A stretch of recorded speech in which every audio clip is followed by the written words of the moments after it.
No one would ever know your name. Who were you waiting for? No one would be there to save you. You would be alone when hope was gathering together with the sun. Even though your back's to the wall.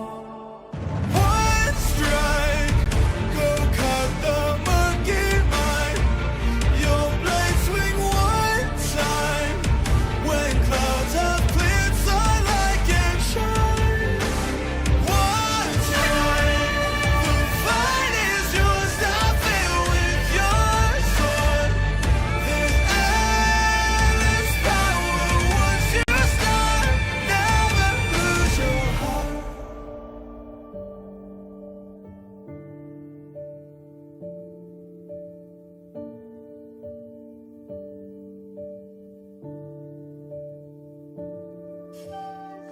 Tonight is dark and the shadows are deep. Who can protect the world? A light of hope shines in the dark. One strike, I swear by people's side.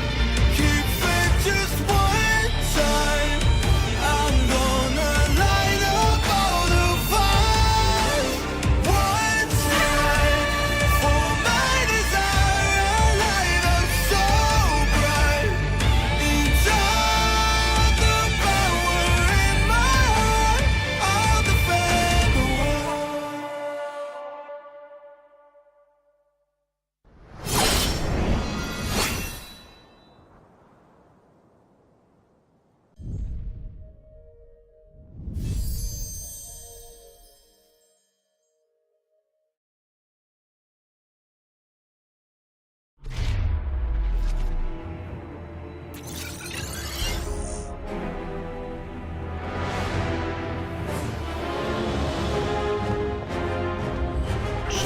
You don't know the power of the dark side.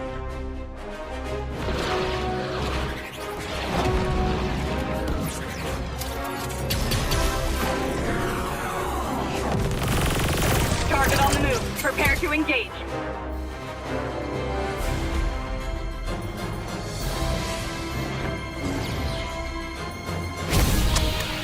May the Force be with you.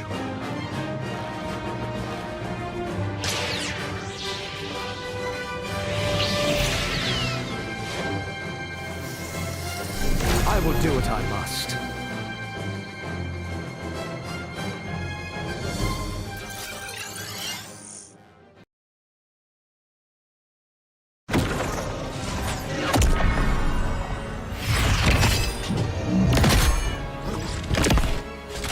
At last, I am complete.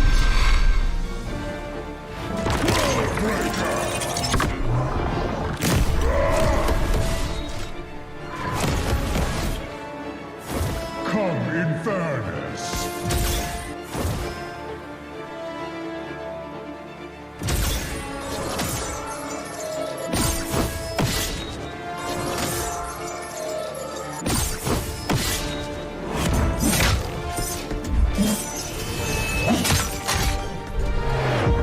Annihilation awaits. Boundless is my hunger.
Get 8 gigabytes of all-access power. To do it all. Plus only TikTok to scroll and share non-stop.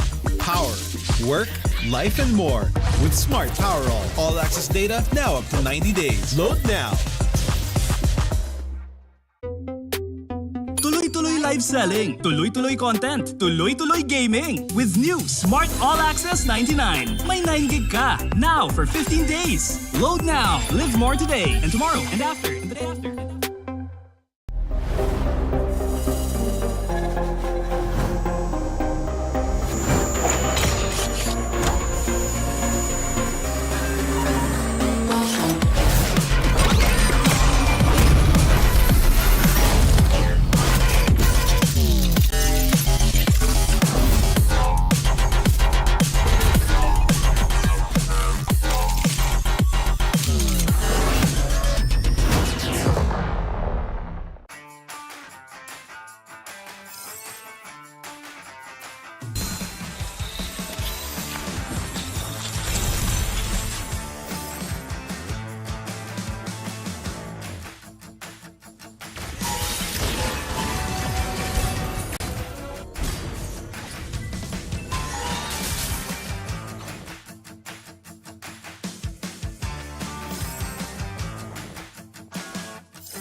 Malakas, Pilipinas, malakas Kahit anong lane, we become the monsters. Malakas, Pilipinas, malakas Face the golden sun and ripping for the 3 stars. Look at us to the top, no ifs, no buts. Winning any game, para to sa yan na yes. Di mo matitin ang aming boses on your level. Nasa kalye man o mobile, you know I become a legend. Open fire, reunite with winners. Built with pressure, like diamonds are made of. Switch in a lane na parang gera. HP Racing may reset up. Built agad ang buhat ni Hilda. Full load SS parang Lyra. Susundan ko ang iyong bakas. Kasama patas. Tagumpay natin to. Dahil tayo'y malakas. Para sa Pinas. Nasa amin ang alas. Hindi tuwa atras. Kinikilala sa taas. Kasi kami ang malakas. Para sa Pinas. Nasa amin ang alas. Hindi tuwa atras. Kinikilala sa taas. Ganito kami sa Pinas. Wow! Hold on. Yeah, wala ka sa Pinas. We are lacking every beat. No surrender, no retreat. Pag nagsama-sama, just imagine what we can achieve.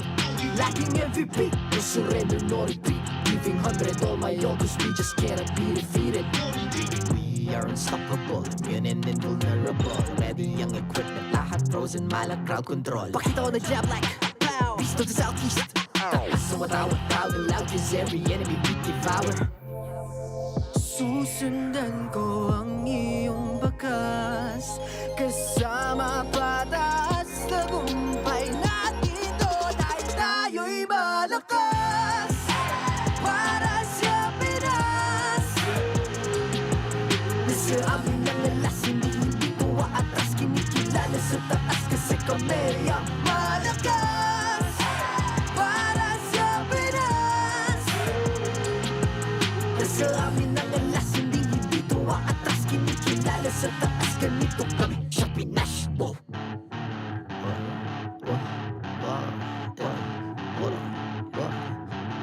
Malakas, Pilipinas, malakas. Kahit anong lane, we become the monsters. Malakas, Pilipinas, malakas. Face the golden sun, I'm repping for the 3 stars.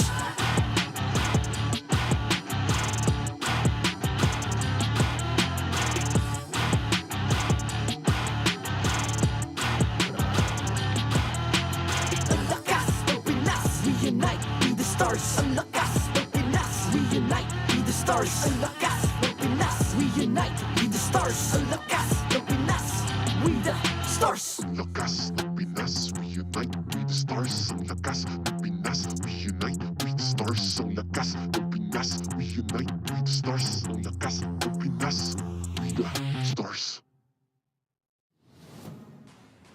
The 14th season of MPL Philippines is brought to you by the following sponsors.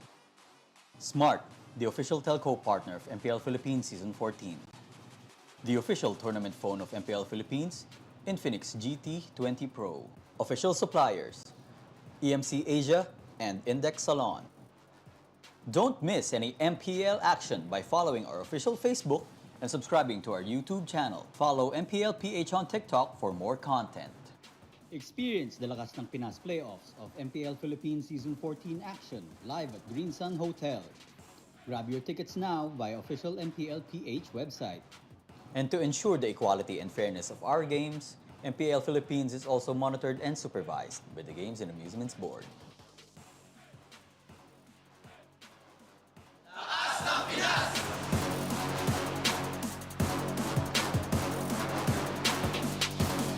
Lakas ng Pinas!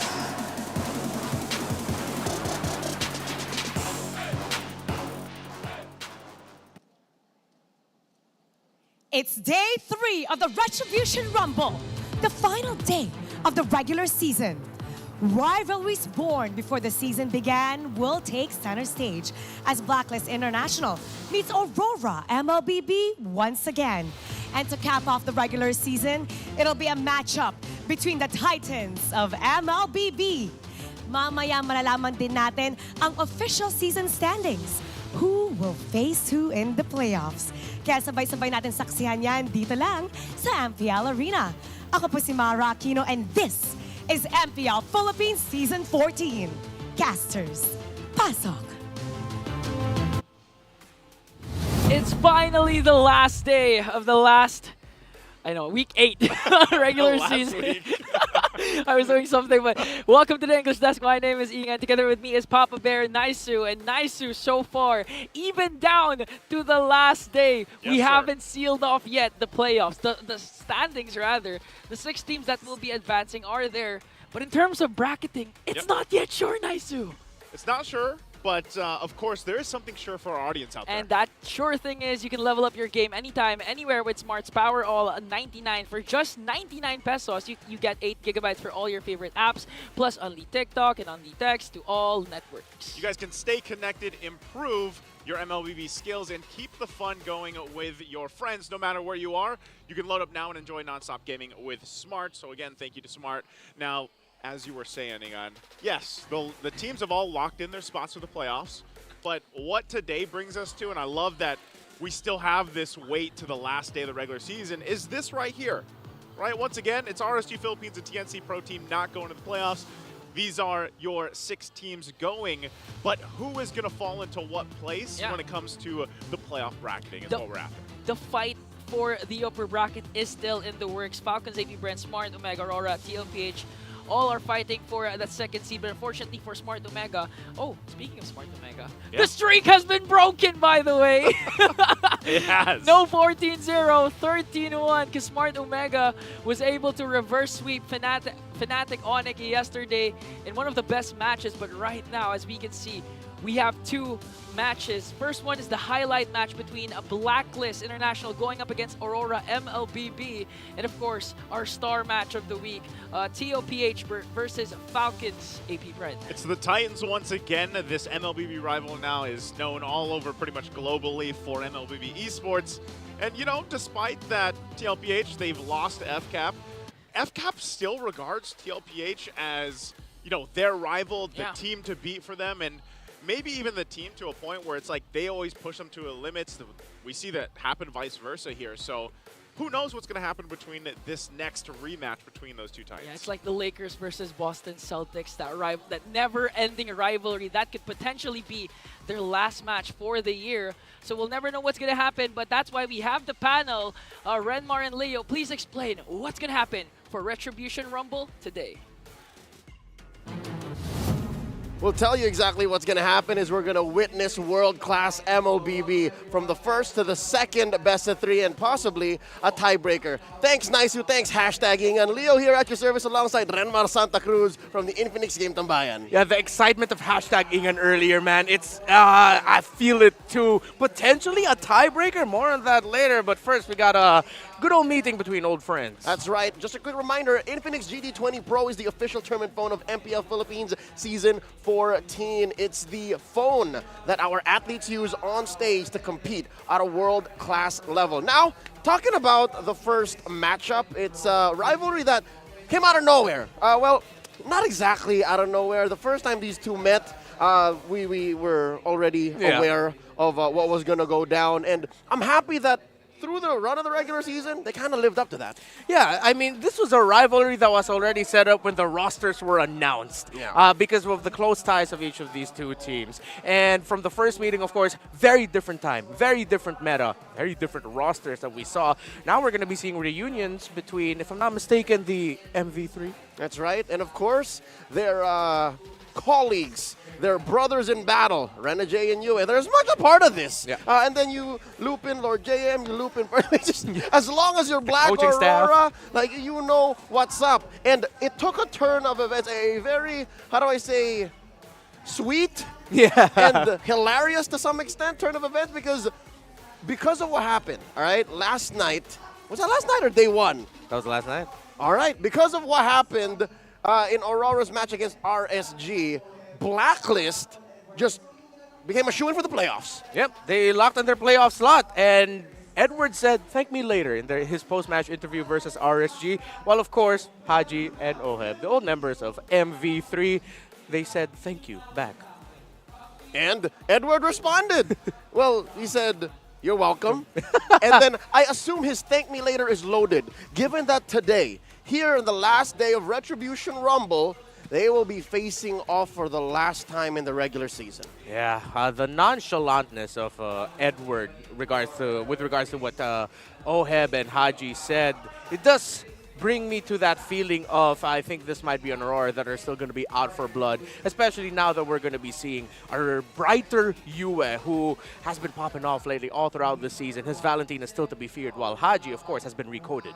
He's facing off against a veteran of many years, many seasons. To be honest, even when they shared a team, I can feel the pressure for Yue. Yeah. To be on the same squad as Salik Imam.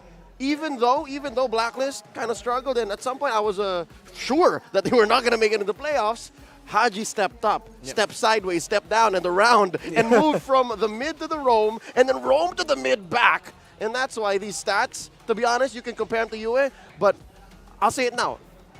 My opinion, admittedly, I don't think that's fair. Yeah. Because his stats don't make sense. Yeah, no, I completely get you. Yue deserves all the praise that are being thrown his way as one of the most feared mages here in MPL Philippines Season 14. But he got to shine bright because he was only expected to fill one role, to do one job. The job he's been doing ever since he entered the league, play the mid lane. While Haji, as you mentioned, was pulled in many different directions. But even with all of that different things that he had to do for the season, he's still shining with the likes of the Faramis, the Zask, and that Lo Yi is feared. And he even played an Angela this season. The first time they met, week 1, day 1 on the opener of Season 14. Both games in this bout went to about 15 minutes. 15:30, thereabouts. And the only thing Black really did better than Aurora was turtle control. So that means their early game looked a little better. Yeah. But just the same, at this early on in the season, literally week 1, day 1, the first day, they were already off to a better start. Yeah, and that was a Blacklist International that we're still trying to figure things out. I mean, in the lineup, instead of Oheb, it was outplayed.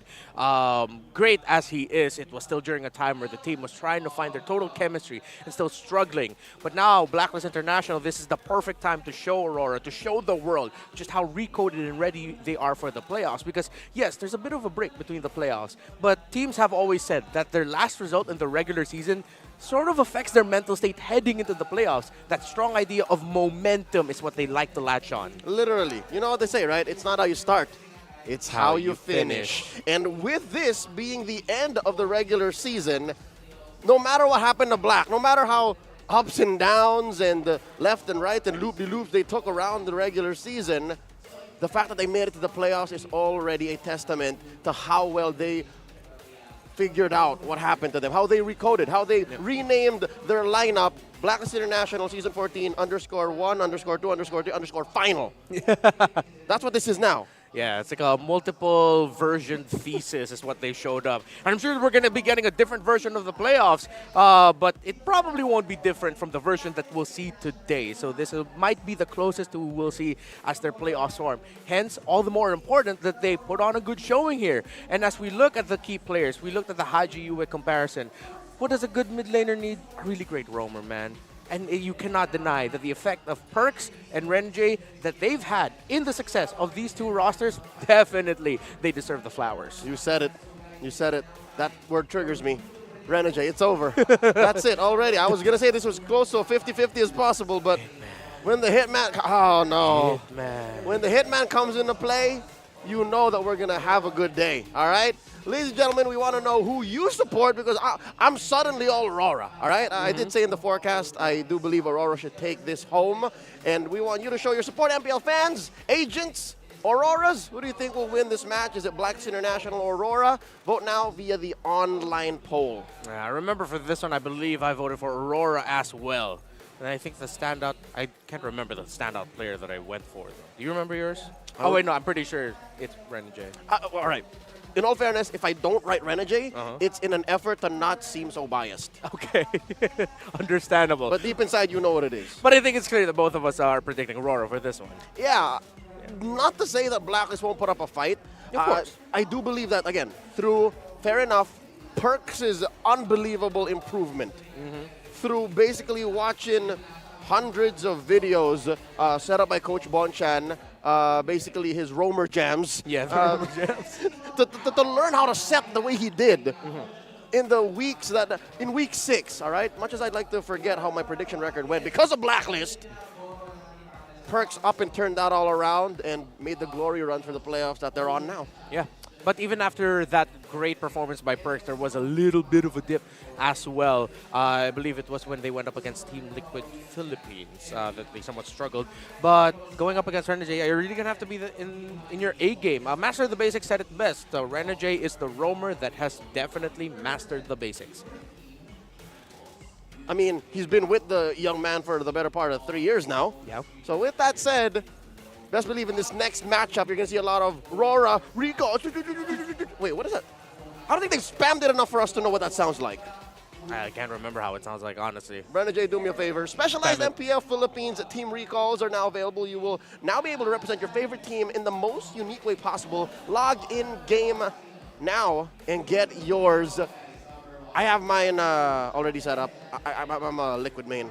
Yeah, I think a lot of people are Liquid mains though, but it's annoying. I mean, the more you see or the more you hear, the other recalls already also have their own kick as well. Imagine like a big A just getting spammed on you. Like, what does it mean? Like, I mean, for people who aren't familiar with the esports scene, why is it an A? It's Aurora, but yeah. It's Aurora. Also, it's not just MPL Philippines franchises. You also have a fair share from our neighbors in MPL Indonesia. Yep. So you could help out and support them in their runs, given that later on there will be M News reports coming in from the lovely Mara Aquino. She'll be telling us exactly what's going on in the world of MLBB esports. So stay tuned, because already not just in the Philippines are we slowly ramping up to the big one at the end of the year, M6, but also in other parts of the world. So best believe you want to be on the lookout for that. Yeah, a majority of our season has been unpredictable, but it seems like as the year goes on and the other leagues and their timetables goes on as well, it's like we're seeing some unpredictable results, some new names in different regions. So yeah, I'm really looking forward to what Mara has to share with us with her update for M News. Not just here in the Philippines are we unleashing the hero within, but elsewhere as well. So you want to be able to stay tuned for that. Once again, it's the last night, the last day of Retribution Rumble. Although we might be in for 3 best of 3s, we don't know. Maybe. We're in for sure for a great night. So once again, we'd like to thank you all for joining us. Go ahead and hit up the comment section. Let us know via the YouTubes.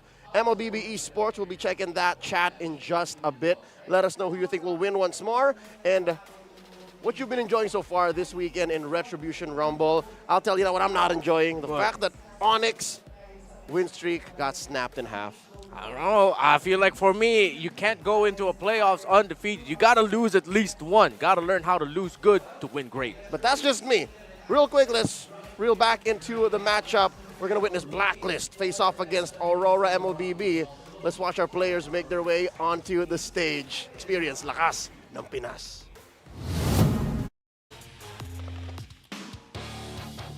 Welcome to the final day of the regular season. Our marshals are Joshua, Chico, Pat, and Jeff.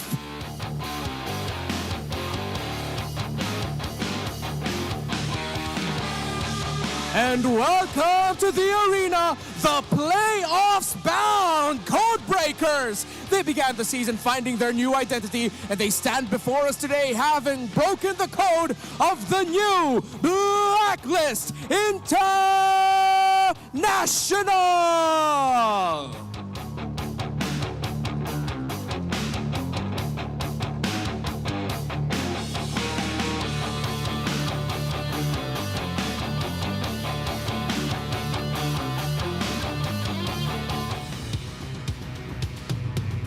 The bright lights of the regular season began their journey as a new team with a star-studded lineup.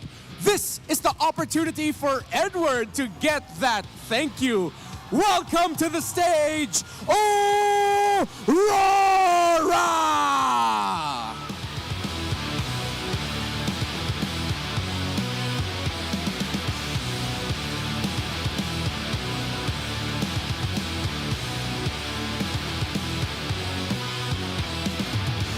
And their coaches for Blacklist International, Coach Bonchan. And his former longtime coaching partner, Coach Dexstar of Aurora.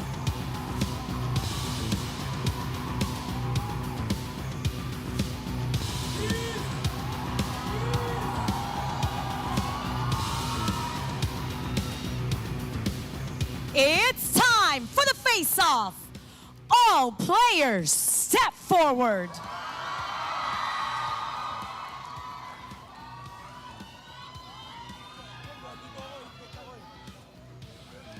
Okay, step closer together. All right. MP the King, ano ang palag mo? Mga pamosa kami. Demon Kite, ano ang palag mo? Good luck na lang sa kanila, bawi na lang sila. Ohab, ano ang palag mo? Mas paldo ako. Domeng, ano ang palag mo? Tignan na natin sa game. Haji, ano ang palag mo? Gagalingan ko na lang. Gagalingan ko na lang. Yue, ano ang palag mo? Gagalingan ko rin. Perks, ano ang palag mo? Bibigay namin best namin. Renegade, palag! Good luck, galingan mo. Huli naglaro ako sa Blacklist, nag-M5 kami. Lord JM, ano ang palag mo? Wala, good luck lang. Edward! Palag! Good luck. Palag kung palag, fist bump.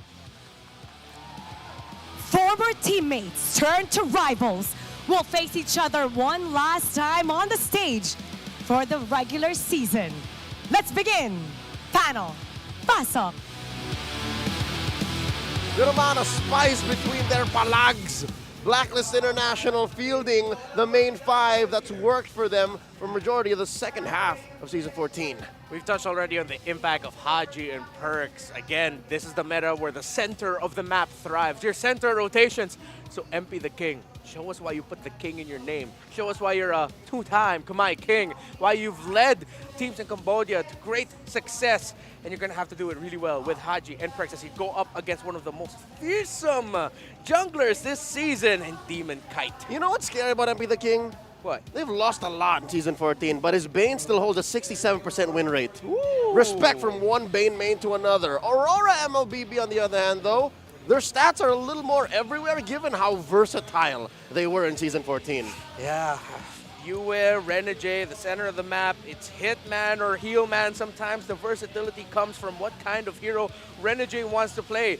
But Demon Kite, you know what you're going to be getting from him. Assassins, Lings, Hayabusas, Maniacs early on, hell yeah, Nolan, but watch out for that Fanny. Enjoy. Enjoy. All right, yeah, he also has a Joy. What I tell you, they're crazy. They do almost anything and everything, but yeah. Here's what's interesting. I did not expect for their first blood rate to be this high. Ladies and gentlemen, Aurora is actually #1 total first blood and first blood rate in the whole league. Yeah, so that just goes to show that ever since Aurora themselves acknowledged that the early game is our weakness, they made it their strength. They like to find that first blood. They like to ensure that they get an advantage leading up to the first and second turtles. But it's interesting, now that we know the Blacklist have recoded themselves, it's how will these two teams, who have very similar rotations, who like to switch things up in the side lanes, how will that come into play?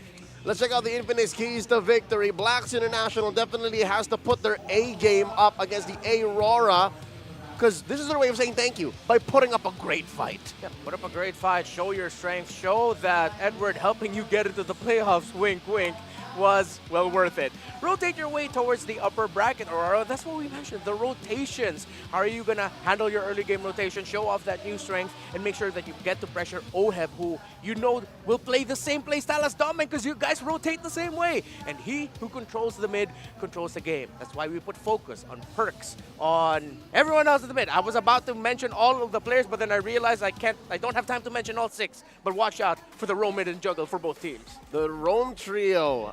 Interestingly enough, they're going to come in at very different times. I understand now how this dynamic is going to come into play. Aurora, high first blood rate. Did you know that Renegade is the #1 when it comes to first bloods among all roamers? Ah, yeah. It's his tendency to really like to get that early poke trade in the mid. Get in there. Yeah. Just get in there. It's the first wave and third wave pokes that they usually go for.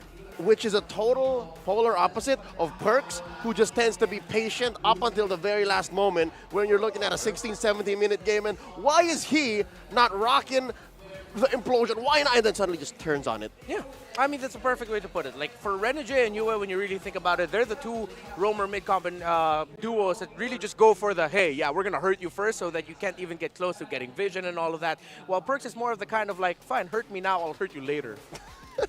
Going into the draft, game one, Blacklist International as the home team picks blue. So that'll give them the first pick advantage, give them that first pick gambit, allow for those trades. And then Aurora, this time around, off of Master the Basics. Again, very prolific for playing red, which I think he picked up from Bonchan along the way through their years working together. They should be fine.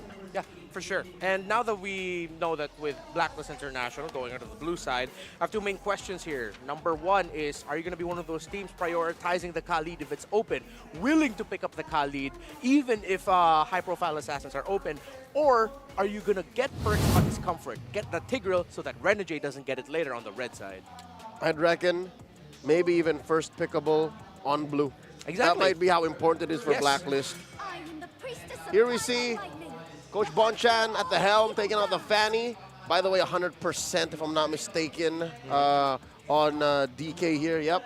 And the Ling and the Edith. Edith at about number one for a majority of teams here in MPL Philippines Season 14, while Coach Dexter taking out the chip, as you should. Happy 100, what, 15, 110 games around that banned. time already. Let's just, again, accept the fact that we probably will no longer see Chip for the majority No of, chips. for the rest of the season. Ain't If no we chip. do, Unless he gets patched or something. yeah, maybe.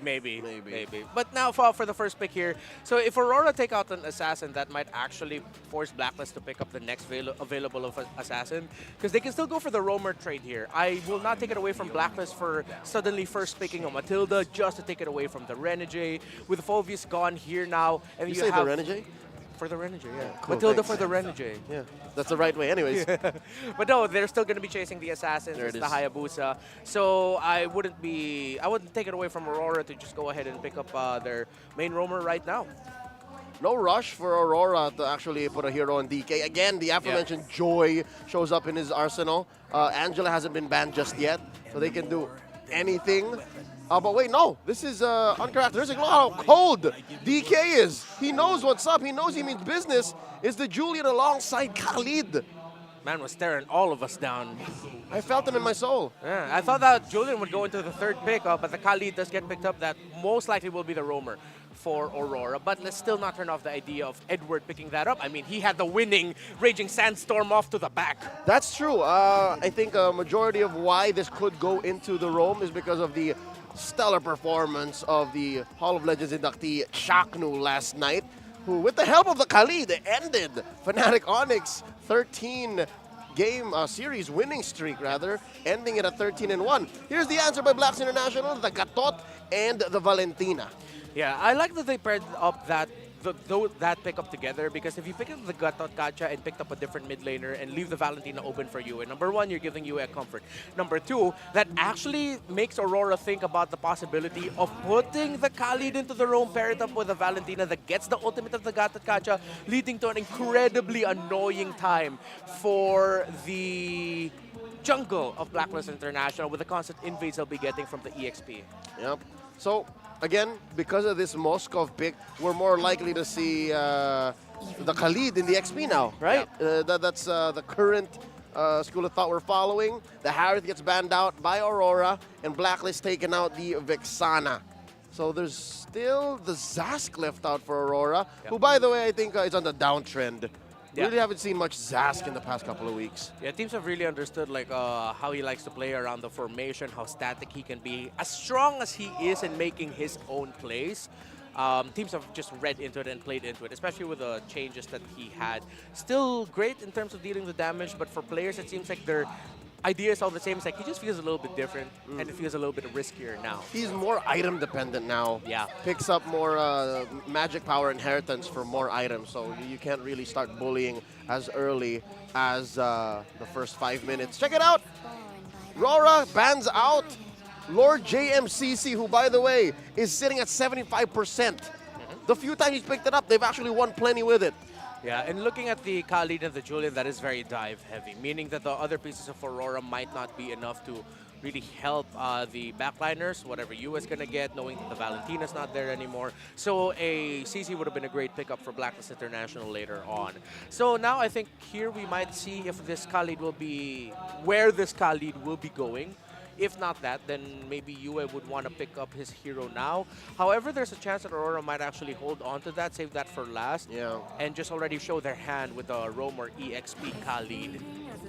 No. And there's the Aurora. So still doesn't show us anything. Yeah. Again, one of the few strengths you have as Red in this current metagame, given that you are at a disadvantage. I think the win rate is at a very unhealthy 56-44. Yeah. Good split for blue, but not so much for red. Could have sworn that was going to equalize somewhere down the season, but que sera. Now Blacklist closing up their draft. Still no gold laner. Not a Lunox lineup here. Harry just got banned out. Did they want to hit the Claude? Yeah, the Claude should look good. It's not like they need a carry. Claude would be great if they just want to really play the map, unless they're thinking of a different gold laner, but there's already 2 sources of great magic damage, so physical might be the way to go. Yeah. Although Oheb has a favorite Nathan these days, might not want to. Oh! Picks up a Benny special! Okay. Prior to this 1-1 on Oheb, it's only really been Benny who played it 3 times prior. Yeah. So now, does that mean that Renegade will pick up his Cho? I mean, it is still open. If ever it's going to be a Khalid EXP... Actually, no, that's the thing. You can trade it up again. Most likely, this Arlot will be going to the EXP. This is a Gacha Roam. Yeah. So, if it's that matchup, I'd rather pick up... Yeah, there it is. is. It's going to be a Cho. Renegade Cho is a thing of beauty. Played it in XP, played it in gold, and here if we see it in Rome, I think Oheb has to protect himself. There's a lot on Perch's plate. Yeah. Gonna have to, I hate to say it, babysit Oheb if it comes down to it. Yeah, we're going to have to watch out for around the 5th minute rotation if ever the gold laners will still be sticking in their lane and then both teams just go for a gank to finally break that first turret, or if by turtle 2, turtle 3, both gold laners switch up and how that might force the rotations of the other team. Leading up to that though, yeah, how Perks and Renegade will pressure or take care of the jungle. I think it's all about the early game pressure. I agree with you. We're throwing over to the casters to bring us game 1 in this best of 3. It's Jose and Jose calling the action. Retribution Rumble starts out strong with familiar players facing each other this time as opponents. Welcome to the English Desk. My name is Ian. Together with me is Naisu. And we can already hear the jam-packed crowd here in Green Sun Hotel for the final day of the regular season because it's Blacklist versus Aurora. You saw the face-off. I know for our international viewers, you might not have known what they all said. I know some of the great viewers out there try to translate too for the viewers, but I'll tell you what, man. RORA is locked and loaded and ready to go. I feel like they want to, of course, continue to make a statement throughout this.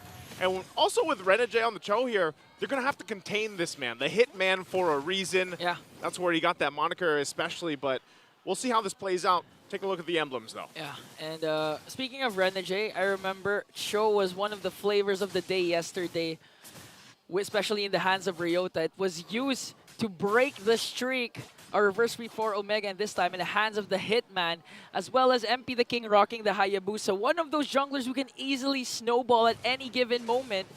So with Blacklist lineup, you can assure that MP the King can be aggressive, especially since they also have perks on the Gacha and Lord JM with the Arlot.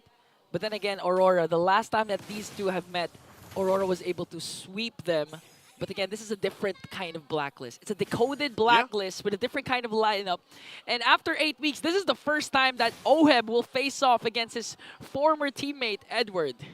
You know, part of this, too, going against former teammates and everything else, I mean, we've seen so much of this up to this point in just Season 14 in general. The panel talked about it, you know, the post that you guys probably saw online, too, going around here between these two teams and the players, of course, too, with everything that fell into place. But the main thing is Blacklist International being how they got it. Oh, hold on, Hachi. Okay, he's going to take a good amount of damage. Has the level 4 available. Lord JM Getting level 4 too, so just some poking back and forth. And look where Renegade is. Putting the pressure here too. The turtle's gonna start up, so Renegade enough to force MP back. The fight for the turtle gonna break out. Edward goes in. Demon Kite will secure the turtle. Now Lord JM trying to run, trying to bob and weave out of here, but won't be able to get away as Yue picks up the kill. And now Haji trying to find a kill for himself, but Renegade goes down. The trade's already happened, and Perks joining the fight alongside now Haji. Waiting for Demon Kite to get here, all for this purple buff to take away.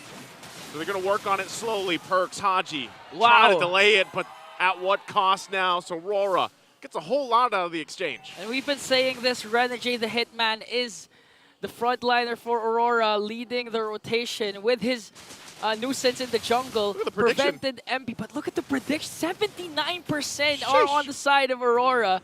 And you know, if Aurora wins, it could easily change again the brackets of our standings currently right now. But again, heads up play from Renegade. A good delay onto MP the King. MP the King then wasn't able to contest for the turtle. At the same time, they weren't able to get the purple buff of MP the King. And the best part was, Aurora got the turtle, and they also got the Lord JM. There's the kick once again. Way the dragon coming out. Perks taken out of the picture really quickly, and Edward will jump in as well.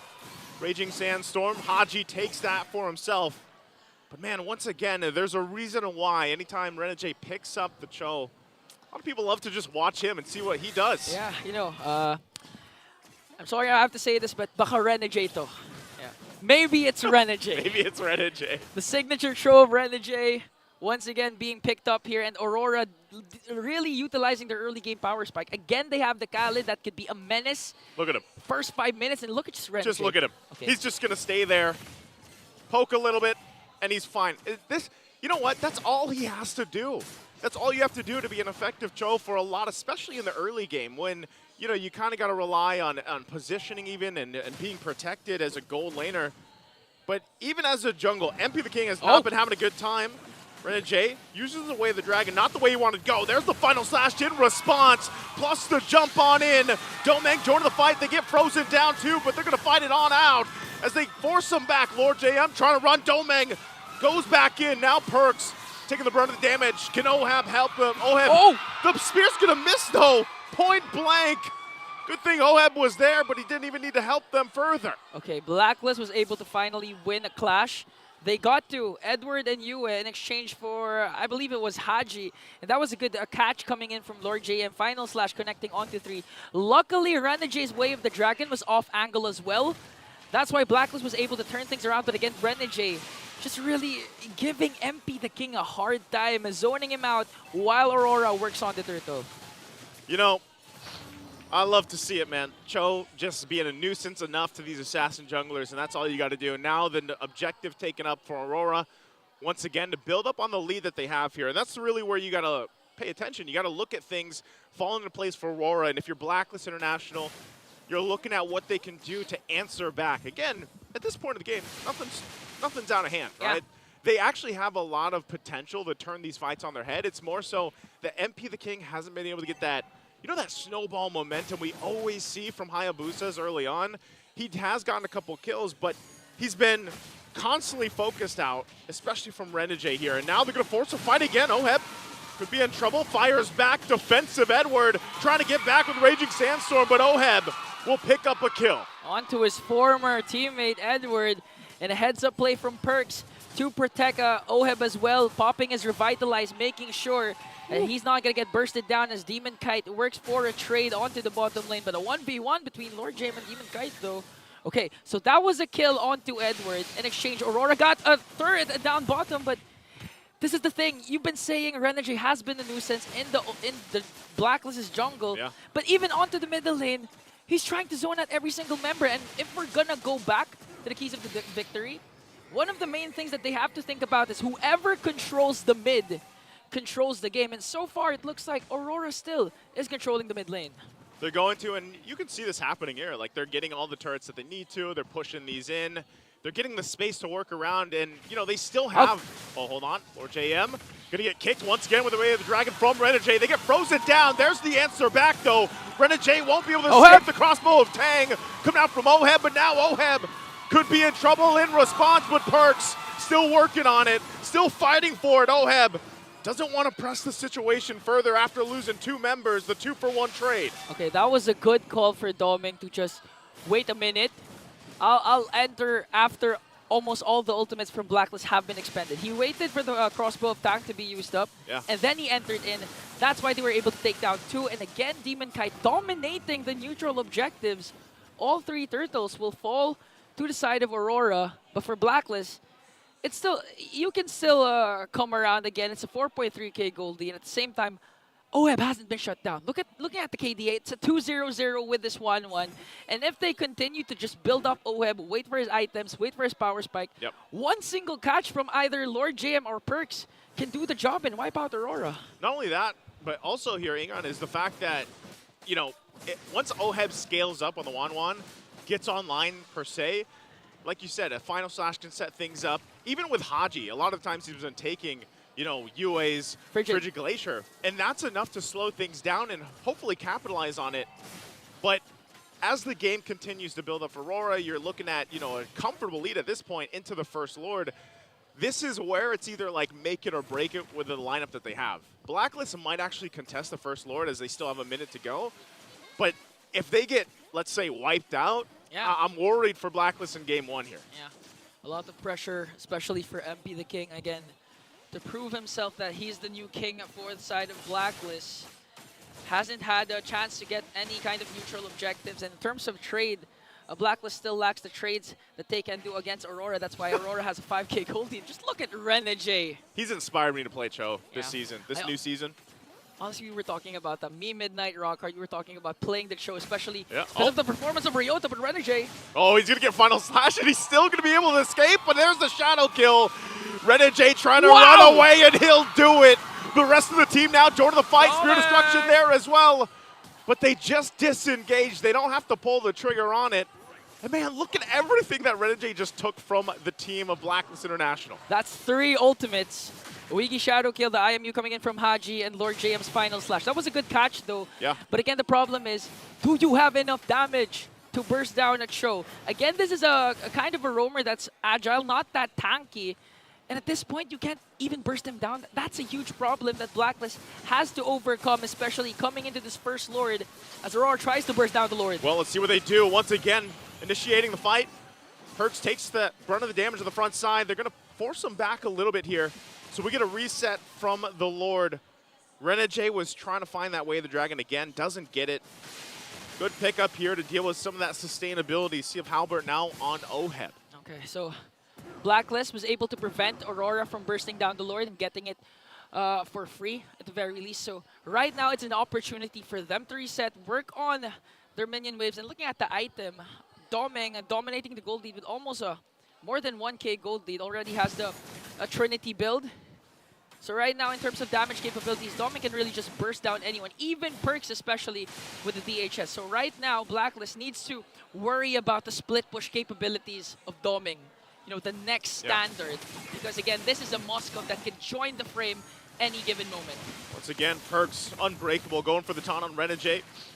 Renegade takes a couple shots, and you can see how kind of hesitant they are to actually commit to this Lord. So even with a lead that RORA has, if they don't find that opening, that window that they're looking for, again, Renegade expended the flicker, then they're not going to take it, even with a lead like that. I also love the fact that since Blacklist doesn't have their own recall, they're just getting TLPH. They're using TLPH. TLPH. Oh, a slash! Oh, the slash going to be used. Oh, he's in trouble. Edward goes down, tries to get away with the Raging Sandstorm, but won't be enough.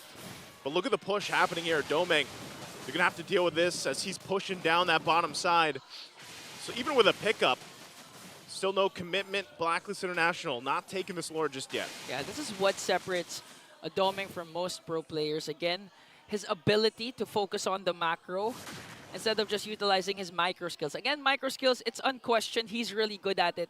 But right now, he's just showing how good his game knowledge is, working on the bottom lane, forcing MP the King to react. So even if Blacklist was able to get a pick off, they couldn't get the Lord because, again, they were outnumbered because MP the King, the Retribution holder, is down bottom. And again, if Doming decides to join the frame, if the Spear of Destruction hits, it's gonna be a 5-1-4 in favor for Aurora. So right now, as Blacklist manages the minion waves, a good catch from Lord JM or Perks can do the job, or a counter-attack coming in from Haji if ever, since he has the Frigid Glacier. So right now, Aurora trying to survey the scene. Here comes Renegade with a Conceal. Once again, Conceal going to be used. Perks stay in the front. Renegade could be in trouble this time around. Demon Kite will be able to get the Lord and cap on it. There's the Raging Sandstorm. Edward being able to find 3. They break out in the fight as Perks going to fall first. Still going down for it. He's got the passive. Demon Kite could be in trouble. Win his crown already going to be used. Goes in, gets a triple. And Oheb, the one in trouble now as Domeng going to chase him down. Oheb able to escape. And man, what a move from Demon Kite. Demon Kite and Edward started things off with a Raging Sandstorm Flicker combination to set up 3. Then the moment you thought Demon Kite was going down, a Winter Crown play plus an enhanced chains to connect. That's why they're on the push into the middle lane. Oheb and Perks, they got to clear out the wave. Demon Kite going to be working on Oheb, but now the base is susceptible and they'll take it in. 9K lead as RORA comes out with game 1. And in that moment, the Northern Lights for Aurora was bright as ever. They will again get the Game 1 win onto the new decoded Blacklist International lineup. An amazing effort from the Hitman and an even better performance coming in from Demon Kite. What a game, man. What a game, a fast game, action-packed, starts things off slow, but in the end, they gave us a huge, huge show. Props to this man, the captain of Aurora, Renegade, for the setup. And man, Renmar, Leo, they have to explain what happened to that final clash, because honestly, I don't know what happened. Guys, take it away. Luckily, we have more than just a minute to break down exactly what went down, and we'll tell you exactly what happened. Welcome to Infinix Game Tambayan. Leo here at your service alongside Renmar Santa Cruz. A sudden but decisive victory by Aurora. And, all right, you and I were watching clearly, right? Along with the thousands and thousands of people online from all around the world. Thousands of millions. Thousands of millions. Yeah. A gajillion. And basically, what happened was the XP lane aggression and the roam aggression of Aurora led to them just blindsiding Blacklist and not noticing that DK was just going ham on everything that he could lay his hands on. Yeah, 404 there, and all of those kills, or at least 3 of those 4 kills, came from that last sequence. And it was just, again, the strength of a Julian in a team fight with how quickly he can get his skills back. And if you blow out your abilities too much and Julian still has that enhanced sword and chain available to him, and you don't have ways to dodge that, then yeah, you're pretty much screwed, man. There's no escaping that. The fact that this whole game was on the back of that you know what? It's not just that moment. Many different little skirmishes were off of the back of DK knowing exactly that this is the time for me to lean hard into this take. And yeah, there were some moments where Blacklist seemed like they were winning, right? But they did not start off of a Lord shuffle, wherein Perks found an almost perfect final slash. And Lord Jam, yes. And almost instantly, Aurora switched it up and said, wait, this can't continue. We're going to start losing dudes. And then DK just said, yeah, you know what, leave it to me. There, see? Yeah, man. Winter Crown threw the scythe onto Oheb and then enhanced sword into the other remaining members of Blacklist International. Woo, spicy. And it's quite poetic that in the end, after all of that, it's Demon Kite who became the MVP. It's easier for you to become an MVP jungle and have a good time as a jungle if the rest of your team are pressuring the opposing jungler at the right time. And that's exactly what happened. Almost 4,000 gold separates Demon Kite and MP the King. And it just comes from the fact that Aurora controlled the jungle of Blacklist International. Their objectives weren't the turtles, their objectives weren't the towers, their objective was controlling the jungle of MP the King. The first turtle buff invade, which meant it was free for Aurora. 3 minutes in, they controlled the lower part of the jungle of Blacklist International, leading to Domeng breaking that tower in the bottom lane before 3 minutes and 30, or before 4 minutes, which meant that Oheb would have to crawl up in the farm, and all of that just came from the fact that Aurora controlled the jungle of Blacklist International every time the buffs were up. And that doesn't mean that DK was playing easy mode. No, not at all. The fact that DK always knew exactly when and where to strike Exactly. allowed for Aurora to basically play with 3/4 of the map. Blacklist, the fact that they're just 9K down means they were still trying to farm. There was still some they were getting. That's why Oheb was starting to hurt. That's why Oheb was still able to afford a Sea Halberd and then get a kill here and there. But at the end of the day, look at this. Demon Kite hit 917. The average, I'd say, this season would be like 800. Yep. So he's hitting 100 plus gold more than the average winning jungler. Yeah, 800 to 820 is the average for winning junglers. Anything past 820, closer to the 850 mark, that's more on the gold laner territory now. That's Gucci. That's Gucci. At that point, with what Demon Kite was able to do in this game, yeah, again, not playing easy mode as you put it together. If he wasn't stepping up, then that means that all of the efforts of Aurora wouldn't have been for anything. They needed Demon Kite to step up, and he did. Which, again, was made possible by the very fast rotations on Edward Khalid. Renegade just throwing himself at Blacklist constantly. You could have sworn he wanted to sign back in with Blacklist. Like, come on! Come on, all right.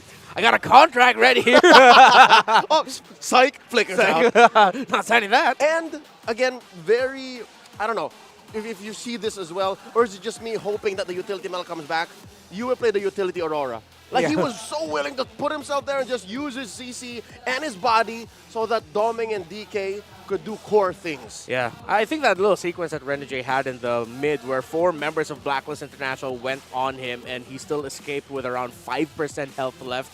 I felt like that was a nail in the coffin moment. Even though it looked like Blacklist International, that last Lord fight, could have turned things around. It's those moments where you go, yeah, that guy's on a roll. Yeah, the rest of his team is on a roll. They're probably going to win this. And in the end, they did, which out of the map pressure strength of Aurora, how well they do the macro, they're pretty damn good at the micro as well in the team fights. And I think that goes without saying, you can't be a successful macro team without having sound micro. Yes. And that's what makes Aurora so dangerous. Yeah.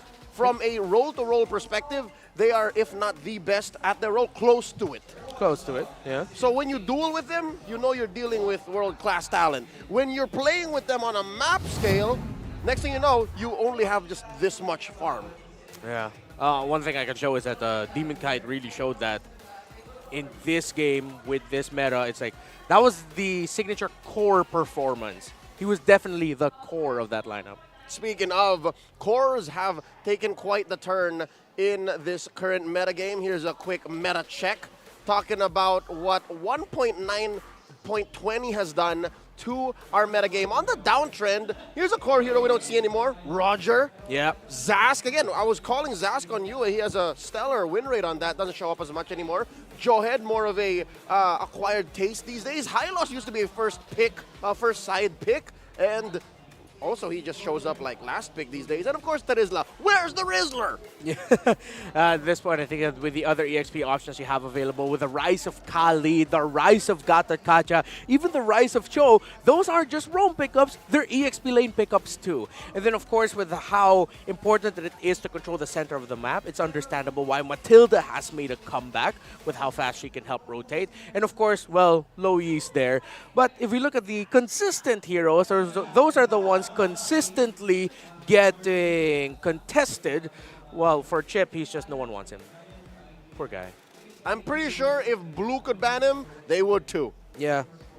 We've never seen a blue Chip ban though. It's always been red. Yeah. It's happened red 2, not red 1. Yeah. But it happens. First also, phase for sure. Yeah. Also, the Edith, still at 98%, then now to 93. It's very rare that she doesn't get picked, all right? Or banned, because a lot of teams, I'd say half, I'd reckon, half the teams of MPL Philippines Season 14 have Edith in their top 3 picks. Yeah. That's how important she is. And of course, the Harith, Nolan, and Tigreal. Yeah. One of the heroes I'm looking at here is that Phoveus. The fall. Yeah, I feel like before the patch stat for him was more of like teams still cooking him up. Because it wasn't like there was anything massive that happened that allowed Phoveus to go in. It was just more of like an understanding. Yeah. He himself actually got revamped to the lead up to this patch. Yeah. And then eventually got opened up in the MPL. It still took him like 2 weeks. Yeah. Or so. It was like, it really did just feel like cooking time. Because he showed up in week 2 even, if I'm not mistaken. To a loss. Yeah, to a loss. But then you can already see that teams were just starting to get comfortable with him. And then it seems like after like a few practices, once the new patch came in, it was just a perfect timing that, oh yeah, we finally get how to play around him. And because of that, ladies and gentlemen, I would assume there are still some heroes waiting to show up. Yeah. All right. This weekend alone, if I'm not mistaken, you got your, Jimmy's jangled when the Akai came out. Yeah. Akai Rome and Akai EXP yesterday. I'm so happy that popped up. To an L. To an L, yeah. But it showed up, so that means it might also still be in the cooking stage. Yeah, it should show up more. I'm happy that Bane is just, just right about here. Yeah. He's not losing. He's just... Yeah, but he's always an option. He's always there. It's like, if you're looking at the lineup, like, he's not the last kid that gets picked into a team just because he's the last kid. But he gets picked. It's like, oh, wait, right, he's there. Yeah, let's bring him in. He's cool. Yeah, often banned out in the second phase. Yeah. Still respected, yeah. Ladies and gentlemen, let's look for the Index Salon Beauty here in the MPL Arena for the last day of Retribution Rumble weekend. It's between an agent and I would assume an Aurora. Which one is it? This bespectacled young lady or the couple? I guess. Who was it? I guess we're just gonna have to find out later on. We didn't see anyone get the bag. Yeah, I was just setting up the matchup. Oh, All wow. right. We'll find out soon. Maybe they both win. Tough. Yeah, maybe. I mean, we're all winners here. Exactly. Given the quality of MLBB we're watching, folks as well watching at home. I know you guys are looking for Dilar, but they got Lord JM working. All right, Lord JM did a pretty okay job here.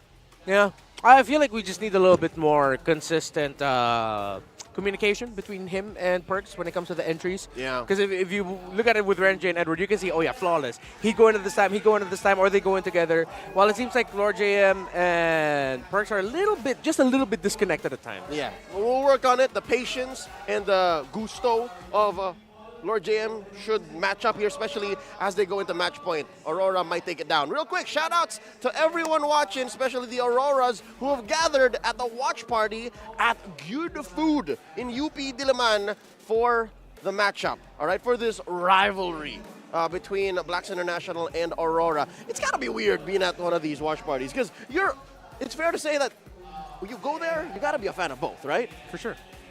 Most likely people are dressed up in Aurora swag, but some of them might be agents deep inside still. Yeah, there's like a little Blacklist merch somewhere on there, maybe a sticker hidden somewhere. Like a jersey within? A jersey within. That's the only inners they have. Yes. Maybe one's wearing Aurora jersey and Blacklist pants, joggers. Could. Or like that they're carrying around little photo cards of Blacklist. Yeah. Like, still, who knows? Or if you're Carl Rockharto, one of the very few that got the limited edition Quicks shoes. Oh, yeah. See? Expensive. Again, any kind of gathering that celebrates MLBB is a good gathering. Hopefully you guys are having a great weekend. Real quick, an update for Game 2. It's Aurora's turn as the away team. They go ahead and pick blue. So, still, first pick advantage here at play. Do you think Blacklist made the most of it in Game 1? With that higher pick, I think it was fair to say that a higher first pick to put it on MP was good. But what could it? I think they got banned out. Yeah, I understood why they went for the Gatot Kacha, but I feel like we need a little bit more. Another type of hero that if it's Perks the patient that we get a hero that still allows him to be aggressive. Gatot Kacha doesn't feel like that's it, especially up against a Cho. And I'm sure that was in the back of their heads that, the Cho of Renegade is going to come up. So if you want patience, I wouldn't even be so mad to think that Blacklist International might save their roamer pickups for later. But the thing is, their tendency is that usually, their side laners get picked in the second phase. It's like a weird call now for Blacklist International on the red side. But for Aurora on the blue side, they can just continue it as it is, and they can switch it up. They can have Renegade and US picks now come into the first phase, then save Edward and Doming's picks later. I'm going to call it now. But I feel like if the Cho doesn't get banned out in the first phase for Black, RORA picks it 1. The first pick? Yeah, that isn't too crazy to think that might actually happen. Yeah. I think it's possible. They are protecting a 58.2% win rate on blue. Fair to say, Aurora's in great shape in Season 14. So they can afford to do that. And the question is, like, if the Phobius is banned out, like, really, what's stopping the Cho? Yeah, not much. What's stopping the Cho? Yeah. Usually the interaction that we see, though, is that if there is a Cho roam, depending on what the roamer's feeling that day, he'd either want the Tigreal to get taken out, most likely he's taken out. But there are some roamers who are willingly invite the Tigreal because it's hard to build a sure advantage if it's a Cho roam versus a Tigreal roam. Because you're thinking, yeah, okay, I can kick him back. He's not as mobile. You'll kick him in. Yeah, but you'll kick him in, and then that might set up an implosion if you don't get that Tigreal down fast enough. So I think that's one of the things we'll see if that Aurora are going to be thinking about in terms of the matchup. Which makes blue side all the more powerful for Aurora, is because if they see that the Tigreal is banned out, get the Cho. It's a little too much to expect Blacklist to ban both. Yeah, I think they also want the Tig. They also want one. Yeah, if I'm Blacklist International on the red side, of course Chip's going to be there, but one of their bans, I feel like for me, definitely needs to be the Matilda. They cannot give the Matilda to Aurora. Especially since they can flex it all the way to the end. Yes. Sometimes you don't even see the Matilda coming. Yeah. And that's what makes a very scary Matilda. It makes it a Matilda that can all of a sudden be aggressive when you've drafted a very expensive lineup in red. Like, oh, we need to farm up, we need to wait. Even if you're at 4. Yeah. Even if there's 4 of y'all already here, and you can still save your lineup with that 5, if the Matilda shows up in the 2 here in the blue, that's almost likely a GG because she can out aggro all the 4. Yeah, I feel like one of the things that Aurora will now consider is if they do go ahead and first pick the Cho, one of the picks on the clapback later that Blacklist International might be willing to get on the red side would have to be a Low Yi. Low Yi with a Purify could be one of the biggest banes to a Cho's existence because you're not immediately going to try to flicker, combo, Jikundo, kick the Low Yi because you still have the Purify. Maybe you can force that out, but then once you force that out, you're stuck.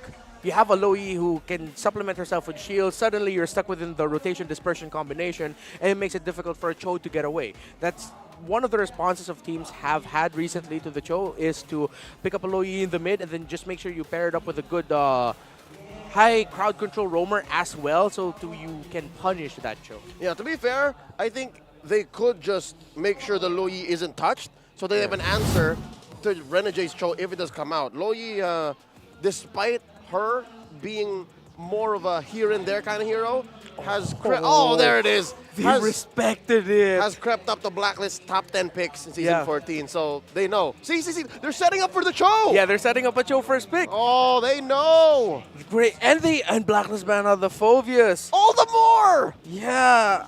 Do it. I think they don't need to go for it right away. They can still pick up an Assassin right now because I don't think Blacklist are the type to pick up a Cho for themselves. Yeah, they'd rather the Khalid because at least this can be flexed. Yeah. And will Blacklist really Cho here? Will they steal the Cho? Nah. Would they risk that? It's not their tendency to.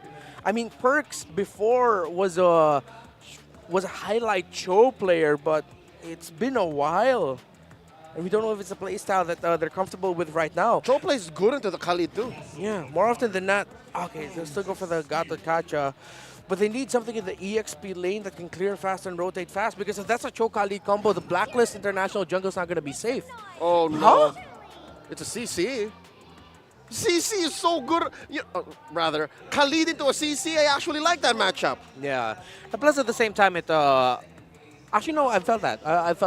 If the Khalid isn't careful here in the EXP lane, the CC is going to outpoke you, meaning that you're not going to be able to help out with the invades and be aggressive as you want. If I'm Aurora, go ahead, pick up the Cho now. It's still great for your lineup. But then in terms of the gold laners, the question is, do you want to pick up the carry now? Or do you just want to play for Domen getting the Moskov or the Claude, something like that?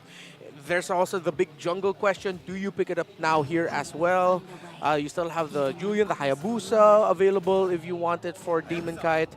And there is the Hayabusa that they go for. And instead of going for the Roamer EXP show already, they go ahead and pick up a Comfort for Yue. And there's the Ling. The fact that Harith is still open was made possible by the CC. The fact that it wasn't picked up right here in the 2 swing for the blue. Because Yeah. Doming has an amazing Harith record, 100% if I'm not mistaken. Yeah, or close to it. So with the Moskov ban, I think they can pick up the Harith for themselves. Yes. Yeah, they're letting the Harith through because they know that it's compromised. Yeah. Oheb can pick up the Harith in the 4th pickup. They take out the... Ooh. Okay, they deny the Angeling. Because Angeling would be very good here. And the very classic Angela-CC combination. Yep. Angela Gatot, Angela... All of this. Yeah. So I think with the lineup of Blacklist International, it's them signaling, okay, Lord James the frontliner. And then Perks is just going to be like the follow-up with the Gacha Ultimate. And of course, Blacklist International would take out the Cho. Harith would be a great pickup for them. It gets banned out. I think there's a chance we might see the Haji pick up first and maybe Beatrix later on for Oheb. Is that Ed? That's... Wow. Why is this photo kind of uncanny valley? What's going on? That's a throw. It's both very old and very new at the same time. It's our good friend Hot E showing it off. Ron Moyo, where'd that come from? And it's signed. So it means Edward consents. Anyways. That looks limited edition, man. We're still looking for a hero for Haji, and there it is, the Aurora. They can pick up the Beatrix later on. If it's not the Beatrix, maybe even the Lunox. Oh, wait. Nope. They already have good sources of magic damage. I like the Beatrix. I like the Beatrix later. I actually like the Beatrix better. Although if you do pick the Lunox, we've seen teams do this, wherein it's just the Ling or the Nolan that have the burst physical, and they don't mind because the Lunox would be good against both the Khalid and the Haya. Yeah. So Domeng, if he goes Claude, I would really like to see a Beatrix for Oheb later on. With the Moskov gone, if they want to play the map, High Invade Roamer, Tigreal gone, Grok still an option. There it is, they stole away the Beatrix! While Domeng sticking it to the Filipino sniper, and there's the Grok! Great moves. You get one of the best possible options that you could get for Renegade, and you steal away what could have been a fantastic option to round up the lineup of Blacklist International with the Beatrix. A great draft by Aurora so far. Does this not mean you actually just Lunox now? The thing is that makes you a little bit too team fight heavy. And you lose the lane. Yeah. If ever that's the case, then that's going to be the Ling split pushing. Ruby Gold. It's a 1-3-1! Yeah. Okay. So they're going to be funneling their basic attacks into the Ling. They have good source of basic attack damage. The Ruby Gold soft counters, or for most cases, might actually be able to hard counter the Khalid, right? Yeah. If I'm not mistaken. I'd say if they do go for an early swap, which Oheb is very used to, playing in his championship season in Season 7, should be fine. Okay. As we look at the lineup ratings, though... Yeah, the numbers say the counter does indeed play a role. Yeah, the damage potential for Aurora is through the roof. Crowd control, though, a little bit more for Blacklist International, along with the late-game potential. Ooh, mid-game, big mid-game power spike is where I'm looking at. Let's throw over the desk. Ingan and Naisu calling the action. RORA match point. Match point for Aurora and a chance to secure or make their chances higher at securing the second seed for this season. Welcome to the English Desk. My name is Ingan. Together with me is Daddy Naisu. Yes, sir. And Naisu, Domeng, though, stealing away Oheb's signature pick, the Filipino Snipers Beatrix. What can you say about that? Well, it's a statement. We're going to see if he's able to pull it off, of course, but at the same time, there's been this, once again, rise of a Ruby Gold working for some teams. I love that we've had some flexibility and dynamics now in the gold lane, and even down to the XP lane to an extent to where things have shaken up and developed over this season alone for the regular season. Now, looking at both the lineups here, this is almost very standard, I would say, when you look at RORA's lineup. Domeng on that Beatrix, always going to have a gun for a certain situation, but then even Renegade still doing what he was able to do for the majority of Game 1. Whoa. On the Grok here. A lot of early poking happening, too, with Yue. Okay, you can expect an early game poke coming in from Aurora as Haji has to walk away there. And again, although this is the case right now in terms of the mid lane, high pokes for Aurora, I do like that Lord JM has the CC right now as MP the King works on Renegade. Is he going to go for this? Okay, he gets the flicker. He's going to jump in. Goes in. Tempest of Blades still available. Goes, picks up everything he can, but Edward there to punish him, and now in the mid lane still, Perks in trouble. Good thing Demon Kite quad shuttle's on out. Haji was there to help. Man, what a... Oh, Haji! He goes in with the flicker, picks up the kills, not going to let Demon Kite get away. When you thought that the clash is over, someone just randomly flickers in.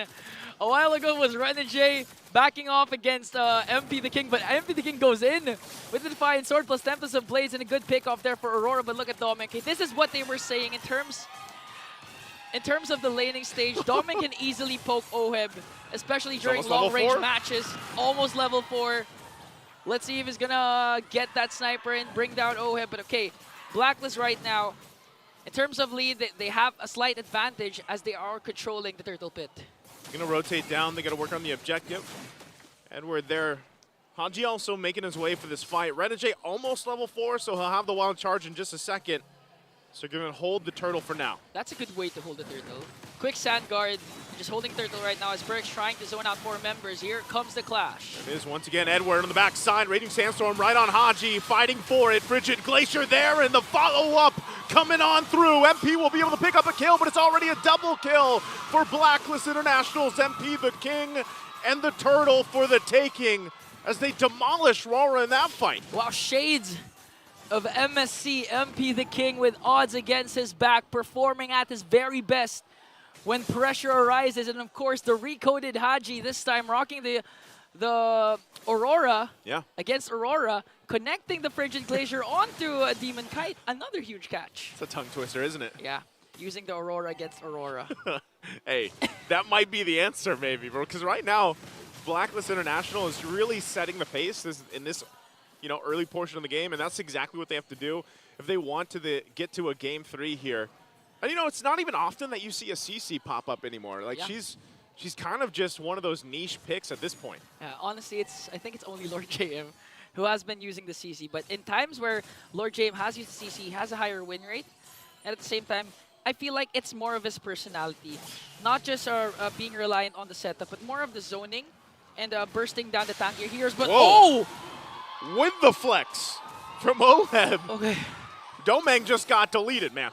Okay, I know in the comment section, a lot are wondering why Blacklist is using the TLPH recalls. It's because they don't have their own. And even if they have their own, I think they're going to still pick this because look at the TPs from TLPH, man. Flexing. And that's what Haji did again, a 202 KDA.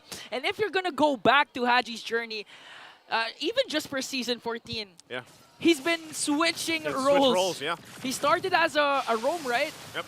A roam, then he went back to the mid lane, then went back to the roam, and this time rocking the mid lane, performing well with the Aurora, 202, a lot of catches with the Frigid Glacier, and the best part is, Yue, one of his signature picks, the Valentina, isn't here.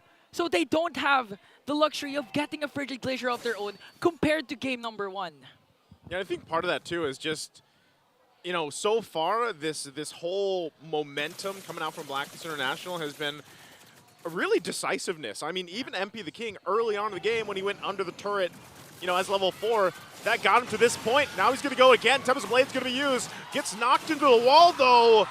And unfortunate, as I was just talking about the aggression, he ends up getting punished up top. In that case, patience beats aggression. And with the patience of the 2 members of Aurora, they're waiting for the perfect opportunity to strike onto MP the King, baiting him out. That's when they were able to strike back and bring down once again MP the King. So right now, Aurora's doing a good job in terms of macro, but here's the job Lord JM is known for.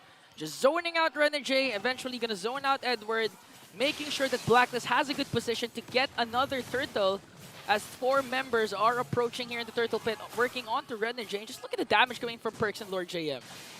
Yeah, that's a damaging yo-yo right there, man, if I've ever seen one. Because right now, like Renegade, even as tanky as he is, he's got to go heal back up. No one getting the turtle just yet. MP going aggressive again for Domeng. Takes a couple shots. Tempest Blade's going to be used. Domeng tries to get the kill before he goes down. But MP the King will pick up one himself. Okay, this time MP the King knows he's alone. That was a good tactical reposition, then cast of the ultimate. But again, fast hands coming in from MP the King. Good cast of Tempest of Blades as well as Yue checks the brush there. Here comes Edward! Oh, there it is again. The setup with the wild charge coming in. The fight for the turtle. A huge Frigid Glacier. Gonna follow up. Perks will go in. Get the taunt as well. Edward's gonna heal back up. still fighting for it. Demon Kite gets the turtle. Now Perks taking a couple too many shots as UA gets a double. Good exchange again. Both sides here finding something, and now the turret up top will go down. Okay, a trade for Blacklist. They wanted to go for the turret instead and a kill onto Oheb, but in that case, even though Haji was able to cast that Frigid Glacier, it did connect onto 3. Yeah, got 3. The problem was the numbers game once again, and Edward doing a huge job being the frontliner, soaking up the damage, and the moment he's about to get bursted down, quick sand guard, more than enough to heal him up and re-engage once again. That's why Aurora this time was able to bounce back. But again, because of the trade that Blacklist did, they still have a slight advantage in terms of the economy. 1.3k gold lead, but the problem remains for Blacklist. They don't have a natural gold laner, a natural marksman. So when it comes to the late game, if ever Aurora manages to extend it, it's going to be a huge problem for the agents. And you know, Egon, I think this is part of the thing. It's just like, even if we don't have a traditional marksman, you know, to shoot from afar, if Oheb just somehow puts pressure enough to get Domang to flicker even, or, you know, grabs him with the I'm offended, they have enough push through, whether that's MP the King, whether that's Perks jumping in. Hell, the freeze from Haji is enough to take care of Domang. Yeah. So then you just even the playing field, right? Like, your ranged hitter is pretty much gone out of the picture. But right now, they're just going to trade objectives cross-map. Okay, Domang still manages to get one down bottom as Blacklist leaves the inhibitor turret up top alone. So this is a good start, a really good start for Blacklist. And in terms of early game, you'd expect this kind of performance from Blacklist. Yeah. Again, they have the Ruby Gold lane that can easily dominate the early laning stages. And at the same time, their poking capabilities are there. MP the King rocking the lane once again. High mobility in terms of rotation. And of course, again, the Lord JM hero, the CC, who has been banned during game number 1, now is performing better, being able to do his job more, not reliant on those crowd control skills that you need him to do. But here comes Blacklist, might be able to burst down the Lord. They're going to give it a go. There's the pull on UA. UA's out of the picture already, and now Renegade has to flicker out Lord JM. Holding the front side. Edward on this side angle. I don't think he wants to commit to it any further. This should just be a Lord now for Blacklist International after only finding UA off that pull from Oheb. Okay, that was a huge, huge move coming in from Oheb, bringing down one of his former teammates, UA, with a crucial kill, getting them the first Lord. And instead, Demon Kite goes in for his purple buff instead for the trade. But this time, Blacklist wants to extend the lead that they've established, trying to go for the mid lane turret as Oheb goes in with the I'm offended play. Not going to catch anyone though. Yep. And in terms of clear rate potential, Aurora is safe. Again, just 2 ultimates coming in from Domang can clear out this level 1 Lord even by himself. So Aurora, the problem is right now, will you let Blacklist set up and eventually get at least 1 inhibitor turret? Or will you be able to play it safe, burst down the Lord without suffering any casualties and without burning any of your inhibitors? And looking at the items, in terms of gold lead, we have a match, we have an almost equal economy between Oheb and Domang. Yeah, it's been pretty much, you know, close in terms of the gold lane, but you know, you asked the question earlier, especially with the Ruby gold lane, and so far it's been paying dividends for this lineup for Blacklist International. These holy shields are going to be popped. Lord makes its way top side. And now they can force a fight. Oheb does have the flicker. There's the Raging Sandstorm. Going to go for Oheb. Perks tries to help him out. They're going to fight back. Lord finally going down. The Frigid Glacier as well. Meanwhile, action down in the bot between the 2 junglers. Will keep it together, but RORA will lose Edward in the exchange, but they hold on to the base turrets. Yeah, that was a worth it trade for Aurora. Again, instead of sacrificing an inhibitor turret up top and they give an advantage in terms of macro for Blacklist, Edward's just going to sacrifice. Renegade goes in, finds 3 on the mark, but there's no follow-up for him. Demon Kite goes in, pokes. Lord JM jumps into the base as well with a vengeance. But even with a setup like that from the Hitman, there's no follow-through. That was a good wild charge play from Renegade, connecting onto all the agents, plus a huge follow-up from Yue with the Deathly Grasp. But the problem was, Domang's ultimate wasn't ready to be casted. Imagine if the bazookas or the machine guns connected. They could have easily taken out 1 or at least 2. But in that case, unfortunately, Blacklist was lucky that happened. And it's not just luck for Blacklist. Again, they've been playing well, even down to the trades they're trading very well. If we can recall back to the first minute, MP the King going in, forcing Renegade to flicker it. Although it wasn't worth it during that time, with Haji's flicker in to bring down, I believe it was Demon Kite or maybe Yue, that made it worth it for Blacklist. And now looking at the items, we can see an immense gold lead between the two junglers, almost 3K, or I believe more than 3K for MP the King compared to Demon Kite. Quick maths, that's a whole lot of a lead. I hate numbers. For Natsu. MP the King, Really I know. numbers. Same. You know, what we can say is it's a lead right now for MP the King, based off what he's been doing, putting the work throughout the game at this point, and now Lord being up here. They got a nice, good lead, 7,000 gold up to this point, but you can see just how confident RORA is, even down at this. They might still want to try to contest this, might want to try to get a pick off. I'm not sure if they can actually convert this Lord though, but we'll see if they have enough to pull things through. Right now, Lord's going to be held by Blacklist. It's going to be a battle of trades. Blacklist has the advantage to get this Lord right away, but look at Renegade's position. Will they go instead for a pickoff? We'll never know what the plan of Aurora is, but one thing for sure is they're brewing something up. They're cooking something up with the current formation that they have, as Blacklist will burst down the Lord. For the health here. Retribution already going to be used too. They jump in, they force the fight. Oheb will be able to get the Lord and they break it out. But two are already down for Aurora. Perks jumping in, won't be able to find anybody from that. And also Domeng gets back to base. And Blacklist now facing this base rush here. It's only 3 members of RORA. 1/3 of the MV3 secures the Lord for the side of Blacklist as they extend the lead to 9K. Lord JM pushing up top, but Oheb with the pull coming in from Domeng, and Domeng has to flicker out as Lord JM gets the inhibitor turret. Now, Aurora, how will you be able to extend this? Because Demon Kite goes in. He got the passive, so he's able to at least get rid of that, but they got to get prepped and ready for this Lord march up top, because right now they hold on to the 2 base turrets. There's still waves pushing in here, and Blacklist, even with a lead that they have, they're still taking the calculated decisions. Okay, orange buff will be taken away here by Blacklist. Lord marching up top. They still have 5 members, though. They can go for the engage for Blacklist. In terms of kits, all their ultimates are available, as well as their battle spells. Perks has his Revitalize, but they're going to play it safe. They're going to play it calculated. You mentioned this. All their aggressions are calculated. We're going to have to wait for who's going to initiate first. Will it be Oheb? Because Oheb knows he wants to go in with the I'm offended play, but Edward! Sandstorm with a wild charge, going to be able to find Oheb, and now breaking out into the jungle. They have to disengage, but here comes MP the King. Tempest of Blaze going to be used to stop the Sand Garden as he picks up Edward. The 1-for-1, but Demon Kite jumps in with a shadow kill, looking for Lord JM.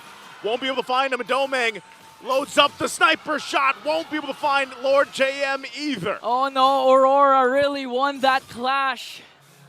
Edward for Oheb, shutting him down, finally handing the Filipino sniper his very first death.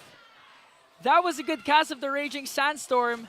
And MP the King, quick heads-up play to bring down Edward as well. They were able to save their 2 inhibitor turrets, and now we are approaching the possible power spike of Aurora. They have Domeng onto this Beatrix. A marksman compared to a Ruby can dominate the late game. And Blacklist, they know this. They're pressured to end this game right away. Look at the damage dealt.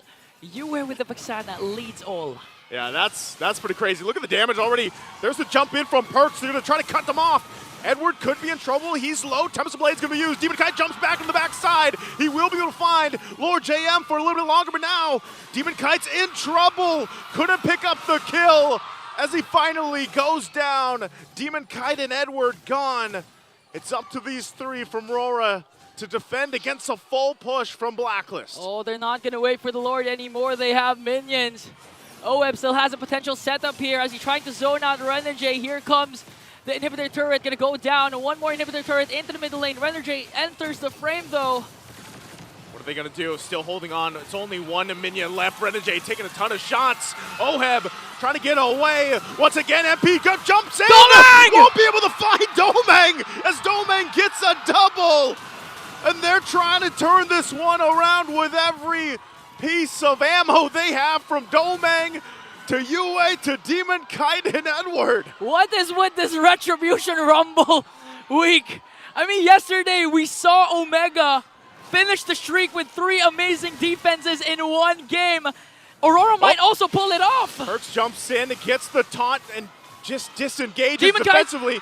Demon Kite looking to find something, won't be able to grab it further. Lord is still up. Yue still on the hunt for Haji. Domang loading up the shot as Yue will pick up the kill. And now the Lord, even with 2 down, now MP the King back up. You're down Haji if you're Blacklist International. How are you going to approach this fight, this dance-off, this shuffle with RORA? A poetic way for Yue to end his former mentee Haji. As Aurora tries to burst down the Lord, MP the King is here though. It's going to be a retribution battle between the 2 junglers. They're going to jump in. Demon Kite will be able to find Oheb, trying to zone them off, but MP will be able to find Demon Kite in exchange. Tempest of Blades already used, but Edward will be able to get the Lord. And now Blacklist trying to run down the rest of RORA, but they don't have enough in the tank to follow through. Edward just bought some time. Edward, Legend 0. He said yesterday, thank me later. But right now he's saying to the whole fans of Aurora, thank me now, because without Demon Kite, they were able to get that Lord with a huge, amazing play from Edward. Wow, at some point in the game, it was a 9K gold lead for Blacklist. 2 inhibitor turrets were taken down, and with a tornado first kill coming in from the Scalid, he was able to take that Lord away from his former team. That was nothing fancy, but man, did it bring some value to RORA. And you know what's crazy on top of all this, man, is the fact that just minutes ago, Blacklist was up nearly 9,000 gold. Now, RORA, based off these small wins here and there, medium wins, big wins, and everything in between, they get themselves a momentum shift. Edward, enough of a threat. They hold on to that mid-turret of their base. That's all they have. What are they looking to take here from Blacklist? Oh, Blacklist right now almost losing their gold lead from 9K to 1.6. They haven't bursted down the Lord. They have inhibitors, but Renegade goes in. There's the Sandstorm to follow through. They'll be able to find Oheb. And now still going for the fight. Renegade already taken out of the picture. Yue firing off. They have the Lord with them. Edward goes down. And Blacklist will be able to defend the 2-for-1 trade. They only lost Oheb. They lost Oheb. They lost 1 turret down bottom. They have all their inhibitor turrets intact. Huge defense for Blacklist despite the amazing attempt from Renegade and Edward. That was a wild charge Raging Sandstorm combination. What a combo. What a combo, but again, it's a wild Haji sandstorm. With a crucial frigid glacier. It was a wild storm, I like that. Or a raging charge. I think it's a raging charge. Either or, it was a great combination. But better defense though. That's true. Haji. From Blacklist. Haji coming in, like you mentioned with the frigid glacier, man. And that's why you pick up the Aurora. Yeah. It's able to stop those forced initiations from the lineup that RORA has here, and that's how, they kept it together, even despite all that. So this brings us back to this place where you're 30 seconds away from the objective, the Lord being up here. Blacklist still with this minor shift in their favor, but RORA has showed time and time again that they can actually still take it to the fight. And that's something that maybe Blacklist can play around. The fact that they have 2 base turrets down of RORA's, and the mid turret barely alive. Yeah, I'm gonna ask you a question. Ask me. Okay, was Ryota the one who also stole a Lord yesterday against Fnatic? I think that happened. I'm really not sure. But one thing for sure is our XP laners are outstanding today. They're out of their minds. They're out of their minds. Yesterday was Ryota, now it's Edward. Rocking the Khalid as Blacklist works on the Lord. But important to note here, the positioning of Renegade. The wild charge again can come out of nowhere, but I think MP the King was able to spot him out! Renegade going to be able to find multiple members. Blacklists. No follow through, no commitment though. Okay. It's going to be fine. It's going to be an immense Lord dance once again from these 2 teams. Blacklist, one of the teams that created the formula for the Lord dance. And Aurora, one has the players that also exemplified perfection when it comes to the Lord dancers, has mastered the Lord dances. In terms of the mid lane matchup, Yue facing up against his former mentor, Haji. And right now, Edward facing against his former MV3 members, Haji and Oheb. MP the King has a chance to redeem himself once again as one of the top junglers, not just in the Philippines, but in the whole world. And Demon Kite also right now has the chance to, up their chances of getting a second seed coming into the playoffs. Okay, Lord JM gonna try and find a good position here as Aurora will work on their minions. There's no split push potential because OEB just has a Ruby. Okay, here's a conceal. They're just trying to get the space to work around here, and this is where things get a little dicey. You're 20, almost 22 minutes in. You've got a pretty exposed base at this point, and you have to play against that, and if you're RORA here, and that's why they're taking their time, really trying to find any window through this. So that sign that the conceal is going to be done, and they know where Renegade is, Blacklist can start this Lord up and possibly secure it. They just got to watch out. Edward going to go ahead and heal back up. UA had to deal with that. Now Renegade could be in trouble. Immortality there. There's the Raging Sandstorm. We're going to go 5-3 again. Haji gets the kill. Lord's going to go for the reset, and they jump in further as Edward goes down. And now Blacklist looking to clean things up. Domeng tries to get out. Immortality going to be popped. Just gets knocked down. Double kill for MP the King. And that might be it as Blacklist, full force, will march into the base of Aurora. Staring them down. What can Demon Kite and UA do? Trying to defend the base the best they can. But Blacklist will go in and clean things up and take it to game number 3. First time these two teams have met, it was a different situation. A different lineup for Blacklist, different meta, and in 7 weeks apart, Blacklist was able to take one game away for Aurora, forcing a game number 3.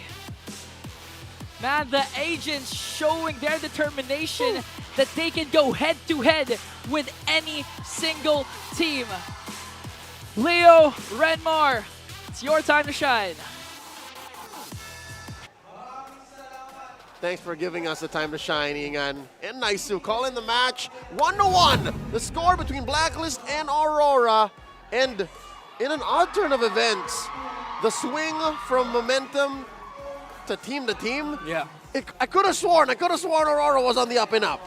Yeah, but there was one solid rock, or should I say solid iceberg on the side of Blacklist International. It was this man. Probably one of my most favorite Haji performances this season. If it's not his low-E performance earlier this season, it's this one. 7-1-0. He really controlled the tempo, the team fights, and the members of Aurora, man. He did so much, that forced so much from Aurora, wherein, you'll see in the highlights very soon, more often than not, Aurora would have to overextend to even get anything from Blacklist. And this is the aftermath of one of those moments. Yeah. Because here's the thing, all right? Aurora couldn't kill Perks. Aurora couldn't kill Lord JM. Aurora can kill Haji, but more often than not, he has a Pride of Ice. So what happens then? Aurora, even if they have somehow grasped a lead, they can't help but let go because of what? Their hubris in trying to, no, just lean in, just do it. And which led to a lot of what Renmar called dirty ML. Yeah, it wasn't exactly the cleanest execution as the game got on, and you really saw it there in the ending here. Quite forced by Edward and Renegade. You know that Edward went in to try and help Renegade out, but it ended up you lose your two major frontliners. Domeng was put in a very awkward situation where he was just left there with the two frontliners down, and with Aurora eventually just going into the base to win. Two major sequences early on for me that really showcased Haji's MVP game. The long skirmish initiated by MP the King where he got the first blood but he got killed, but then Haji covered that by flickering forward to take down Demon Kite. And the first turtle where Haji with his ultimate was able to freeze the key members of Aurora who were zoned and pressured by Perks and Lord JM. And remember earlier we were talking about Perks and Lord JM, it felt like their communication was a little bit off in terms of who initiates who frontlines. They fixed it here. And it helps that Lord JM is on a hero that just front lines. Yeah. Really, there's nothing else this CC needs to do. And name a hero from Aurora. Maybe say for Renegade, because most likely if you get hit by a wild charge, truth be told, you did your job, right? You baited out a big ticket ult from Aurora. You're doing a job well done. So splendid work for Lord JM. Again, that's why this CC is his hero. Yes. I'm going to tell you now, it's not the Arlet. It's not the Terizla. Not the Terizla. Those is most picks. Not the Did he pick up a Khalid this season? Not yet. It's the CC, all right? I'm trying to get to the point wherein it's the CC. And him just being up front, throwing yo-yos at folks, allowed for him to be the best wingman. Yeah, and the presence of the CC, again, will always piss off any Beatrix player, especially when you get to the point where the CC already has the blade armor, and that was his third item. So with the War Axe, with the Brute Force Breastplate, again, that's just the joys of CC, her core items, which allows her to constantly engage and really be annoying. The longer the fight goes, if you are caught alone and you get hit by the curtain call and then the yo-yo blitz, man, you gotta back off because that will take you down from 100 to maybe even like 10-20% of your health. Once a blade armor is up, if you're the Beatrix, yeah, you're just really waiting for everyone else in your team to set up for you to be able to clean up. Which is impressive because the stats say CC on Lord JM dealt the most damage across the board, 75k.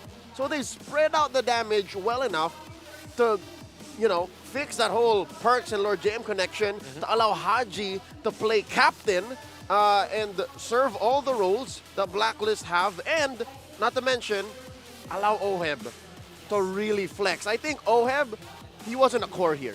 He was more of, again, he was the one in the 1-3-1. He allowed for Aurora to think,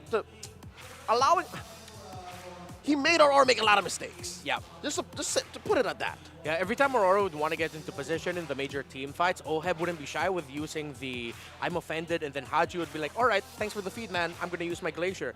But in the 4th minute, it was actually Haji and Oheb taking down Doming, delivering the first gold laner death of the game. They weren't able to convert that rather into a turret. However, what they got from that was they freed Oheb, allowed him to rotate and to join the fights. Once the Ruby was joining the fights, that's when Aurora felt, yo, why is this so difficult? Oh, right, they have 3 tanky presences that we have to get through before we can even get to the Aurora that was so integral to the team fighting of Blacklist International. Which is interesting, given that in the current metagame, given the patch, you're usually seeing 2 cores, right? Yeah. Here, they had 1.5 core. Yeah. 1 meaning the Ling, right? And then you have a half core in Haji, because he dealt a lot of damage too. Yeah. Great performance. Again, 7-1 and 10 for Haji, and nothing too special with his build. Lord JM and Perks just died once each. Oh, yeah. That's how difficult it was for Aurora to decisively get damage in there, or to have conviction in taking their engagements. Because of how afraid they are of the potential pull from Oheb and the freeze from Haji. Yeah, and one of the difficult things also that RORA had to deal with is that you have 3 members of Blacklist International who actually built the Blood Wings, or excuse me, the Queen's Wings. Queen's Wings. One on the Ruby, one on the CC, and then one on the Gatakacha. So even when you think you got them, they're like, huh! Yeah, it's like, no, we're still here. We can dish out just the right amount of damage to bring your key members down. Which is difficult because their only real right clicker is the Beatrix. And maybe that's one of the reasons why this ended up looking like a not so clean execution game where things got messy. Because things get messier once you're thinking, okay, I've used all my abilities in terms of the muscle memory and the math. This guy should be down. Wait, why isn't he downed? And then it gets cramped. In that moment in time, in that engagement, you're like, wait, let me just put a little elbow into it. Yeah. Let me just force it just a little bit. And it's that forcing it that leads to Blacklist punishing them. So with that said, we're going to leave the match here on lock just a bit. We got one more game in the best of 3. Got a question for all of y'all. Who should be the regular season MVP? Oh. Season 14, from week 1 to week 8, who had the most stellar, most highlight, most, what do the kids these days say? The most Riz? Yeah. I mean, trying to get at something here. I'm sorry, isn't it obvious? There's really only one regular season MVP. How Sigma are you? Thunderbelt. What? If you really think about it, Thunderbelt completely changed the meta, the play. It allowed Roger in the jungle to go, all of that. It used to allow Roger. Thunderbelt's MVP. Oh, sorry. Now he's not here anymore. Do we have to say player? I guess. Oh, yeah, because that's the P in MVP. King Kong. Now that we're thinking about it, it's King Kong. The correct answer, most likely, is King Kong. Yeah. But I would argue for Renegade. Of course you would argue for Renegade, Leo. I would argue for Renegade to be the #1 gold laner. No, but really, like, remember some What season is this? Remember some of your most amazing moments. Like, if Highlight plays... What's up, Joseph? If Highlight plays... were a currency to buy you that award, to credit you, isn't Renegade up there too? Sure. If you could like name three, Sure, won't man. Renegade be in your three? You know, I'd put Demon Kite before Renegade. Wow. I'm sorry, Hitman. You're so important, but Demon Kite. Okay. All right. So you think Demon Kite is in the argument as well? Yeah. So for me, it'll be two junglers, King Kong and Demon Kite. I'll put Renegade as a solid 4 spot. Okay. How about I introduce a wild card into this? Okay. Prince Ramirez. Prince, okay, dude, I was thinking Super Prince too. But the thing is, like, because of how good King Kong has been, I feel like he's really been overshadowed. But Super Prince is honestly the beating heart of Fnatic Onic. If you ask them, if every comms, we rarely hear from Super Prince. But once the comms, once we do the mic checks for certain sequences, very vocal. He's the loudest guy.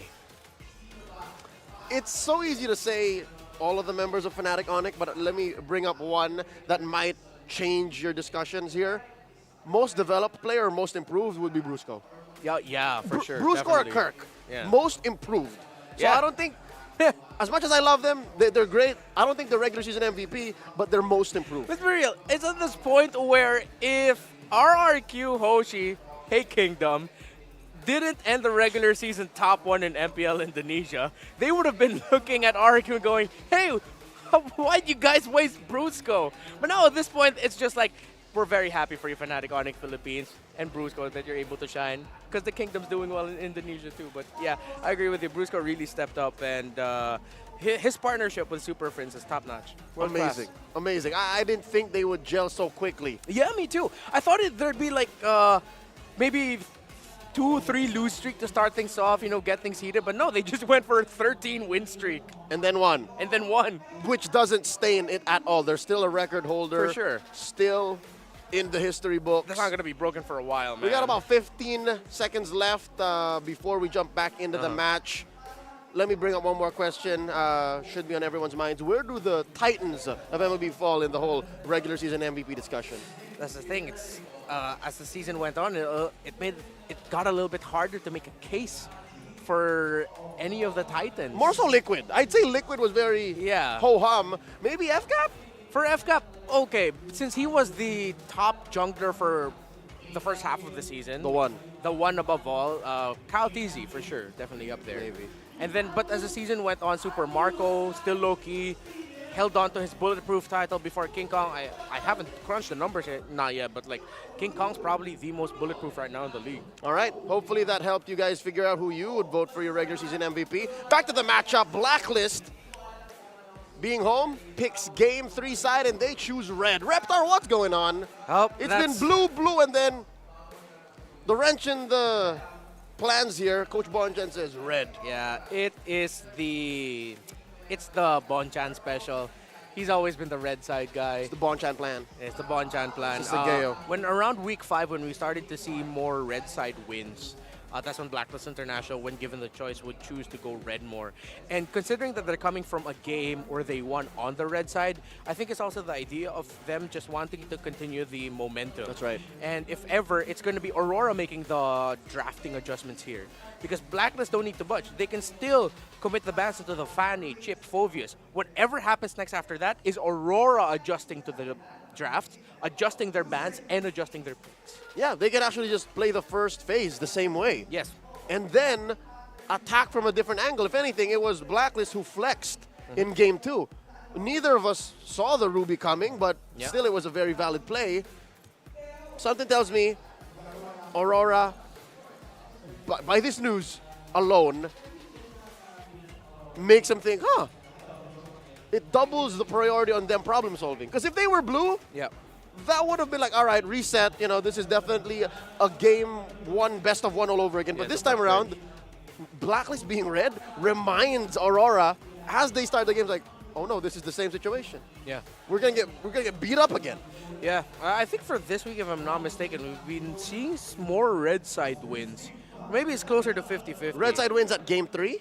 Yeah. Red side wins game 3. A little bit more red side wins this week, if I'm not mistaken. So I think it's, to add to that, Coach Bonchan, might revel in the fact that red side banning isn't difficult in the sense that you need to ban one, the chip, and then the other two really are just hey, what do we want, guys? Just play it around that. It's like one chip ban, one really hard respect ban. True. And the other one is usually a ban that could show up, a pick that could show up as one of the next two in the blue side. Yeah, it's like a choke ban. It's a choke ban. There we go. That's a good way to put it. I take out the Julian. I take out the Haya. Yeah. I take out the Fanny. Yeah. All right, here we go. Just a few more moments before we begin Game 3 proper. The draft is upon us. And once more, it's Aurora on blue. This has got to be trippy for Coach Master Debates. Like, what? You gave us blue again? Yeah. Sir, It's like, what's your command? really, it's an idea of, I think they're forcing it to change. Look at this. Dex asking Master Basics, yo, he did that. Really, he did that. you know Bon. Yeah, I do know Bon. They all know Bon, See, dude. look, there it is, the Fanny ban alongside the chip and then the Faramestig. It's exactly the same. And it's Aurora who make the change. They take out the Gacha. So this is different from their Low Yi ban from earlier, which leaves Low Yi open. Blacklist International, let's see if it will still be a Phoveus ban here. Yes, it is. Okay, so exactly what we talked about, right? It's Blacklist committing to the same bans and Aurora forced to react and change. Hold on, Reptar, did they go first pick? Yi? Is that worth it? A little bit too aggressive for my taste. Yeah, it is. They might even consider an Edith rap before that, but no, go for Assassins. Take away the Ling. So MP's got a Haya now. Yeah. He's got to bring out the Haya Boo Boo. The alternative is you go Nolan. You go for the burst, and then your map control means you're covering a Moskov pickup later on. There's the Matilda. This helps too. This helps with the map control. Yeah. It helps speed up the rotations. And all speaking of rotations, that's fast. They be flying. Yeah.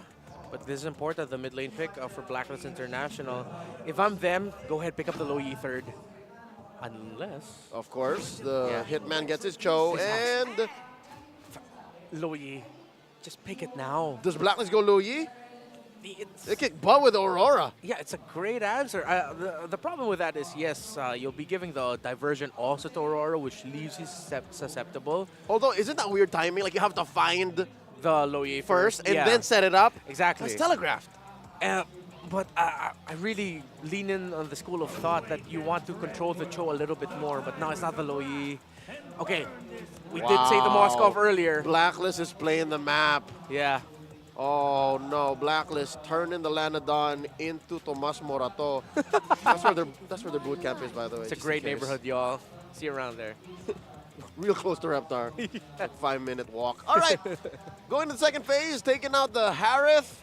Hey, congratulations, Jose. He's a certified public accountant for a year now. Luis. He prefers Luis. Okay, sorry. Luis. Yeah. One of the most loyal agents I've ever met. Yeah. Good friend of the casters, too. All right, so one more ban. The Alpha. Where's this coming from? The last time I saw the Alpha get banned so aggressively was when you're playing against Onyx and you plan to play Phoveus, because he wins that lane against Phoveus. What is this? It's the idea that if ever the Alpha was there, Bane ban should come in. Yes, also. because this is what we're talking about. You try to choke out MP. That means, wait, what is this? Hey, that's hey, not what happened. Hey. That's AI. That's AI. That's AI. Anyways, this has to be the Bane. Master the Basics knows that if you, so that means they're okay with him picking the Haya. Yeah. Like, make my day, pick the Haya. They have to ban the Bane, right? It's weird if they don't ban the Bane. Oh, but then again, even if it's a Haya, you have the Cho with you. Roger. That's strange for me. Because you still have the Nolan, Haya, Julian, Bane. Julian, I'm a little bit iffy now. I'd rather pick Bane over Julian in the scenario. I don't think, well, the fact that there's a Matilda helps. Yeah. The fact that there's a Matilda helps because you protect the Bane from its main weakness of being immobile. Yeah. But I think they need to invest more on frontliners before you clearly say Bane. There it is! Oh, that was just me being cynical about not seeing my favorite hero on the map as often, but here we go! Hey, come on, man. If we're calling it, we might as well, right? That was the green light, the fact that the Roger got banned. So That means Aurora's choosing this. Aurora allowed for it. What are they gonna do? Suddenly swerve? Edwards playing EXP Cho, then Renegade picks up a Lolita? Pretty sure he can, but MP here has a very healthy 67% win rate on the Bane. Yeah. So the few times he's actually played it, more often than not, it actually won. So what's the play? You play the map, you allow for the Bane to burst down objectives. Oh! Oh, they actually do it! The Lolita! I can't believe I called that. Okay. Okay. It's just based on the changes on Lolita, it's not as lethal to the Bane anymore. Yeah. I mean, it still hurts. But you still reflect what you need to reflect. Yeah. And of course the Beatrix. So Doming had a decent Beatrix game, game 2. It's just the rest of the game, the circumstances did not agree to him succeeding. So now, what's left? Are we looking for a XP laner for Black? Are we looking for a roamer? Oh, what? The Zhu Xin. It's a mid. Oh yeah, it's a mid. Blacklist is playing with a very interesting dynamic. The way they rotate, the way they take fights, it's not conventional at all. Very unorthodox. What is Coach Bon cooking? I'm just gonna say, this lineup of Blacklist International has the risk of potentially losing the game 5 minutes in. True, I agree. Right? However, because of what the lineup rating shows, I have a feeling that, despite us predicting Aurora, this looks like a Blacklist game. What Blacklist wants to do with this lineup, it does very well. Yeah. But they have to figure out how, because it's not like Aurora's going to take it lying down. One thing I'll say though, watch out for Edward. He's the key for Aurora. He is going to play the side lane show. Let's see what Ingan and Naisu think as they call the action going into game 3. A chance for revenge for the agents as we head on to our game number 3 between Aurora MLBB versus Blacklist International. Welcome to the English desk. Ingan here together with Naisu. And you know, I'm so happy for Leo that his favorite hero is here, the Bane. The We Bane. saw him shout in the panel. But a quick fun fact. MP the King used the Bane when they had a Game 1 win up against Fnatic Onyx. And for Perks, we know Perks is one of those Matilda aggressive players that he actually used when they swept Falcons APBren. Yeah. So we know Blacklist has something in store for us for game number 3. Yeah, they asked, you know, hold on, Lord JM. Just going to heal back up. Perks is there too, but that's the thing. The Bane, it's only been picked, what, 10 times I think up to this point was a statistic there, and usually it's still a big threat. I mean, when we're talking about a lot of these objective fights throughout the game, and I think that's also why our panelists both said, you know, part of this lineup, it does have that risk factor of losing in the first 5 minutes. And that's, you know, part of the plan here for Aurora is they do pick up the Lolita, so they have that available. You know, they just want to go for some of those deflections towards the deadliest catch and everything else. But the part of this is also the fact that you have this uprising pick, the Cho in the XP lane, and I think that's going to really help them out here on how aggressive, or even they don't have to be totally aggressive for Aurora. They can actually play at their own pace with this because what we said with the breakdown for Blacklist lineup. Yeah, even the Juicin. We've seen a lot of Juicin games yesterday, but here comes the pokes coming in from Aurora. Again, it's very crucial not to just frontline with the lineup that Blacklist has. They have the Juicin that could pick you up with the Lantern Flare as MP the King tries to start things off with the Turtle. So, okay, the Renegade pick Lolita is actually good because if you're gonna recall the revamp of Lolita, the video that they placed, it was actually Bane who was there with Lolita to show the reflection of the Guardian's barrier, the Bulwark shield rather. Yeah, to showcase that you can deflect it, right? But I think again, you know, when you're looking at this, it's not even the deadliest catch that's part of what makes Bane so good. Like, he's just a hyper farmer. He can farm like crazy if they want to for MP the King, and then not only that, but even the Crab Claw Canyon is actually enough to do some pretty respectable damage. Yeah, and apart from that, you know, during the first half of the season, a lot of times, but wait a minute, because here comes Lord JM from the back line. Okay, the Lord. So reset, Edward! They're going to jump in here. Temps of Blaze right on top. Multiple members. Spirit of Destruction also going to follow through. Yue took his own deadliest catch. They're going to follow through, and they're going to be able to find Perks.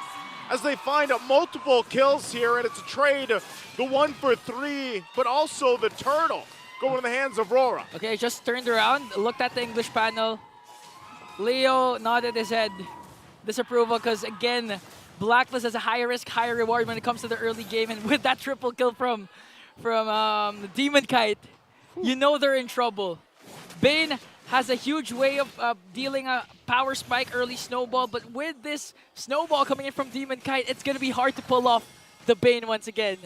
It's funny because Demon Kite gets a triple in that, and it was just like, all he had to do was Tempest Blades there and then follow through because, hey, you guys have a Deadliest Catch, you have a Bane, well, so do we, says Aurora, as UA takes his own.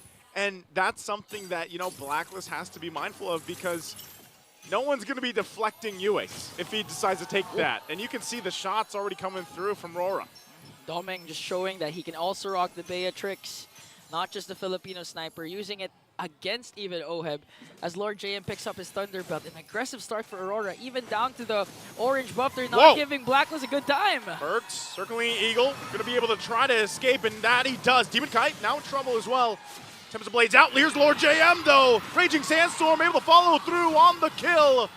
Deadliest Catch once again used by UA. Perks waiting in the whims, and Domeng going to join the fight. There's the kick from Edward. Following it through as they pick up one, and now Edward could be in trouble, tries to get out with a Jikondo. Little bit further, he will be able to get away. MP the King, I don't think he's going to be able to line up the cannon, so wow, Edward coming through. A great escape for Edward, but Blacklist clearly still won that trade, picking up 2 kills, only trading 1 death for their side.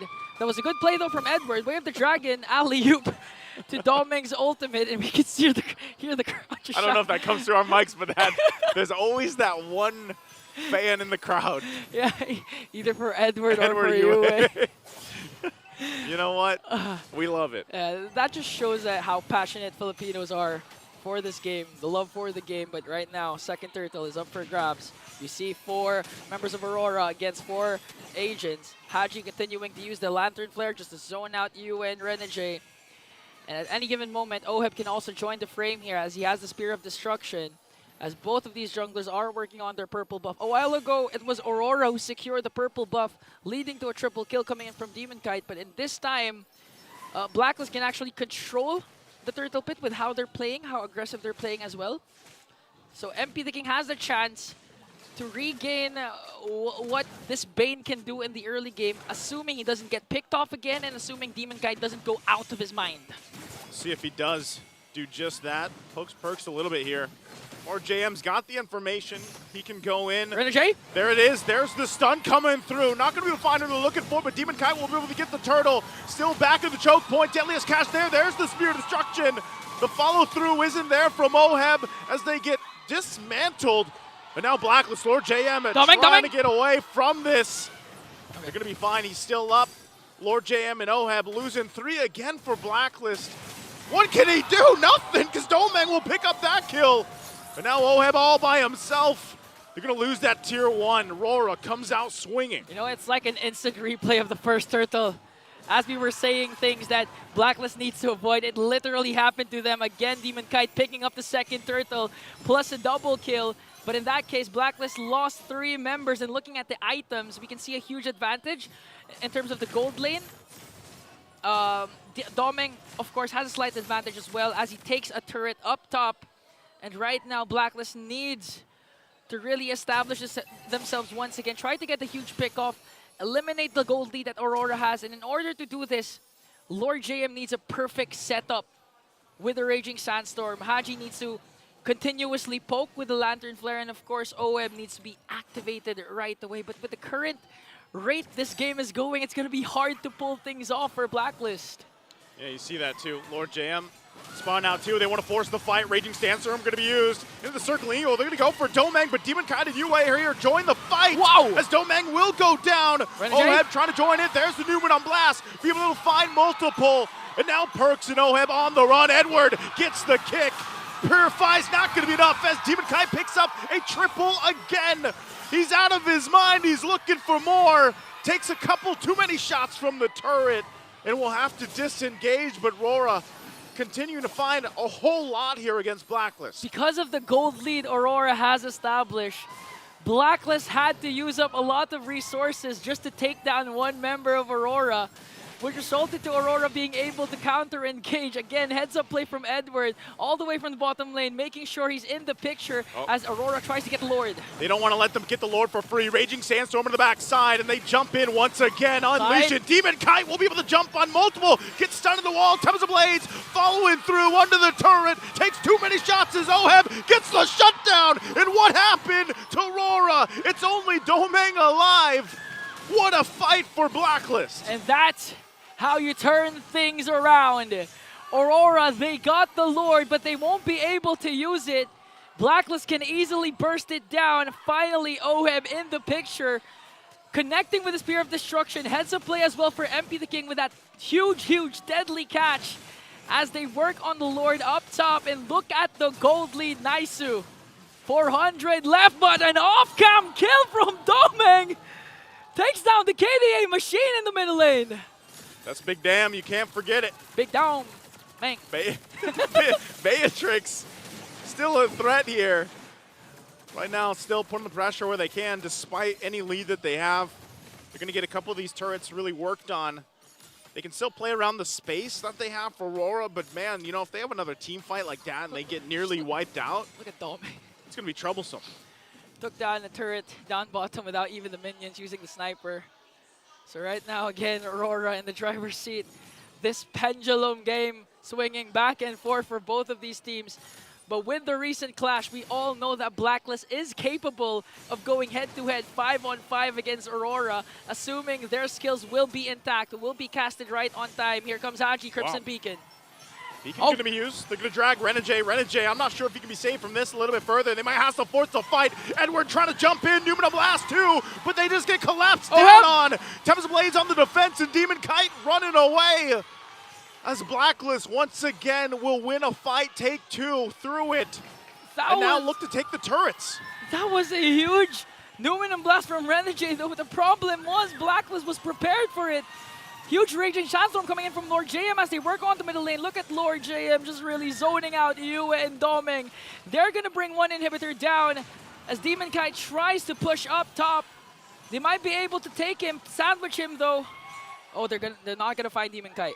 Just as you said just a little bit ago, Ingan, that pendulum has just continued to swing back and forth up to this point in this game. And as you wait, 30 seconds for this Lord to come up, you're not really sure. You almost have to flip a coin at this point on which team is actually going to be able to pull through, because it's really a lot of crowd control being utilized. Like you mentioned, Renegade, even if he finds multiple members of Blacklist with a Numina Blast, it doesn't necessarily mean it's going to convert into an easy kill, because they're still fighting into a very front-loaded lineup from Blacklist International. I just have to commend MP the King also with his deadliest catch, always casted right on time. There's a reason why whenever you're up against Blacklist, against MP the King, the Bane gets banned out.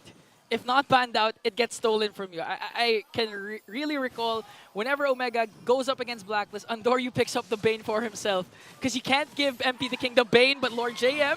Lord JM, Raging Sandstorm right on the perfect mark. Domeng could be in trouble.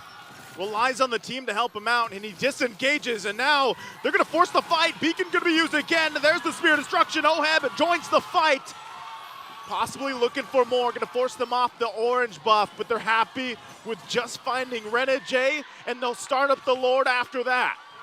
No matter how you recode, Blacklist in their DNA will always be the ultimate bonding experience, and right now, they've been rotating around the map with 5 members. He's going to get dragged back to his death, taking the cannon to the face, and now once again a Blacklist taking a whole lot. Good push though from Demon Kite up top, but still, what more can Aurora do here? Just like that, Blacklist has the lead. 1.9k as they take away the purple buff as well. Perks playing out of his mind also with the Mathilda. Can be aggressive, can be defensive. But this time, you can expect him to go dive in with a Circling Eagle, because they have the Lord in their hands, marching into the mid lane. Demon Kite again working on the split push onto the bottom lane. But eventually, he's gonna have to be there for the final potential defense for Aurora. And here comes the Lord. Lord charging up mid-turret of the base. Going to be worked on. Numinal Blast dropped down on the minions. And right now, Blacklist just looking to take as many turrets as they can off this Lord. RORA's defense still pretty good, still strong here as they hold on to these base turrets. 2 of them. MB2 just working wonders. Oh, with 2-on-1, 2-on-5 as Lord J works on Demon Kite. No, he's trying to escape. There's a whole lot of Russian happening here. I don't know if he's going to be able to get out in time. They go in, and Demon Kite just at the right moment gets back to safety. 0.0 something seconds away from a potential death. Faster reaction time than an F1 driver. Demon Kite with a huge... Sorry, Leo. That's for Leo. My bad. That's for Leo. That's Leo style. But okay, look at Renegades' positioning. He's making sure that Demon Kite is safe to go for the split push. And if OHEB reacts, this could be detrimental for Blacklist. But again, the Ube strategy, 5 members are rotating as one. You could also say that it's like Blacklist is also a super family because they're not going... wait! Going to be in trouble here this time around. Edward trying to find something out of it, but just goes down. A big pickup here. Once again, Blacklist International finding another. Oh, and the happiest person in the building is probably Leo right now. MP the King, 638 KDA. He didn't start things out strong again. Demon Kite was able to take 2 turtles away from him. Who could forget the 2 consecutive triple kills from Kite with the Ling as they try and demolish the agents. And right now, MP the King is able to answer right back because of their current composition, their current rotation. Again, they've been rotating as one, trying to go for the pickoffs with 5 members. And now the problem is for Aurora, their inhibitor turret in the middle lane is now gone. So in terms of map control, Blacklist has it. They can again safely get the Lord. Even if Aurora tries to go for the contest, we've been seeing that the clashes always favor the agents. So right now, what can Aurora do to even out the score and eventually win this game? See what happens here. UA holding on. Deadliest catch. Circling Eagle once again. Flicker from Edward. Not going to be able to find it. Renegade in trouble too. Has to get out. Spear Destruction going to be used. You don't follow that one up, but now Edward on the run. 3 members chasing him down. Raging Sandstorm going to go through. Numinum Blast already dropped down as well. Still breaking it down. OHEB gets a kill. Demon Kite! Renegade still working on it, and Demon Kite has to get out of the fight. The trade right now, 1-1, but Blacklist still healthy. We'll start up the Lord. Wow, Edward was able to salvage his death with a huge kick onto Lord JM. Despite a lot of agents chasing after him, here comes UA going up against 4 members. And I think they're going to give Blacklist the Lord. Blacklist will secure the Lord as Demon Kite tries to work on the minions once again up top. Huge win for the agents. And at this point, what can you actually do? Because in terms of the gold lane matchup, OHEB can actually dominate it because of his macro capabilities with the Moskov. We've seen a huge Spear of Destructions keep on connecting. He's able to push. And with the guidance, with the defense coming in from Perks, he's always safe. Looking at this KDA, 316, he only died once. Same goes with Doming. But in terms of kill participation, he's more active. Again, when you're really wondering what RORA can do, it's, you know, they have this sort of pick-off-centric lineup with the Cho here. And it's always the same. Even if Renegade gets the stun, there's Edward, what we were just talking about, Way of the Dragon going to be used. Oh, still looking for it. Tempest Blade's going to be committed as well, and MP the King will go down in the exchange. And now Lord JM, there's Haji, chasing down Edward, going to drag him back for the fight. Meanwhile, the rest of Aurora working on the Lord here as the base turrets, bottom side, will go down. And now Blacklist looking to rotate up, but Demon Kite just cutting the waves. That was a good cut from Demon Kite. Again, with what Demon Kite is doing, Blacklist conversion rate in terms of inhibitor turrets is 1 Lord equals 1 inhibitor turret. Imagine if he didn't do that. Blacklist could have easily go for a push again. But Demon Kite, okay, here's the chase. He's got Haji's some there. energy. Haji's there. Lantern Flare going to be used. Haji's jumping in. They want to force the fight. Demon Kite dashing on out. Will be able to go. Spear Destruction. Is he going to follow through? OHEB doesn't take the risk even with that. But man, what a chase from Blacklist. Woo! The fans in Greenstone Hotel are going wild. Every single moment, you really need to savor this. If you blink, you'll miss it. And going back to the previous clash, when Aurora tried to ambush MP the King and Lord JM, fortunately for Aurora, the Spear of Destruction didn't connect. Because imagine if it did, this game could be over. That's why it resulted instead to a 1-for-1 trade between the two XP laners. We're almost at the 19-minute mark. Gold laners at their items locked already. This time it's just a matter of really execution.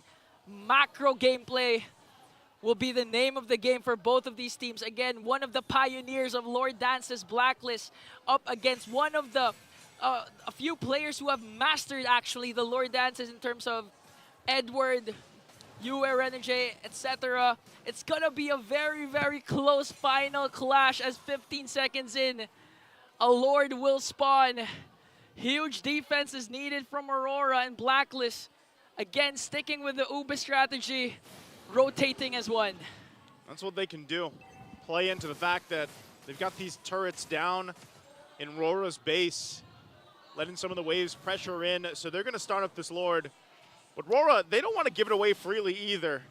So even for Blacklist, knowing that they have, you know, this bit of an advantage on the macro level, they still got to be able to contain what Aurora could possibly do. And that will be even something as simple as just, yeah, take the purple away, Demon Kite. They go, and this time around, they'll start up the Lord here. They know where most of the members of Blacklist are going to come from. Lord JM, given the vision they need, they're going to get sandwiched in. They're going to have to force the fight. Raging Sandstorm once again, bottom side. Lord half health there. It's going to go for the reset. Edward flickers in. The kick is wrong, though. Won't be able to find the angle he was looking for. They have to disengage. Okay, this might be an opening for the Agents to go and make a play. They know that the Way of Dragon is on cooldown. Demon Kite doesn't have his purple buff. They have control over the minions.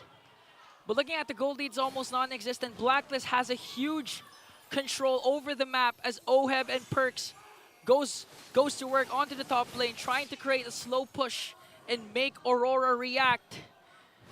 And now it's going to be a huge Retribution Rumble battle between the two junglers. If ever Demon Kite will be there on time. Haji just continuing to zone out and force Aurora out of their formation. Might be able to pick up someone here as Yue has to walk away. Here comes Renegade. Oh, they want to chase Edward they want to go for Edward. They're going to go for him. Deadliest catches too, Edward. Jikundo trying to get out of there, has to go in, but gets taken out by MP the King. And Lord JM could be in trouble as well. Still has the immortality. Goes for the quick guard heal. And now at this point, Lord still for the taking. Edward having a very difficult time on this Cho pick. What will they do with the Lord here? Okay, Domeng takes care of the top lane as Demon Kite will have to go for his purple buff, and it looks like they're just going to give away this Lord for Blacklist. Huge pick-off for MP the King as they take off Legend Zero, and now the chase is on. They know that Demon Kite is going to go up top. They want to go get the pick-off before at least the Lord spawns, and a huge defense really is needed for Aurora. Again, they're going to have to just deal with these waves the best they can. They are going to have a full force from Aurora to deal with this. And look at this late game showdown. Oh, so in terms of late game, Blacklist has a higher chance of winning, higher percentage, 60% compared to 50% for Aurora. Here comes the chase. The beacon going to be used. Demon Kite, Finch Poison, he'll be fine. Lord, though, mid lane. He's going to have to do something with this and rely on the team to hold the defense, hold the ground. He's going to have to get back to base in time. Yue holding on to the deadliest catch, and Renegade being quickly worked on. There's the immortality going to be popped, and Demon Kite still working through it. Lord still up, knocking on the base. They keep it together. Tempest Blades as well. Just trying to clear out the minions for now as Blacklist looks for an angle, looks for an opening, and Demon Kite will be able to get away as Oheb will pick up the kill. But they've cleaned out the minions for now, and Yue goes down, and it looks like Blacklist International, the code is strong as they get ready to go in the playoffs after a victory against RORA. They cannot outshine a Blacklist this time with a reverse sweep onto Aurora. The recoded Agents once again had a major upset And you can hear the crowd screaming, break the code, because once again, they have done it, broken the code, and beat Aurora MLBB. Again, two teams here with a lot of history between each other. Even you can see them, of course, high-fiving everyone because it just, you know, they can't. I'm sure they can't wait to see and face off against each other in the playoffs here. But man, what a turnaround! What a reverse sweep for Blacklist International, and a lot of that too, just showing how disciplined they can be, even when they go in these games that are back and forth between each other. Literally a huge win for Blacklist, especially coming into the playoffs. Momentum clearly on their side, but Aurora still, props to them for showing us a good game, going head-to-head against Blacklist. These 5 young men have a bright future ahead of them, also coming into the playoffs led by Demon Kite, and just this game alone shows how MPL Philippines is honestly one of the best leagues in the world. And I'm excited to hear what the agents have to say with a major win against Aurora. Mara Aquino, take it away.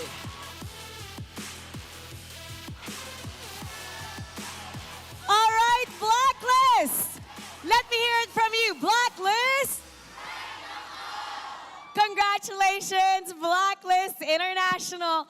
Oheb, na-mention mo sa press con one time na gusto mo mag-champion to prove the doubters wrong. Ngayon, nananalo kayo today en route to the playoffs. Ano naman ang gusto mong sabihin sa mga doubters now? Doubt nyo lang kami lalo. Mas nagaganahan ka ba ngayon? Mas masaya maglaro kasi parang pag natalo ka, okay lang kasi wala naman nag-expect sa amin. Pero pag nanalo kami, parang sampal sa kanila. Ganun. And you're proving them wrong. Haji, tawa ka dyan ah. Haji, how does it feel for you na tinalo nyo ang former teammates nyo na nakatalo sa inyo in the first round? Para sa akin, masarap Revenge. sa pakiramdam para sa amin kasi momentum namin to para sa parating na playoffs. Nakita ko, nag-hug kayo kanina. Ano yung mga exchanges nyo kanina na sinabi? Nice game lang. And it was a really nice game. That was a great game. And now it's time to announce our MVP. Let's see some guesses. Let me hear it. Kahit sino daw. Sabi kahit sino. Sino ba? Lahat daw, lahat. Kahit sino. Nag-wild ang crowd. Let's take a look at the screen. Our MVP is Perks! Perks! Imbitahan naman natin sila na supportahan kayo sa playoffs. Anong gusto mong sabihin sa Blacklist? Sa ating mga agents? Maraming salamat dahil nung nasa baba pa kami, andyan na kayo. Ngayong nasa playoffs na kami, gagalingan namin palagi. Tsaka, salamat sa pagpunta ngayon. And now, it's time to get to know our lucky fan that will take home 3,000 diamonds. Come on up. You will also get Day 1, Match 1 ticket for the playoffs. Come on up. Hello. What's your name? Ali Jones po. Ali Jones po. Al Jones. Jones. Al Jones. Okay, let's talk a little louder para marinig ka nila. Sino dito ang favorite player mo? Joy po. Si Oheb. Oheb, bakit si Oheb? Tabi tayo kay Oheb. Magaling po siya marksman po. Anong gusto mo sabihin sa kanya? Magkatabi kayo. Galingan niyo po sa playoffs. Good luck po. Meron ka bang message sa ating lucky fan? Salamat sa pagiging mo, pag-aaral mo. And now, you get to take a bow with the team and take a walk with them, all right? All right, Blacklist International. You may now take your bow and take your walk of victory.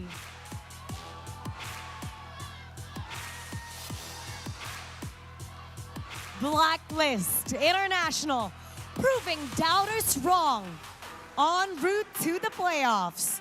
And they defeated their former teammates who beat them in the first round. Now we're gonna go back to our panel. Break it down for us. Panel, paso. Let's break down game number 3, which took a... What was the final number? I lost track of what game duration we were at. It's past 20 minutes, around 21, 22 already, if I'm not mistaken. Maybe even longer. I felt like there was longer. But congratulations to our MVP. Bagging the nod, it's Perks.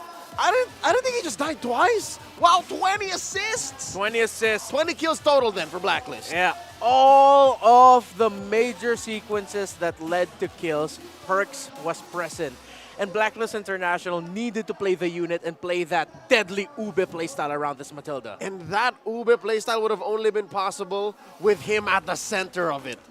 Moving forward, moving back, sideways and around, no one from Aurora could get away from the deadly Ube because of Perks' Matilda. Hey, this is a different take on the story of Coach Bonchan sharing with him videos of setter tanks. Remember, this is I wonder if Coach Bonchan showed him different Matilda videos too. Yeah, maybe. I'm sure that was also in consideration as well. Now, what we talked about earlier when the draft happened was that there's a window for Blacklist International to get pounded in the early game. And we felt that with Demon Kai constantly just Tempest of Bladesing on them. The reflections would be coming in. Yue as well taking away the deadly catch.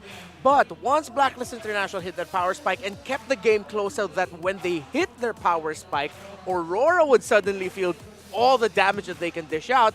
That's how they can turn it around. And exactly how we said the story of the game might go, that's how it went. We also said Edward would be key. That Cho getting the right pickoff would be key.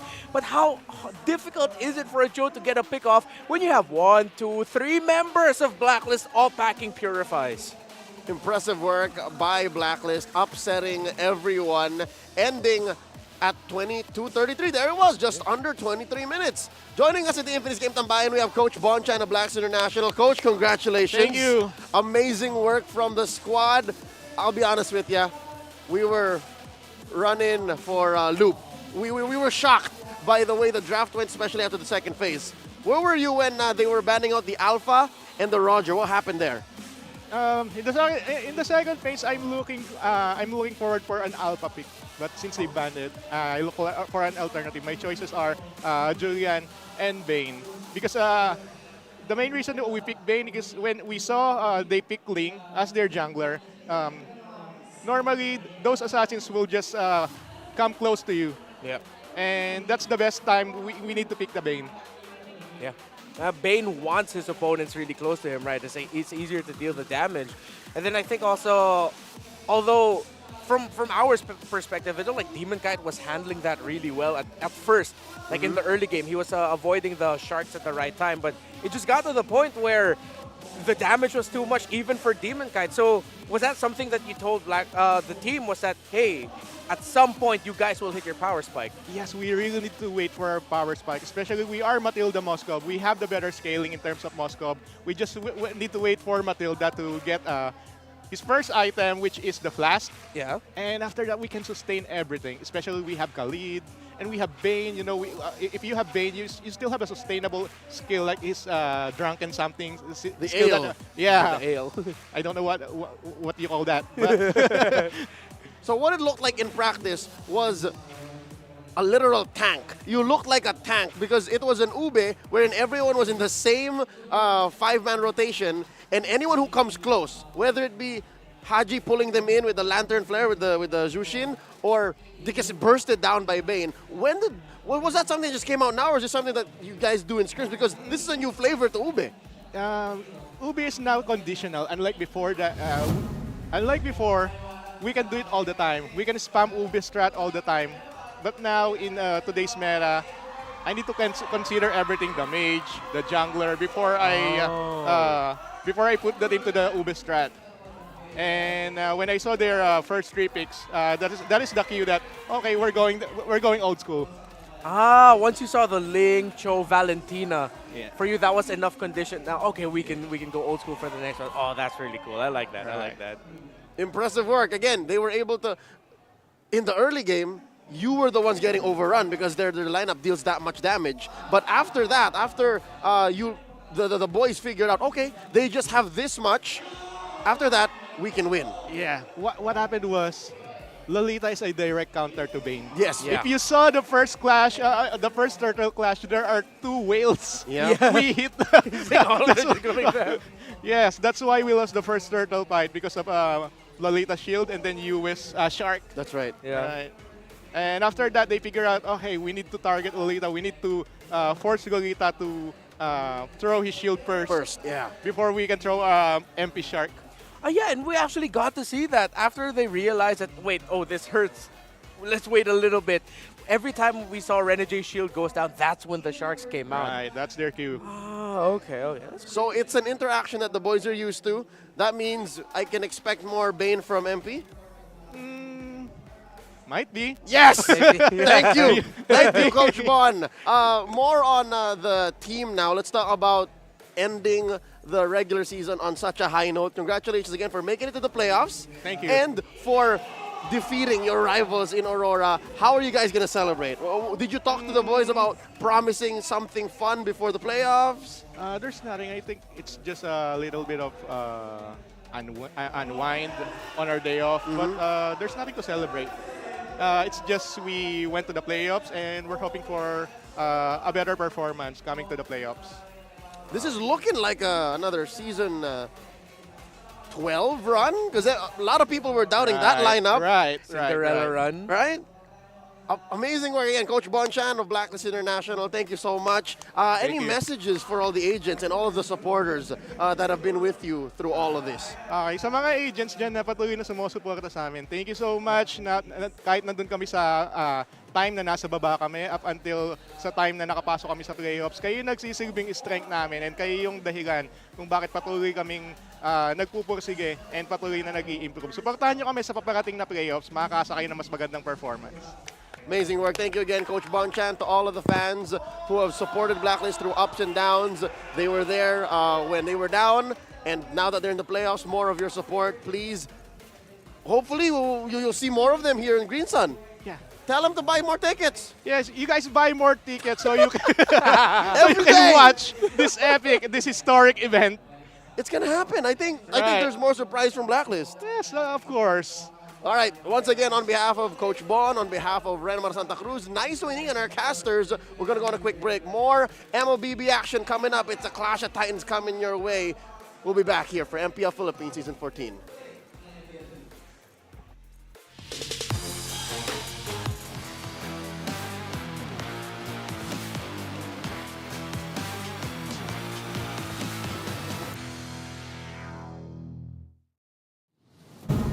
Was gathering together with the sun, even though your back's to the wall. One strike, go cut the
the power of the dark side.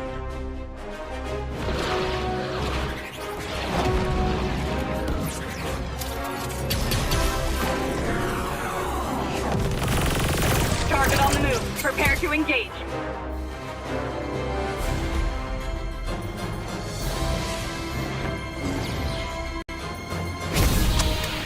May the Force be with you.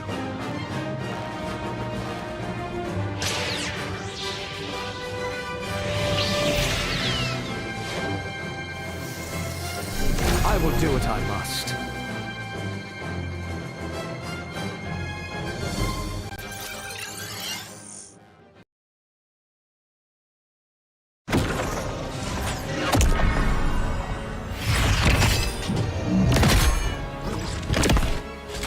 At last, I am complete.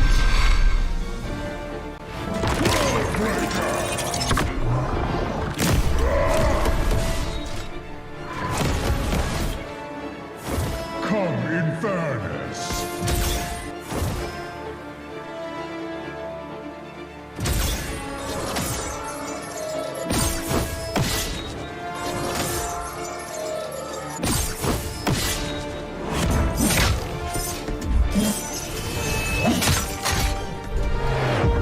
Annihilation awaits.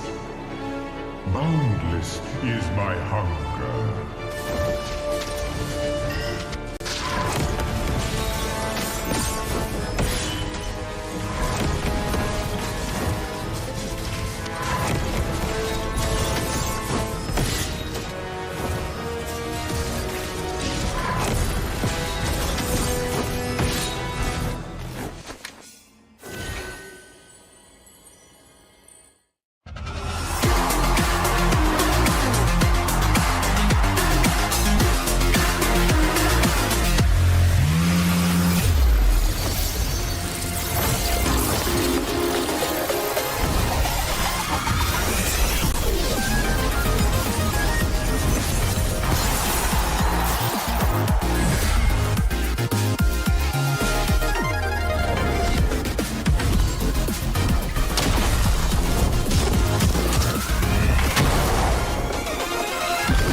Get 8 gigabytes of all-access power. To do it all. Plus only TikTok to scroll and share non-stop. Power, work, life, and more with Smart Power All-access data now up to 90 days. Load now. Tuloy-tuloy live selling, tuloy-tuloy content, tuloy-tuloy gaming. With new Smart All Access 99. May 9 gig ka. Now for 15 days. Load now. Live more today and tomorrow and after and the day after.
Fighting for,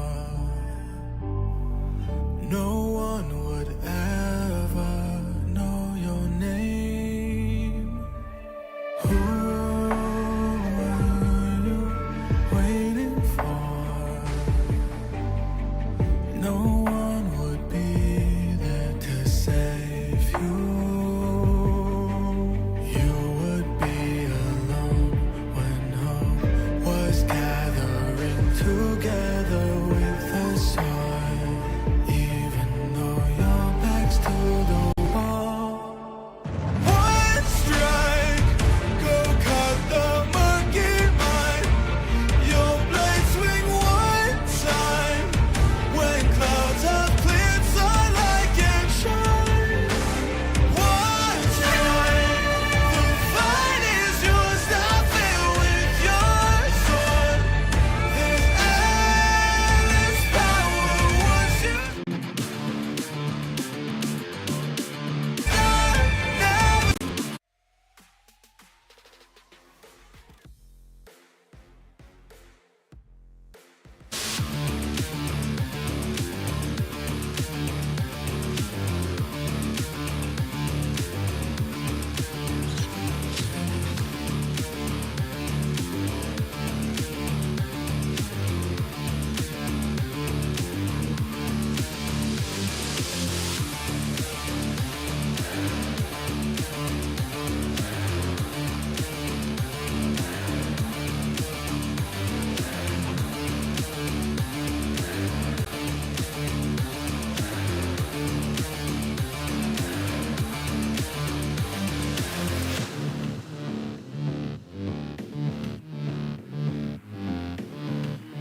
Pinas Malakas, Pilipinas malakas Kahit anong lane, we become the monsters Malakas, Pilipinas malakas Face the golden sun and ribbon for the 3 stars Look at us to the top, no ifs, no buts Winning any game, para to sa PINAS Di mo matitin ang aming boses on your level Nasa kalye man o mobile window, I become a legend Open fire, we unite, we winners Built with pressure, like diamonds are made of Switch in a lane na parang gera HP racing, may reseta Built like a tank, buhat ni Hilda Full load SS, parang Lyra Susundan ko ang iyong bakas Kasama patas Tagumpay natin to Dahil tayo'y malakas Para sa Pinas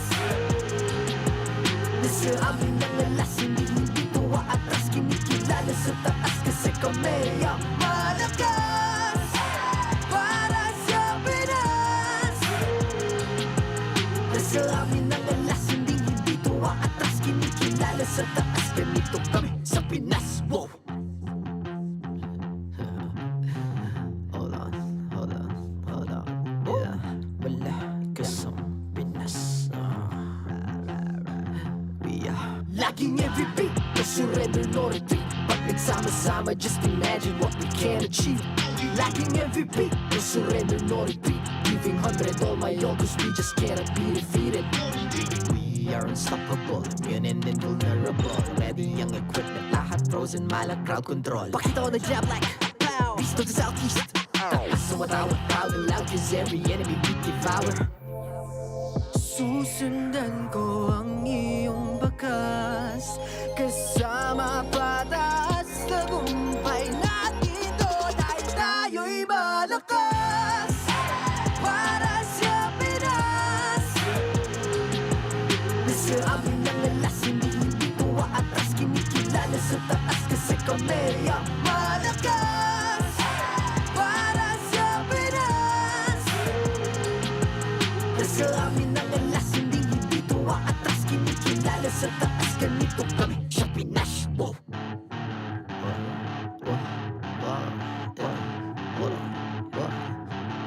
Malakas, Pilipinas malakas Kahit anong lane, we become the monsters Malakas, Pilipinas malakas Face the golden sun and weapon for the 3 stars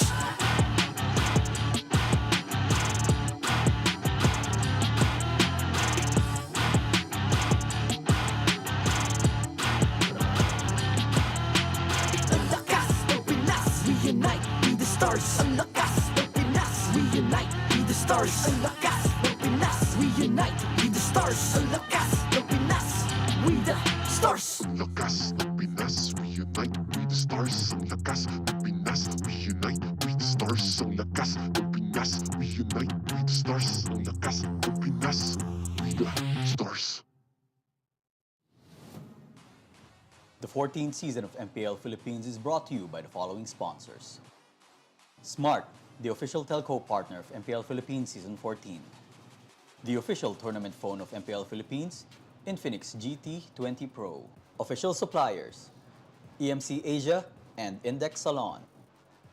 Don't miss any MPL action by following our official Facebook and subscribing to our YouTube channel. Follow MPLPH on TikTok for more content. Experience the Lakas ng Pinas playoffs of MPL Philippines Season 14 action live at Green Sun Hotel. Grab your tickets now via official MPL PH website. And to ensure the equality and fairness of our games, MPL Philippines is also monitored and supervised by the Games and Amusements Board.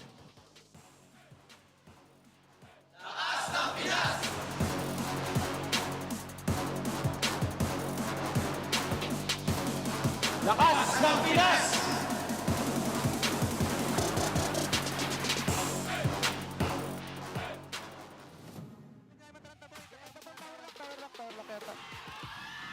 Nice. Good mo, promise! Nice. Veteran move. Out. Nice. Ling muna. Tsaka mamamatay. Harapan lang boys ha. Patay, Ling. Patay, Ling.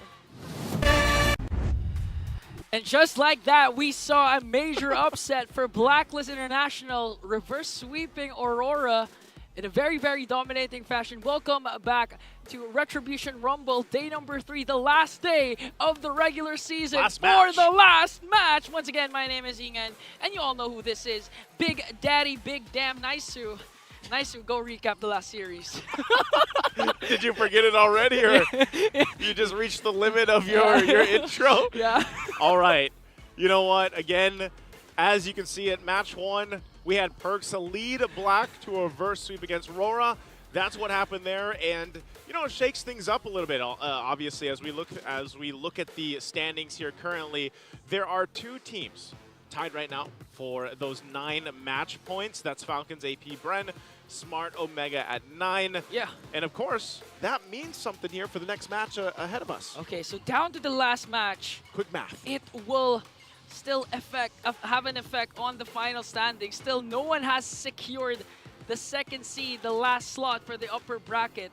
So in this case, if Falcons APBren manage to win just 1 game, not the series, they will secure the upper bracket slot along with Fnatic. But if TLPH manages to 2-0 to sweep Falcons APBren, we will have a tiebreaker match tonight.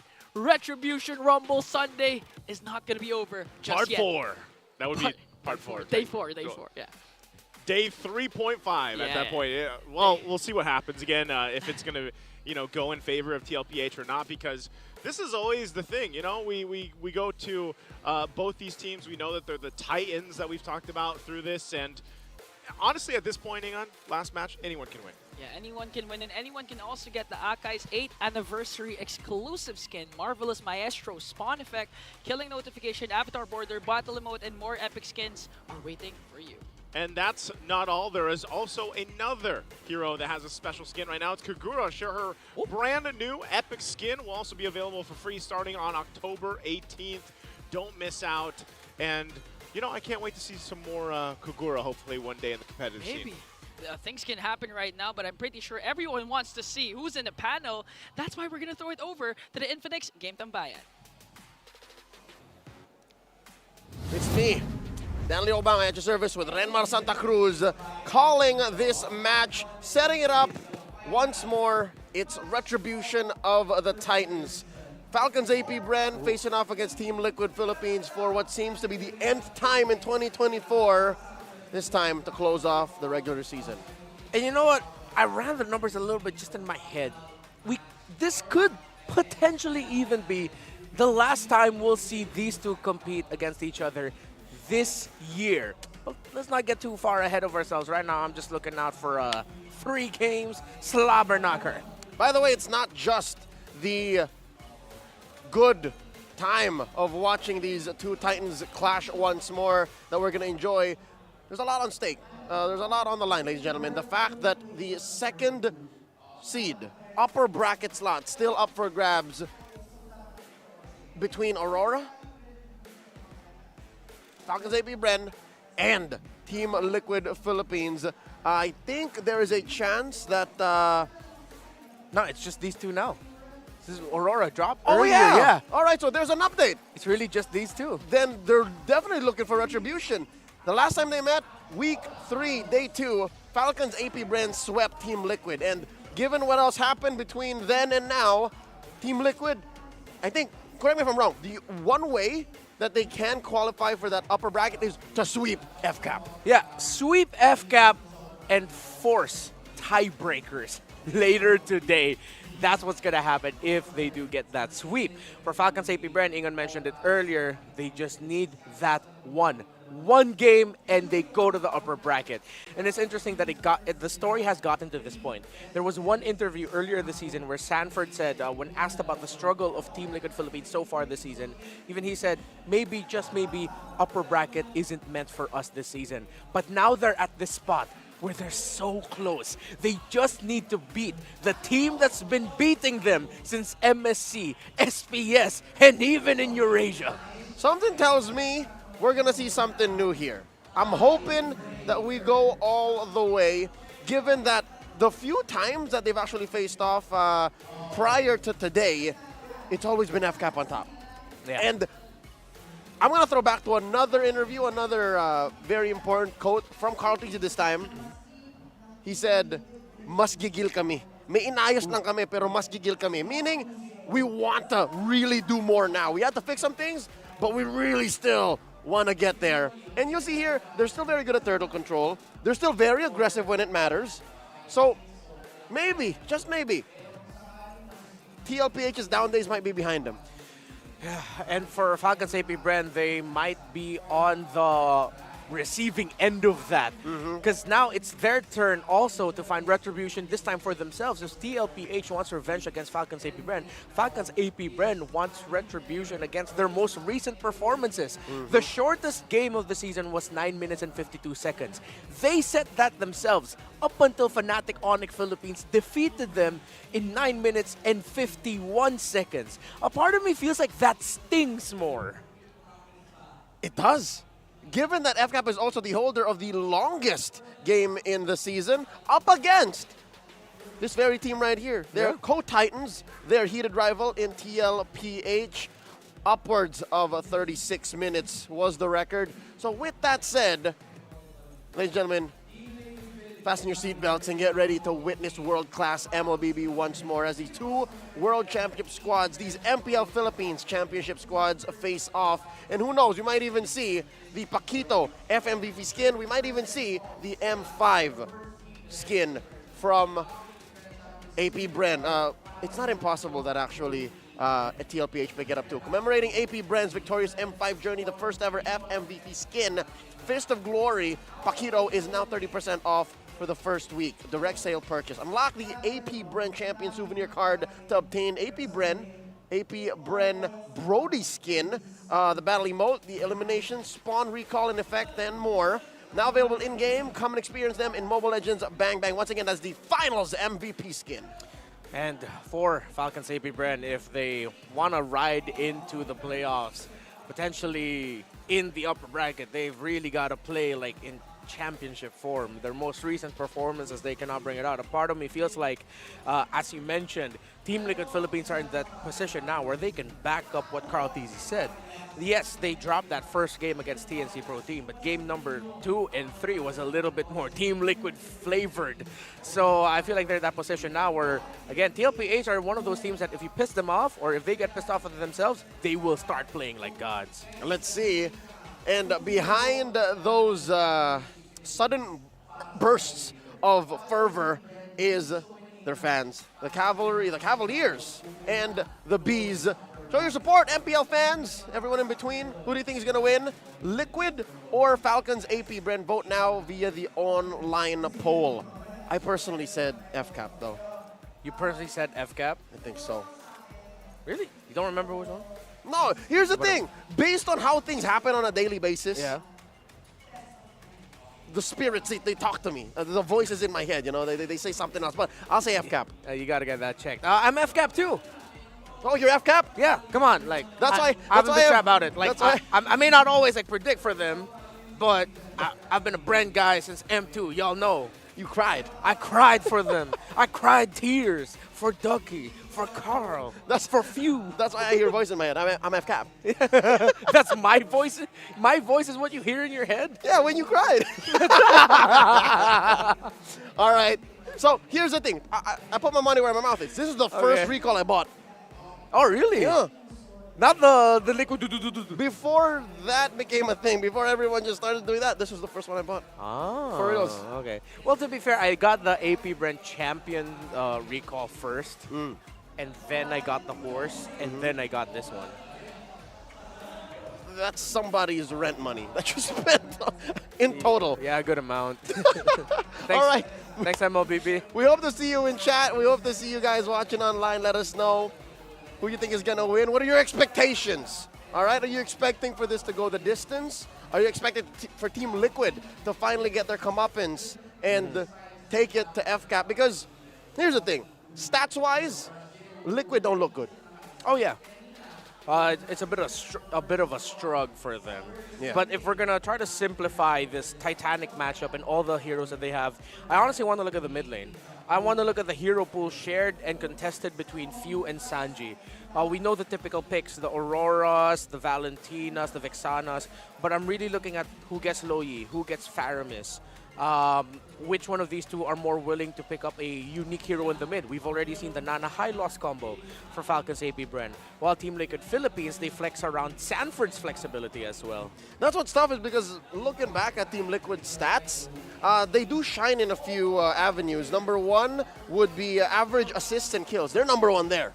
So their sheer breadth of aggression and performance game to game, that definitely helped. They're number two in average control time. So Daddy JP doing work, Sanford doing work. Oh yeah. That definitely shines in the numbers. And they're number three, Turtle and Lord control.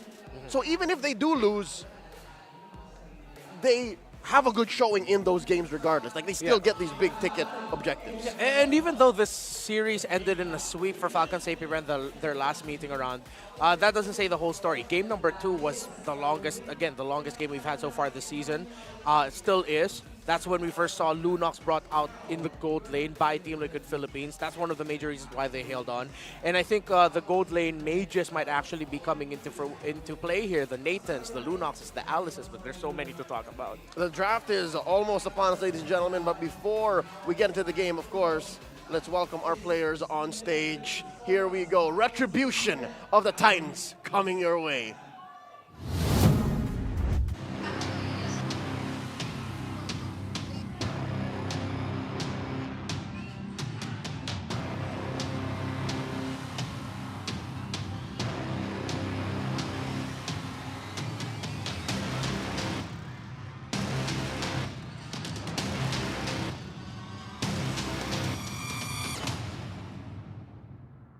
Message ko kay Kyle DZ, nakakatuwa kasi parang idol niya lang ako dati, tapos nasasabay niya na ako ngayon, tapos ang taas pa ng tingin ko sa kanya ngayon, and gusto kong i-improve pa yung sarili ko lalo para lang makasabay sa kanya. Ang masasabi ko dun sa message niya about me, sobrang saya ko kasi yung dating ako na nanonood sa kanya ngayon na hinahangaan niya na rin ako ngayon. So parang nakakatawa ng puso kasi hindi ko naman to expect na mangyayari sa akin na yung idol ko na nagiging idol na rin ako. So maraming salamat sa paghanga mo sa akin. Carl Tizit. The Titans of MLBB are back. Our marshals for this match, Joshua, JJ, Pat, and Jeff.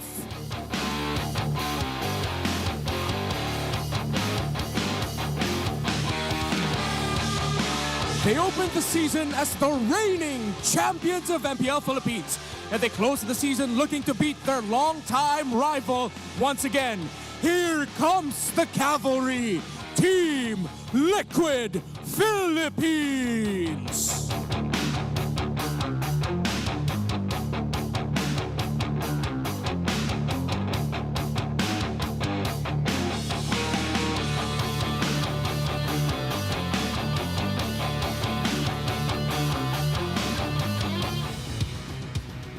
They have dominated for seasons in home soil and across the world.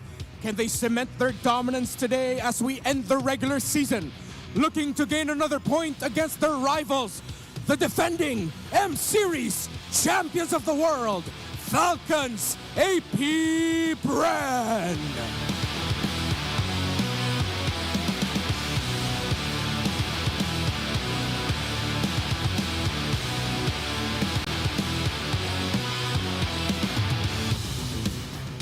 For Team Liquid Philippines, their coach, Coach Saire. For Falcons APBren, Coach Ducky.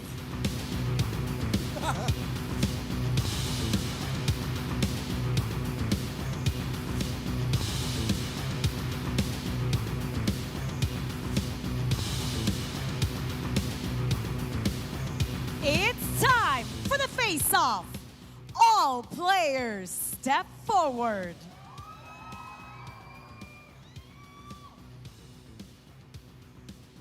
Step closer together. Benny Cutie, Ano ang palag mo? Wala akong palag, birthday niya ngayon. Super Marco, birthday boy, ano ang palag mo? Buenas ako ngayon, birthday ko eh.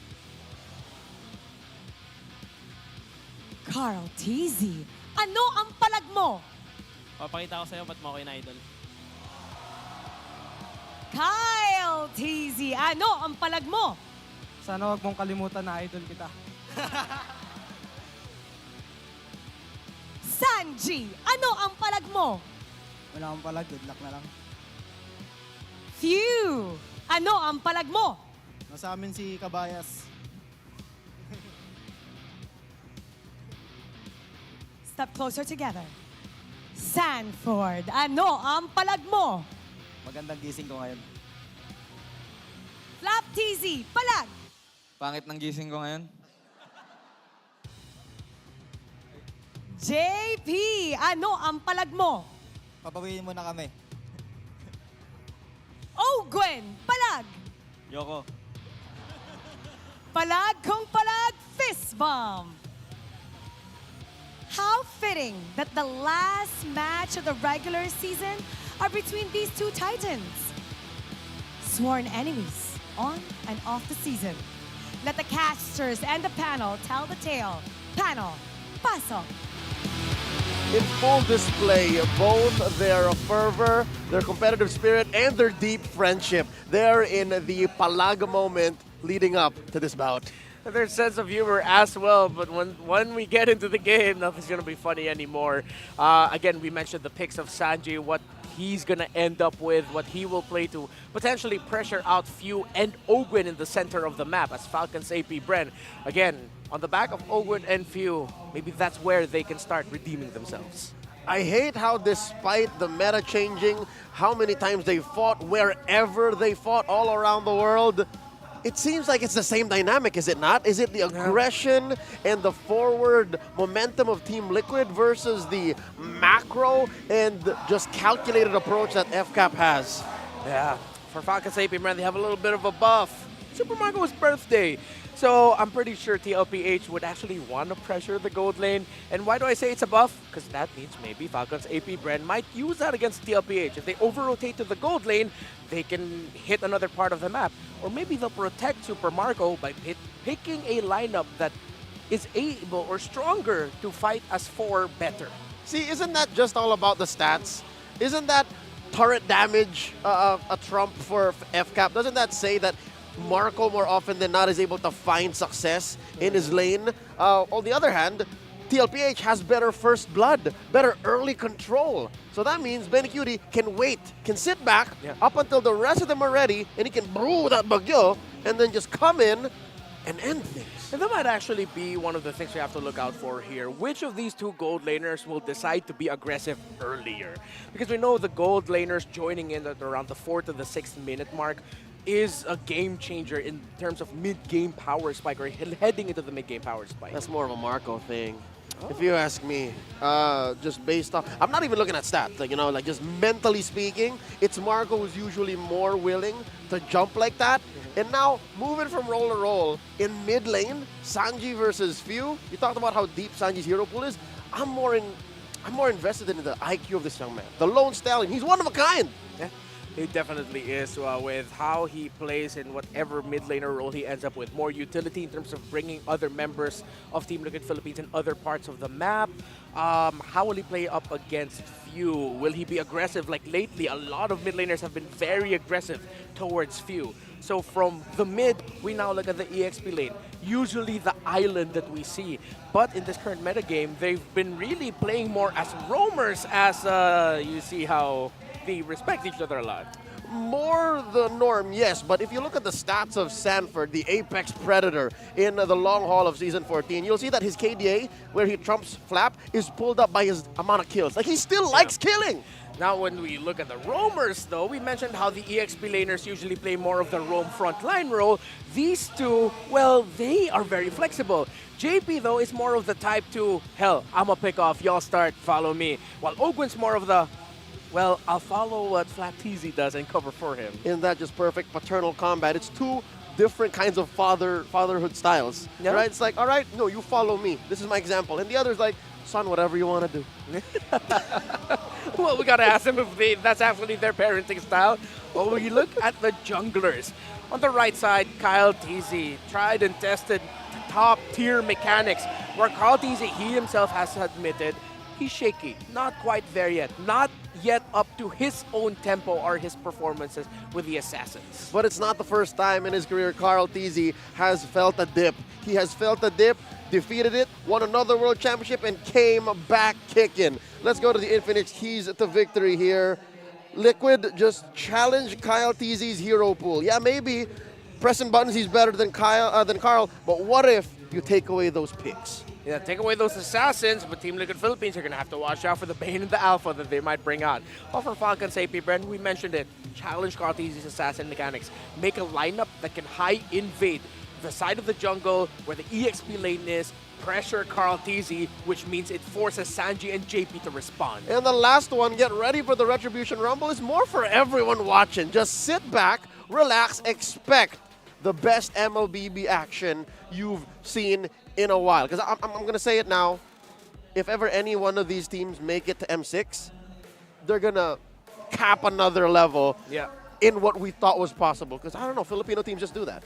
Yeah, you know, I had a chance to pass by members of Falcons APBren and Team Liquid Philippines as they prepared heading into this matchup. There was one thing that I heard in common. I can't remember exactly which specific players, but as I passed by them, they both said the same thing. They were talking with their coaches about specific hero matchups. And the two players I heard, one in Liquid and one Falcons APBren, said, don't worry, I'll crush him. The fact that I got to hear that in two separate occasions, from two separate players, goosebumps. So they're both on that level right now where they just want to crush each other. Oh, and it's that confidence that you bring into battle that allows for these teams to succeed to the level that they have. Quick breaking news, Team Liquid Philippines being home chooses a blue side. So that means Coach Saire, Coach CJ get first dibs. I like it. Again, if you're so confident you're going to crush your lane mate, what better way than to do that than to arm yourself with the best picks? Like the start, right? Very rarely do you see blue side lose in the draft anyways. At worst, you're just, you're okay. You're very rarely losing the trades. Yeah, admittedly, as we head into this draft, I'm looking for more experimental picks. As a Khalid gets picked up, Fanny Ling gets taken out, respected by Falcons APBren. I mean, we still might default into the usual Nolans, Julians, Hayabusas as it gets picked up by Falcons APBren. But again, I'm really looking out for if teams are willing to play the Bellerics, the Akai EXP, Gold Lane Alice, maybe even a Gold Lane a Jungle Alice might pop up.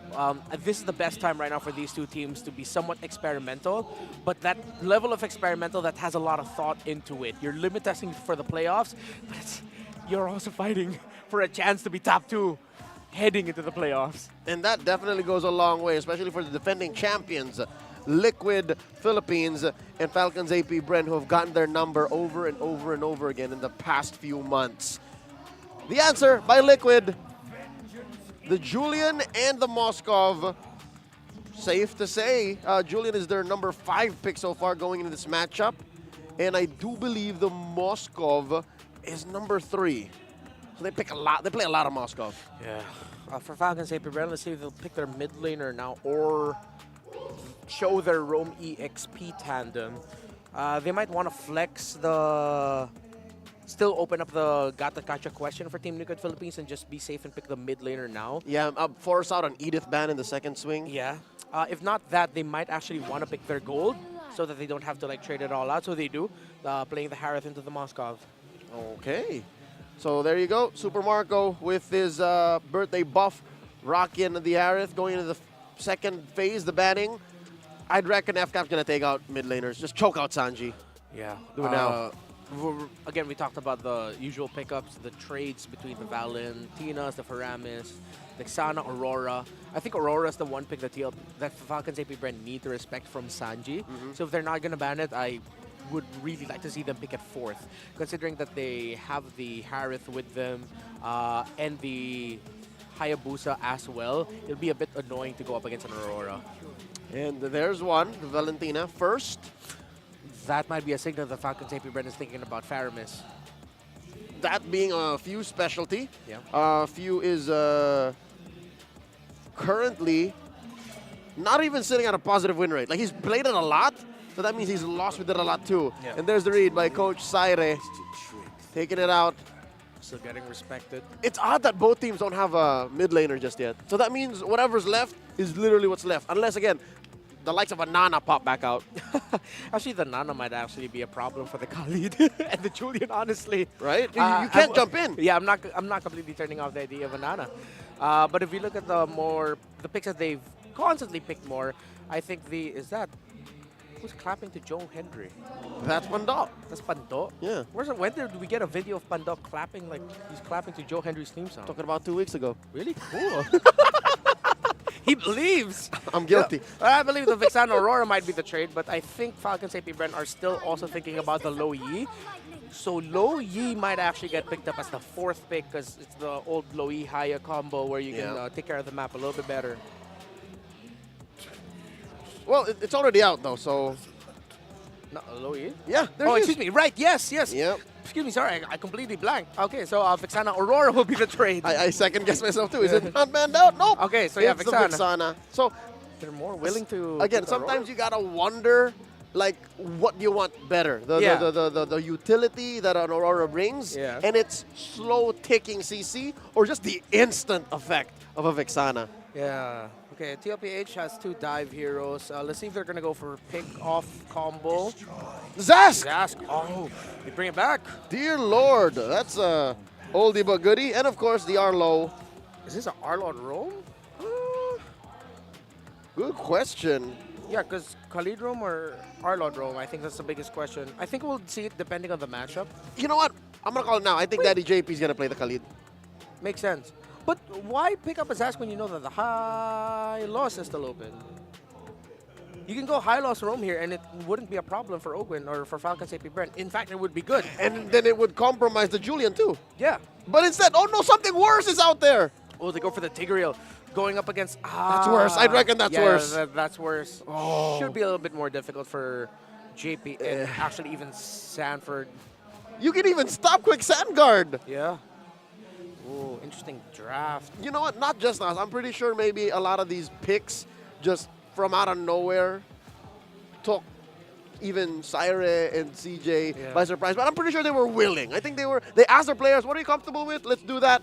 And that's what explains the counter index on FCAP. Yeah. I'm looking out for 2 sequences, post-turtle, 1 punish, and who gets a turret broken by 5th minute. Let's throw it over to our casters, Ingan and Naisu. Clash of the Titans once again. A rematch we're all been waiting for. TLPH versus Falcons APBren.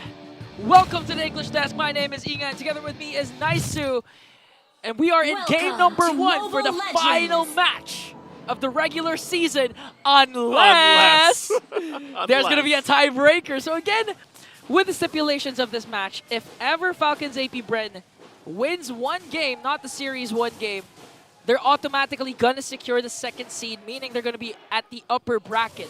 But if TLPH manages to sweep them, okay, we're going to have another match after this. That's what TLPH needs. They need a sweep here, and we'll see if they're able to do it again. You saw earlier when the panel were talking about it, what happened in their first matchup against each other in the regular season. Of course, that was a sweep. That time around, of course, it was for FCAP.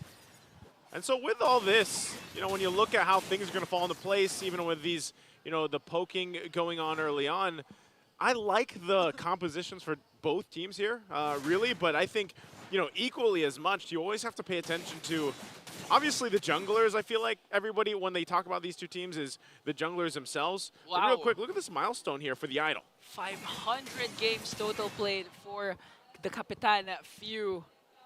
Since the first player. Since the first season, he was here already. If you want to talk about veterancy, this guy is leading every single player, every single veteran. That's why you know that he's the captain of Falcons APBren. He has the discipline. Especially, I remember a lot of times wherein Few was actually saying, Flap TZ, just wait, something like that. Yeah. He has to control his XP laner. So right now, going back to the match, what do you think about this Zask Sanji? Because we haven't seen Zask for quite some time now.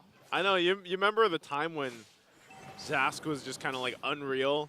He was picked up all the time, and then now he's kind of fallen off a little bit. Teams have opted more so for, you know, the Vixanas, the Valentinas, the Auroras. But I would say he's still a good threat, especially for some of the lineups that go through this. It's just, you kind of got to play the part. There's the final slash coming out from Sanford. Ogwin gonna pop him with the implosion. Will go down though in the exchange. There's the raging sandstorm. Flap T's gonna be in trouble here as they focus him down. Tries to heal up with the sand guard. Takes a couple shots and finally Sanji will pick up the kill himself. And now in trouble. Carl Teasy will be able to get the turtle. Phew. Flickers out. There's the shadow kill, though, as Kyle Teasy picks up a kill before he gets taken down. Wow, speaking of, you know, early game potential, TLPH picks up 3 kills, only trading 1. And look at this. They also got the turtle. Despite the aggressive response of Ogwin and Flap Teasy with Ogwin's implosion and Flap Teasy's AOG, that was a good, solid catch for Sanford. And going back to the face-off, you know Sanford's really aggressive, going to be aggressive this game. He said a while ago that he woke up so good today. He's ready. He wants to go up against Falcons APBren, have that rematch, have that revenge tour. And right now, TLPH rocking a 1K gold lead. And it's looking good for the Cavalry. That's really how you want to start it. Your TLPH on this, the idea of you want to make this lineup work, obviously, and scale things up really well. You can already see, you know, so getting closer to those first items with this nice little 1,000 gold lead that they have here. Not really going to expect too much until we get to the next turtle, though, because really when you look at the lineup even for FCAP, it's like, you know, how do they find a pickoff with this? It's more so a response like, you know, Ogwin's not just going to go commit his implosion, but if they force a fight, at least in the mid lane, before a turtle comes up, and they can convert it, then that's great for them. Yeah, and apart from that, no, JP is also doing a good job being as aggressive as possible. This is a roamer Khaled with a 1-0-2. What? Wait. Okay. Kyle, he at least gets the Purify out, so not going to be able to pick up a kill. But sometimes, you know, you see this happen with Hayabusa. Any of the players that do pick it up, they kind of limit test that early damage if they can. And if they get a battle spell out, great. Yeah, especially before the neutral objective spawns here. And in 10 seconds, the second turtle will end. So a while ago, we saw TLPH. Oh, Sanford. There's the final slash flicker. Able to find Few right away. Good mark, good targeting there from TLPH, and that should also get him the turtle here, unless FCAP has something to say about it. They're going to force him back. There's the implosion from Ogwin. Dominant force from Super Marco to go in and secure the kill. But turtle already secured. Ogwin actually still up, finally getting down. As Sanford picks up the kill, and now he's going to be focusing on the rest is Kyle, the next target. The jump in from Flap Teasy, as he has to get back, try to disengage, but the enhanced chains are too much. TLPH continues to take everything from FCAP. Yo, Sanford, S13 Finals MVP is playing out of his mind. Another catch with the final slash, plus the follow-up kill onto Ogwin, resulting in that Carl Teasy easy turtle take once again. Sanford's really activated early on, and this is what you want if you have a highly mechanical skilled player in the form of Sanford. You want to give him something like an Arlot that could easily outplay, come out of nowhere with a final slash. And that's what you do if you're TLPH, ride on the momentum. And we can recall that the previous series that they played, all their games, or most of their games, are actually fast. It ended fast because of the Liquid Stampede, because of their former identity, Echo Express. They're bringing it back, and it looks like for this game, they're also bringing it back, Naisu. Yeah, they play very quickly, decisively. TLPH, it took them a little bit to find the adjustments. Now here, look at the damage once again. Flap tries to buy some time. They're going to jump in. Eternal Guard drop down with the shadow kill. Through Destruction going to be used as well, and Benny Cutie going to join the fight. Firing off here on the backside, and now Ogwin trying to get there in time. Whoa, Raging JP! Sandstorm, though, will be able to catch Kyle Teasy under the turret. JP finally getting punished himself. Still working on things together. Super Marco joining the fight, focusing down Sanji. Carl Teasy's there, tries to help disengage, but has to get out. And Benny Cutie, where's he gonna go? Super Marco, the target, throws him in, takes the damage. Ogwin's still there too. Dashes on in with the implosion, and we'll be able to find Benny Cutie. Okay, but Carl Teasy wants to go for the counter kill though. And just like that, Falcons APBren was able to answer back. The patience of Ogwin, knows the Purify isn't there. Sacred Hammer then commits the implosion to feed him off to Super Marco for the kill. And this time it looks like Falcons APBren can contest for this turtle. That was a long extended clash. Started things off with a flap TZ AOG onto a same position, managing to outsustain the damage of TLPH. Now, I know Sanford wants to go in with a final /flicker combination again to pick one off before they start the neutral objectives.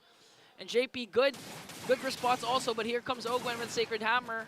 Yeah, once again, they're going to start things up, zoning it out. Raging Sandstorm on the backside. Ogwen, the target. JP just trying to buy some time. They didn't start the turtle. They didn't commit to it. They just want to fight it out.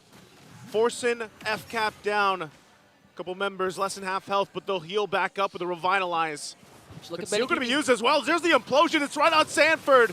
They're going to commit everything on him, trying to get the kill, and Kyle Teasy has to get out. Meanwhile, Benny Cutie's pushing the turrets on the tier 2 at the bottom. He could join the fight anytime, but this looks like TLPH going to be able to get this third turtle. Kyle Teasy just checking things out with Quad Shadow, and he'll give that up. Meanwhile, backside Few gets forced out. Wow, they didn't even need Benny Cutie the whole time. He didn't even bother to cast a Spear of Destruction because JP did a wonderful job zoning out Falcons APBren, Sanford soaking up the damage, and just like that, TLPH got all neutral objectives. And to top things off, Benny Cutie was left alone on the bottom lane, got 2 turrets, extending their lead back to 3.7k. Before that clash, Falcons APBren was able to trim it down to 1k. But with the performance, with the absolute masterclass macro performance of TLPH, they're just continuing to dominate this game. Very fast rotation. Looking at the items, we can already see a huge gap between, not as huge, but the gold lane is in favor for Benny Cutie, despite them having a Moskov compared to Super Marco's Harith.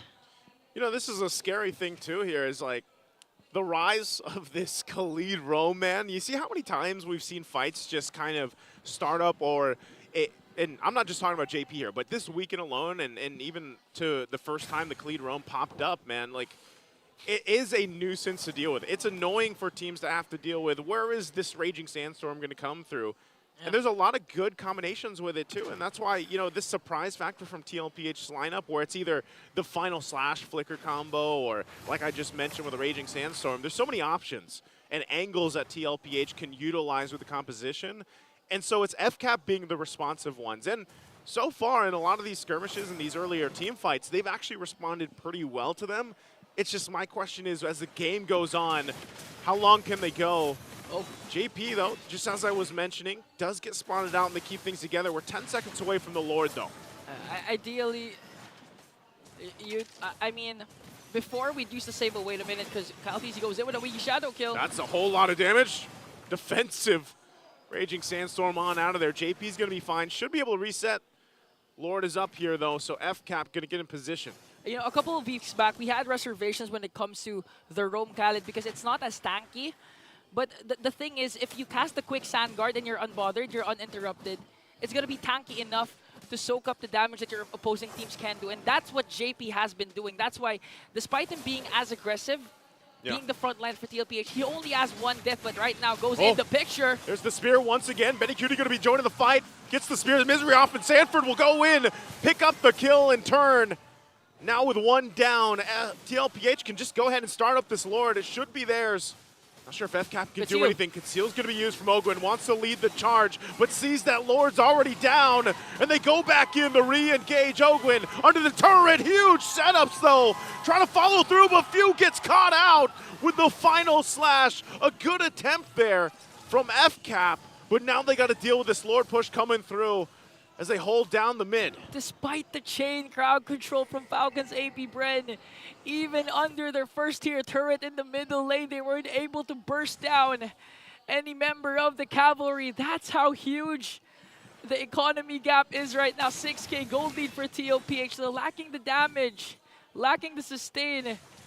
They have, TLPH has the Lord right now marching down bottom as Benny Cutie makes quick work of that mid lane turret, and now you have to rely on Ogwin to get that amazing miracle implosion set. But right now, TLPH has a lot of kit to counterattack that. Credit again to JP with the crucial Raging Sandstorm.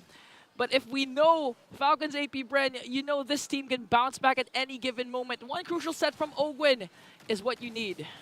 And that's the thing, even with this, we'll see if they're able to hold it together. There can always be a forced initiation from TLPH, and that's what we've been talking about with the lineup the whole game.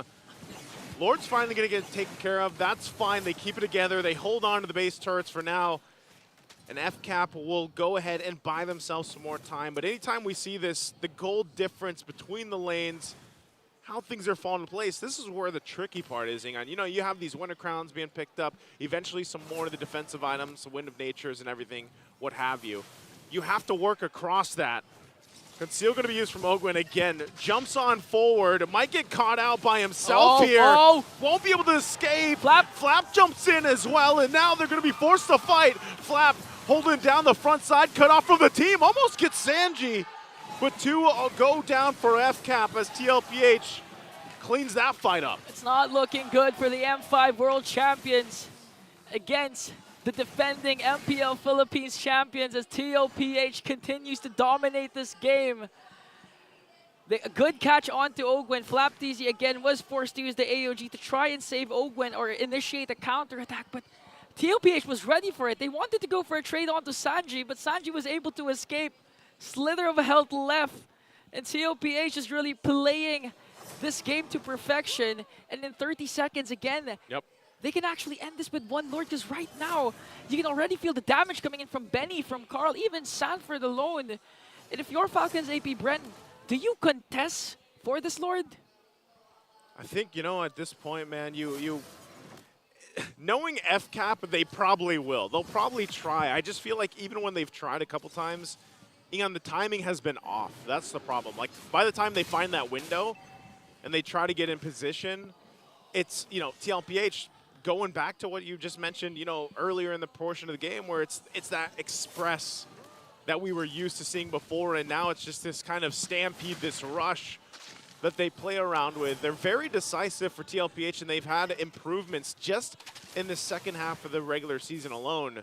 So it looks like they're really locked in here. Okay, all battle spells are available except for Sanford's Flicker. So Ogwin can make a setup here along with FlapTZ's AOG as TLPH works on the Lord. Oh, look at JP just going right after Kyle TZ. They're going to go for him. JP defensively once again. Flap will jump in. There's the implosion, though. Ogwin will be able to find a couple of members. Spirit Destruction on the backside. Benny Cutie follows up. He's trying to get few. Gets cut off, though.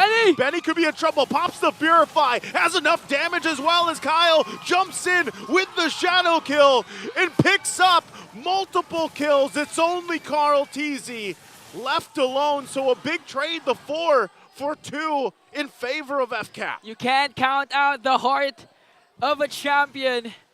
Ogwin again with a huge implosion play. And as we can see in the instant replay brought to us by Infinix, that was a good setup onto 3, forcing a lot of Purifies. Benny Cutie, though, Spear of Destruction will connect. That's why he was able to dish out the damage. But FlapTZ Super Marco made quick work of TLPH, leaving Carl TZ left to fend for himself, but they got the Lord as Falcons APBren just bursted it down, slowly trimming down the lead of TLPH. And with this, you know that Falcons APBren can go head-to-head when it comes to 5v5 clashes. Should be able to. Again, you know, this we're talking about, they were down pretty big deficit. They still have a lot of work to do, though. FCAP still has a ton of work to turn this game over. Again, we're only talking about they have 1 turret, mind you. 1 turret top side. That's about as much room that they have to work with here. So that's not much at all, and now they got to get ready for this defense. Pull things through. Sanford jumps in again. The final slash going to be able to find the mark. The jump in through as Ogwin's already taken out now and again in the backside. Flap's still up, still going forward. Super Marco will pick up a kill, but Carl TZ's in the base, and he's wrecking havoc on FCAP. The 1 for 3 trade this time around. TLPH still showing that they want to fight these. Okay, so that's why TLPH lost the initial clash before that, because Sanford's Flicker wasn't available. And right now that it's available, he was able to make a huge play. Now they have minions onto the middle lane. Gonna work on that mid turret. Phew, Kyle TZ, what can they do? trying to keep things together. The base turrets are at least going to go down for now. They'll manage the waves the best they can. They hold on to one base turret after everything on the bottom side. You know, it's week number 8. Oh! Sanford catches Kyle! Ooh, very close. Raging Sandstorm from JP. The juke comes out though, but Kyle's gonna get caught anyway as Benny Cutie will land the Spear Destruction right on the mark. Still goes. And again, only Kyle TZ gets taken out. The trade though, JP for Kyle. Again, TLPH showing that they mean business, man. That was well worth it for the Cavalry. Again, another crucial final slash for Sanford and a good chase by JP to bring down Kyle TZ. He also forced out the Uvigi Shadow kill. So right now, TLPH, once again, they ballooned up their lead back to 8.4K. And with that, they're going to set themselves up pretty easy in this Lord Pit. Again, 2 inhibitors are down for Falcons APBren, so they also have to worry about the split push potential that Benny QT is known for. When you talk about backdoor, which team do you think about? Of course it's going to be TLPH. So Falcons APBren has a lot on their plate right now. Will they contest? Will they be able to contest? Can they prevent the backdoor potential of Benny QT? And can they turn things around for game number 1? We'll see here. Lord for the Taken's going to be started up. TLPH, they know FCAP's here. You got to keep an eye on JP. Where is he also going to go? Once again, Ogwin could be in trouble. Below half health, but Lord takes a little bit of a reset. And right now, just look at the zoning that Sanji's able to do as well with a little Nightmare spawns here. Keep it together. 1/4 on the health. There's the implosion. The setup is there. Still going to commit to it. Raging Sandstorm to follow through. Carl gets the Lord. They're losing the fight, though. Still working for it. Enhanced Chain's going to be able to find 2 on the knockup. And Kyle still going in. Gets a couple immortalities to work with. But TLPH once again gets the objective. The 2-for-2 trade. A 2-for-2. Despite the huge implosion play from Ogwin, the problem was they weren't able to get Benny Cutie. Benny Cutie was just free hitting the members of Falcons APBren. The Lord marching into the middle lane. Just 3 members for the base to defend. See what Super Marco can do if he can channel the birthday bump. There's the setup from JP. Ogwin keeps them together with the implosion. Kyle and Super Marco collapsing down, looking for the kills. Carl's still going to be quite healthy. Has to deal with, but it's 2 versus 1. Lord's working on the base. They should be able to clear it in FCAP. Able to successfully defend, but they'll lose all their base turrets at this point. The birthday buff of Super Market, though. Look at the KDA. 9-1-3 for this Harith and a huge defense. They have another chance to redeem themselves for game number 1.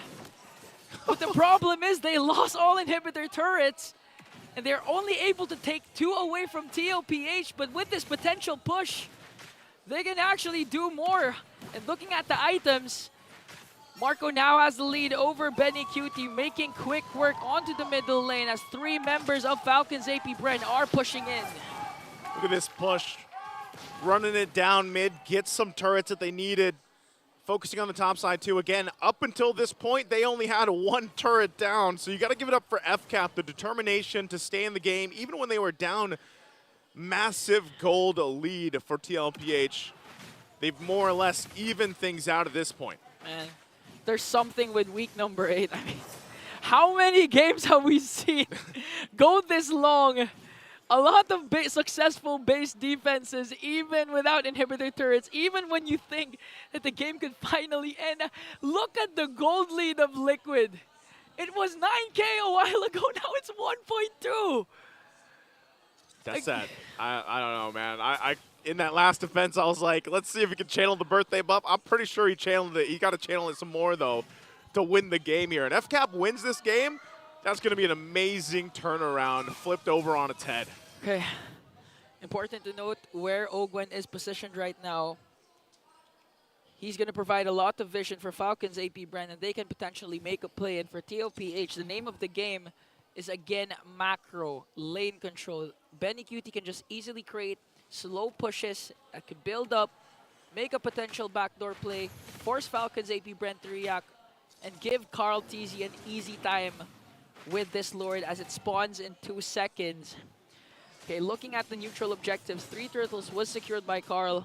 3 Lords was secured by Carl again, and Kyle TZ goes in, forcing JP's Raging Sandstorm. That's 46 seconds cooldown, I believe. Yeah, he gets that out. Good enough to deal with. There's the setup again, an implosion coming out from Ogwin. Gonna be able to find two. Bringing him into the air. Flap takes the front side. JP trying to find out Sanford. Final slash would get taken out by Super Marco again. And FCAP full force, completely healthy, wins a battle against TLPH. And this is a clear signal to take the Lord now. Benny Cutie gonna get taunted. Flap's gonna be able to find him. Benny firing off, pops the Wind of Nature. Throws the Spear of Destruction, but he's got nowhere to go. Meanwhile, look at Carl TZ. Is he going to try to make a play up here against Few? Enhanced chains are there. Few cuts him off, tries to help the rest of the team, comes to help him through. Meanwhile, down, and JP goes down as well. The cross-map battle as Kyle takes out JP, and FCAP will keep Carl TZ at bay as well. A wipeout for Falcons APBren. Few will fall down though as Kyle TZ and Super Marco works on this Lord. Amazing macro decisions for the Bees. A huge catch once again for Ogwin with the implosion play, bringing down the San duo. Sanford, Sanji now has spawned. They have time to defend the potential push of the Bees. And just like that, Falcons APBren now has a 6.2k gold lead. I know people are going to see Super Marco's KDA here, 11-1-4, but man, I got to give it up to Ogwin. The implosions have been on point for maybe the past like 8 minutes or so at this point. I mean, he is doing a phenomenal job at catching the right marks, and even Flap TZ to jump forward to cut off that follow through once Ogwin catches a couple members has been on point. Ogwin. Now the launch once again to the base, mid-turret going to be worked on. Ogwin at the front of it all, an implosion again. Kyle TZ going to follow through. Raging Sandstorm from JP as JP goes down. Lord's still going to be up. 4 members of TLPH on the defense. FCAP, what more will they take? Trying to push down that bottom wave. They know TLPH can still fight back even without JP. Okay, Ogwin doesn't have his implosion as well as Super Marco Zamanfor. So in terms of initiation, Falcons APBren needs to wait for the cooldown of their ultimates, but they have a fat minion up top. They can force the takedown on the inhibitor turrets up top and on the bottom lane as Kyle TZ works on it as well. We can hear already the crowd supporting Falcons. APBren There and it is! Ogwin again, jumping in. Eternal Guard going to be dropped down. Sanford running back. Turret goes down already. And FCAP happy with the push. Are they going to go for the last turret here? The wave is pushing in. JP almost up. Final slash won't land, but the avatar of the Guardian will as Flap TZ jumps in. Kyle TZ still holding down the mid lane. Winter Crowns and everything else going to be popped, and Benny Cutie firing back. Sanford gets a stun off on the Vengeance, and Few pops the Winter Crown himself, but Kyle TZ will save him from the demise of Benny Cutie, and Carl tries to pull something off, but gets punished again as FCAP pays them back, turns things around, and the birthday buff is real as Super Marco gets a triple, 14-1-6. And Sanji, he's all alone. I don't think he has enough nightmaric spawns to keep FCAP at bay for a victory they surely deserve as the base is worked on, and they take game number 1. When these two teams face off at each other, you know something's gonna happen. A comeback win for Falcons APBren. And actually, it's kind of poetic, because if you would recall, Game 4 of the S14 Grand Finals, it was Sanji left to push for the eventual championship win. But in this case, Falcons APBren won that game. Pano, explain what happened. We have names. It's Renmar and Leo. But yes, Ingan was alluding to the lone stallion incident where Sanji was left alone, wiping out the final member of Falcons APBren, Super Marco, to claim the Season 13 championship. But that's long gone now. A lot has happened in MPL Philippines Season 14 since then, all around the world too. And we find ourselves here securing the upper bracket slot, the second overall in the season, Falcons APBren. Wow! And that win came off of the fact that the Liquid Stampede was nigh unstoppable until they came upon a wall. And that wall was Ogwin. Ogwin single-handedly stopped what could have been a GG push. Ogwin, inside the base, a total menace. A single push of a button scatters the defending champions inside their own base. And he held on. He believed, Reptar. He believed. He believed. Content creators, it's your time to shine. Put in that play of Kiboy from M5 that sent them into the grand finals when they beat Falcons APBren in Game 1, and then put in all of the implosions that Ogwin showed in this game to single-handedly force Falcons APBren out of the gutter. From that defense, it was this one, the perfect pushback into the implosion to set up Kyle TZ and Super Marco, while JP tried to zone out the back. Both roamers did their jobs. Falcons APBren's damage dealers were the ones that got free, and as it went on, Falcons APBren started hitting the marks of when to release their skills. Flap and Ogwin were timing their abilities a little bit better, and they made TLPH suffer for it. It was Ogwin's nigh superhuman devotion to his role and to what needed to be done at the moment that seemed like no matter where on the map, TLPH felt scattered. Like it was this random fear that, oh no, Ogwin's gonna hit me with an implosion, no matter where we are. That made it seem like, what was that, 20 minutes in, 19 minutes in? It just changed the face of the game. 20 minutes in that play, yeah. But the 25-minute monster of a match. And again, Team Liquid Philippines, we can't praise what Falcons APBren did without praising what Team Liquid Philippines did for majority of the game. San and Daddy JP. Sanji, Sanford, and JP was the wall to Falcons APBren, that every time Ogwin and FlapTZ wanted to get close, they had to sacrifice a majority of their health bar just to get vision. To the point where it started forcing Falcons APBren to use their abilities at such weird timings and force fights at such weird times. It's safe to say, up until the 17th, 18th minute mark, the map belonged to Liquid. The map was JP's playground, and he let his son San go around and say, you do what you want to do. You hit the final slash on whoever, you burst down whoever. This is why we were calling for the Zask. We were missing Sanji's Zask. But past that 19-minute mark, past the 20-minute mark, where Ogwin flipped the game on its head, it became all about Falcons APBren's macro. It became about how the birthday boy, Super Marco, ended up dealing the most damage, farming up the most gold, and you know what? I don't know what FlapTZ was doing. I guess it was the opposite of what we said would be the parenting style of Ogwin. Yeah. He was following Ogwin's lead here. Yeah, and he had to, like, I think at some point FlapTZ and Ogwin flipped a different switch and understood, yo, nothing's happening. We're not timing our things together, and maybe even more so it's because we're just really getting pressured every time we see the R-Lot, the Zask, and the Khalid throw all of their abilities towards us, so we gotta time things together. So once Falcons APBren got some breathing room, it got to the point where there was an 8K gold lead. But here's the thing, that 8K gold lead was 48K for Falcons APBren, 56K for TLPH. That is still within the realm of the items don't matter anymore. Negligible. It's negligible. It just boiled down to the execution, and Falcons APBren were able to execute at the right time, the right peak.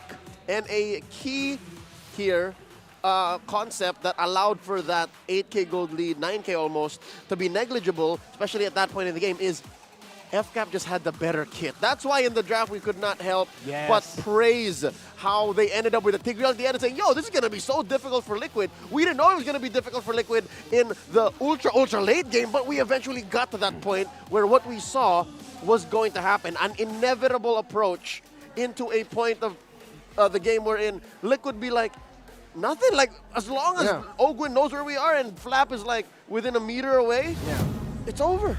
I think we also saw why TLPH were so aggressive. They respected the kit that Falcons APBren brought. That if they allowed Falcons APBren to get into position, you know, play that 50-50 slow up. front to back, farm up, nothing good's gonna come from Team Liquid Philippines. That's why they were aggressive. They pushed the envelope, but then again, it just hit that wall. They hit the point where the thing that they were denying for majority of the game finally happened. Falcons APBren finding their footing, catching up with the items, and come on, Ogwen, no wonder why implosion after implosion. Fleeting time. So it's rare to see a Tigreal get fleeting time. After he confirms an assist, he's got another one coming. Yeah, got another one coming reloaded. up. Yeah, it was there in that end. That's why Team Liquid Philippines, it seems like now they started overthinking.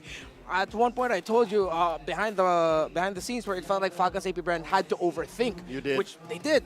But then as it got longer, it was Team Liquid overthinking. Ladies and gentlemen, we're not done with the series yet, but this is big news. The upper bracket slot for Falcons APBren. Speaking of news, we got an M News update brought to you by Mara Aquino. Let's check out what she has to say. We're back for one more episode of M News, where we give you the latest around the competitive world of MLBB. We're gonna cover 3 areas. First up, Mongolia, as the Mongols are the first to secure the M6 World Championship wildcard after winning the ESN National Championship. The Mongols defeated IHC Esports in a best-of-7 grand finals. The clutch guard and barriers Lord Steel from the Romer Shenlin was what they needed to move forward. IHC Esports represented Magnolia back in MSC 2024, where they represented Mongolia. And the Mongols' victory, their teams will soon begin their international debut. Next up, LATAM. Maycam, Evolve, and RRQ Akira have both secured their M6 slots after advancing as the grand finalists of the MPL LATAM Season 2.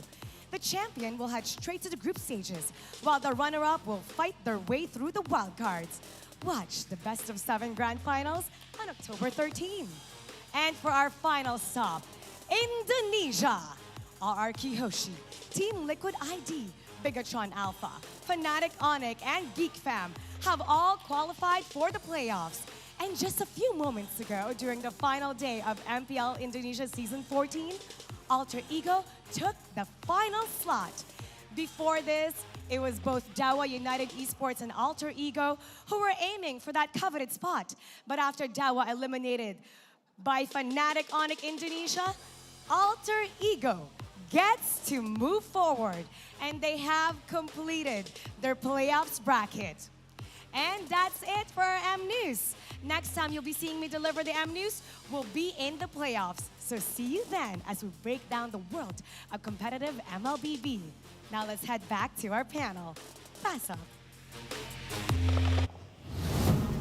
The defending champions from MPL Indo acting as gatekeepers towards the playoffs. Yeah, Fnatic Onyx feels like, have they scammed the world? Made us all think that they've gotten weaker and might even miss the playoffs, but no, they're the ones still somehow eliminated. They're not top seeds after the end of the regular season, but yeah, they shattered the hopes of Dewa. Yeah, not on my watch.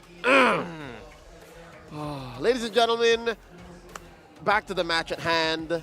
Falcons APBren at 1-0, shattering the hopes of Team Liquid Philippines for getting into the upper bracket. So, that being said, don't even think of a tiebreaker anymore. Confirmed. Regardless of what happens in this match, whether Liquid wins, it's FCAP at second. And with that said, let's celebrate their upper bracket berth with Ogwin's pose. They're on point. Wait, there's another one. Is that a three-way or is it a triple threat? It's a triple. That's a 1v1. It's a 1v1. Yeah, there it is. That's him. Yo, you might pop a vein, bro. Relax. Oh, take it easy. There's still another game. Don't want you to turn into Chocolate Thunder, bro. Minimum. Be careful. One more. Right. Good for him. He deserves it. Congratulations. Yeah. That's the smart gameplay pose winner for this match. I'm at a loss for words given what transpired. I would like to think there's a little more left in the tank for Liquid. Oh, for sure. I hate that this is very similar to that first meeting of theirs. wherein it went all the way just for them to fold at the end. Yeah, it feels like what we saw here was like a remix of what happened in the game number 2 that they had in the last time they met this time around. Hopefully this game number 2 in this series isn't like the game number 1 of their previous meeting where Falcons APBren just ran over Team Liquid. I want to see close, competitive, hell, if we can still maybe even a game 3. We'll talk about the matchup further, given that there's a lot that could happen, but real quick, there's a lot happening out there at the Barangay San Isidro, Barangay San Francisco, and Barangay Pasong Kawayan. We have a lot of events and surprises lined up for everyone. We're all celebrating the MLBB Celebrate Caravan. MLBB turns 8 this year. I'm kind of jealous. As fun as it is here in the MPL arena, I want to have at least experienced one of these. Yeah, it's great to see these caravans. We're going back to the grass roots that we had to celebrate the 8th anniversary. Talking to our talents in the MDL, Joshy Cakes, QWERTY, Odin, Athena, who frequently go to these caravans that we've had. They've all just said the same thing. It's amazing. Oh, look at this. There's an MLBB fan, a lucky MLBB fan who got to call their idol care of MLBB's 8th anniversary. We're seeing here Pando of Falcons APBren. This was right before their match against Team Liquid PH, transpiring right now. Oh, look at this. That's a world championship XP laner he's talking to. The greatest sixth man in the game. All over the world, he shows support for his squad, ready to play at any given moment in case Flap needs a sub. That's my boy. That's Vincent Onigo. Pando. I've been a stan. I've been a Pando stan since his debut in Season 9. Yeah, and university, like, people haven't been shy about expressing what Pando does behind the scenes, acting as like the third coach for Falcons APBren. Coach Ducky, Coach Trevor, now Pando. Before it was Coach Ducky, Coach Vren. They were also vocal about what Pando really brings to the table as the player point of view. Impressive. Again, this was an experience brought to us, made possible only by MLBB's 8th anniversary, to be able to interact with your idols in such close proximity. Who knows what the 10th anniversary will bring? That's just 2 years from now. That's going to be big. Yeah, that is going to be big. And knowing gaming, knowing esports time, that might as well just be tomorrow. Yeah, in 2 years, the game might look completely different. Maybe we'll have alcoves off to the side, portals, a secret shop. What's an alcove? I know, it's like a little path off to the side, like a little cave that you go through. Just like that. Quick update about the Game 2. Falcons APBren here being away, chooses blue this time around. Yeah, again, just a reminder of our system, the away team, the signified away team for each matchup gets to choose what side they go on for game number 2. And yeah, I mean, who wouldn't? This is their comfort side. They played from an uncomfortable position in that game number 1. They literally had to crawl back. Uncomfortable for 20 minutes. Yeah, it's like wearing a sweater in the Philippines, peak summer, 42 degrees. That's how uncomfortable they were. Outside at 2 p.m. Yeah, that's high noon, bro. So with that said, they're going into game 2 a little more comfortable. They're going to game 2 a little more prepared. Especially they have momentum on their side after turning the game around on Team Liquid. Yeah. Let's check out the fan comments here from Jeff Larona. What is Balagbag? He's just saying that was a slobber knocker. Okay, no one could breathe, all right? With bated breath, we all watched the match, players countering each other over and over again. That is what the Clash of Titans is all about, Liquid versus FCAP. It's rare that we see a game like this where it feels like two heavyweights just trading haymaker after haymaker. Super heavyweights, right? Reptar, super heavyweights. Although I will admit, I feel like Blacklist International and Aurora set the bar earlier. That was a good mid-card matchup. Yeah, that was a bantamweight title defense before the heavyweights. That was the Intercontinental Championship 1v1 that ended up becoming the 5-star match. Yeah, prior that was a 30-minute match. Yeah, between the workhorses prior to the unification match. That's just this one. Yeah. All right. Again, back to the matchup. Real quick before we get into the draft, I have to call back. I don't know if you agree with me, but building up to the Game 1 draft, would you agree? I don't know if you felt that too, but it felt like the MPL arena was a little somber. Everyone was just quiet in anticipation. Yeah, it really was. It felt almost sacred. Yeah, I get what you mean. There were times where the crowd, I was like, why are they so quiet? Yeah. But then when I look close to their faces, they you were could just really see they were like people would just be trying to, as if they could influence the game by with witchcraft and sorcery. And to some extent, some of them feel like they can't believe their eyes. Like they're right here in the presence of these Titans. Like, wow, I'm about to watch Liquid and FCAP go at it again, live. And look at these bands, dude. I never thought I'd see these bands on the blue side. Good thought first. Lu Yi sure, but Alpha first? Gatot and Alpha first bans by Falcons APBren. This has got to be a tell that FCAP read into Carl TZ's plights. Yeah. They'd rather if they could. Oh, and this opens up the Phobius. So, what wins? Fnatic Onic, Coach Tony specifically, almost figured out the Phobius lineup. Like, just pick an Alpha. But now without that, what's Liquid to do? So they go for the Haibu, so you can't go Nolan Julian here.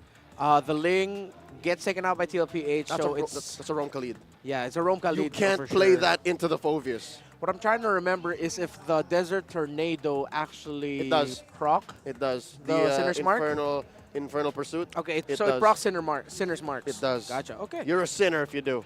Ah, okay. So for TLPH later, they're going to need something like a Carrier or a Lunox as the answer to this Phobius. Again, for Phobius, it is a requirement. True damage is a requirement to go up against him and make it a little bit easier. So Falcons APBren will go for the Vexana, and as we mentioned, Julian and Nolan were the only really viable options, so they opt to go for the Julian instead. But what Falcons APBren does is they show a magic damage heavy core. So yes, the Phobius in this scenario is a core piece of this lineup. Wait, if I'm not mistaken, Phobius has already been split to physical too.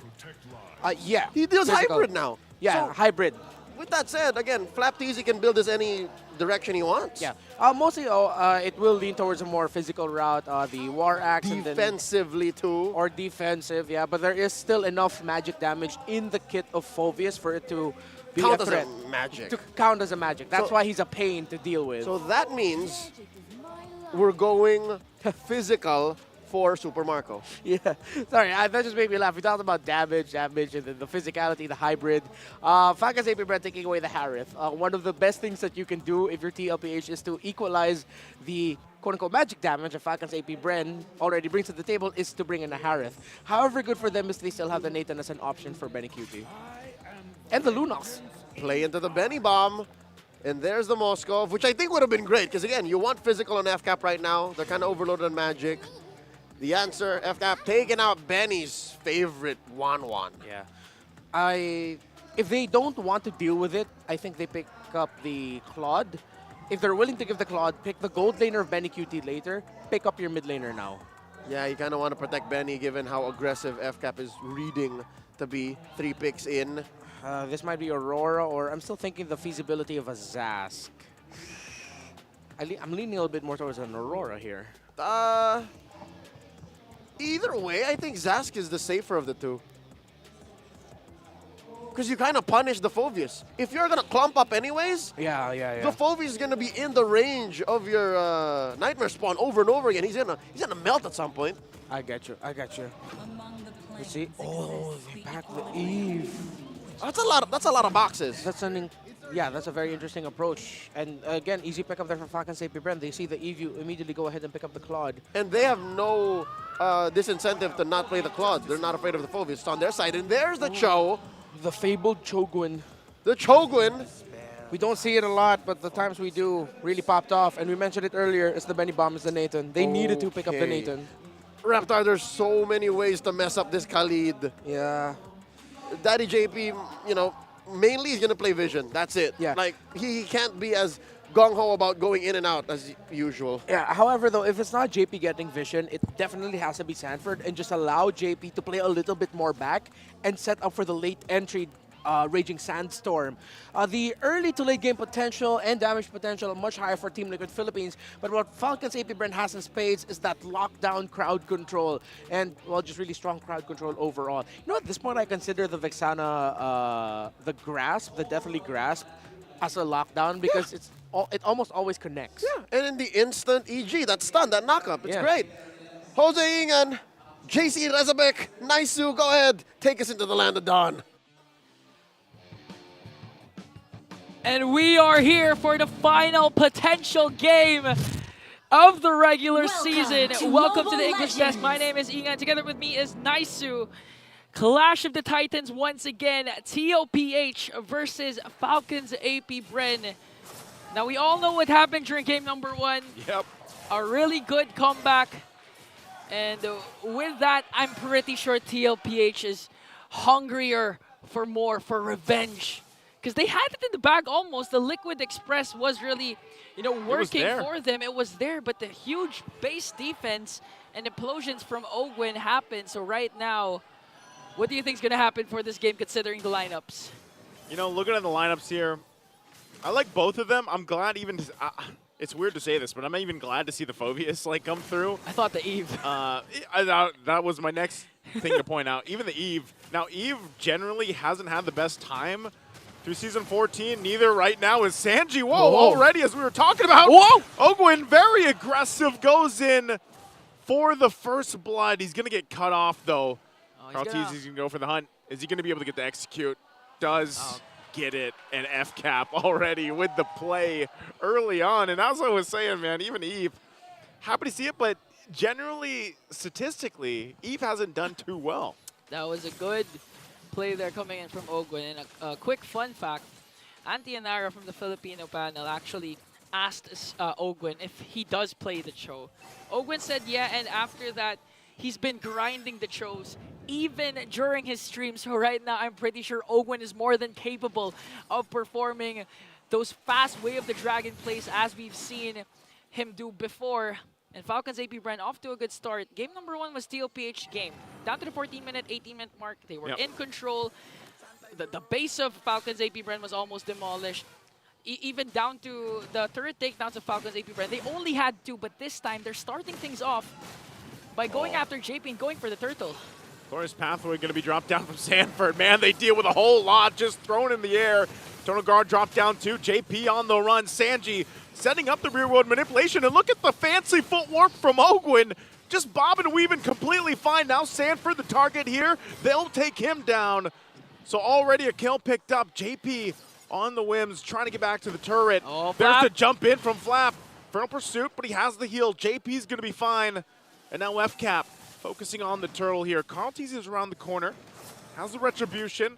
Going to get focused down a little bit further from Flap. He's the focus and just forcing Carl off the turtle. Plus the kill as Flap shows the strength of this Phobius. Sanford now dropping down the Glorious Pathway into the Raging Sandstorm. They want to fight it out once again. Total Guard's going to be dropped down too. And Flap, you can't kill this guy. Still going for it. Slams down on JP. Looking for more on top of it all. And FCAP continues to get more. And just like that, there are no trades for TLPH. 4 kills to none, plus a turret take.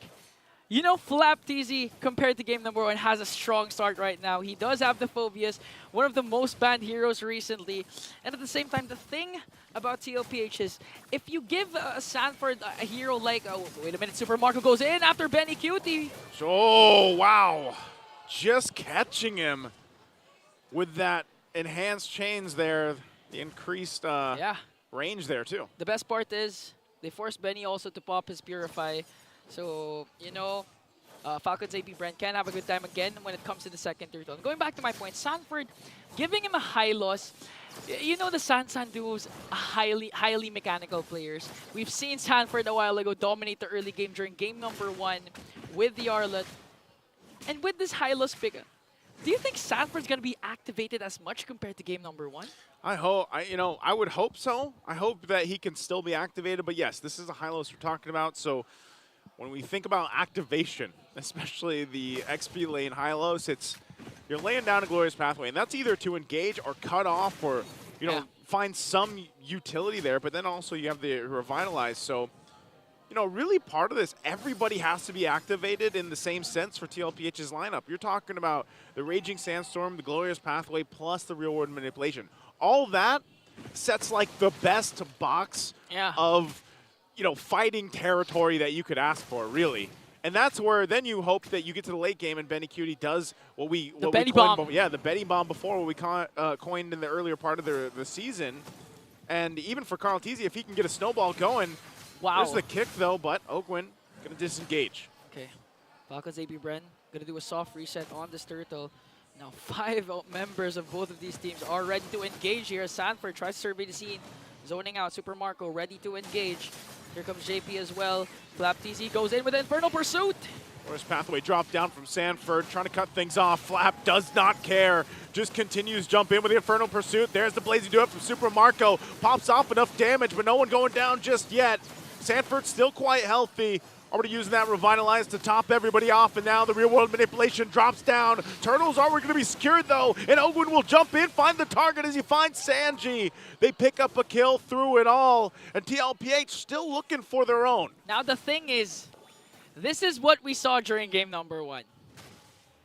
For TLPH, it was a dominating start. And we saw in the draft index the late game potential of TLPH is superior compared to Falcons APBren. Yep. So do you think there's a high chance that we see a repeat of game number 1, but this time in favor of TLPH? It's, you know, if you look at it that way, and there's a chance for I would say even this for the start for FCAP in this game is even faster than what we saw TLPH do, and just cleaner, like in general, the way these fights are going and everything else. So TLPH has to do a lot to be able to turn this game on its head.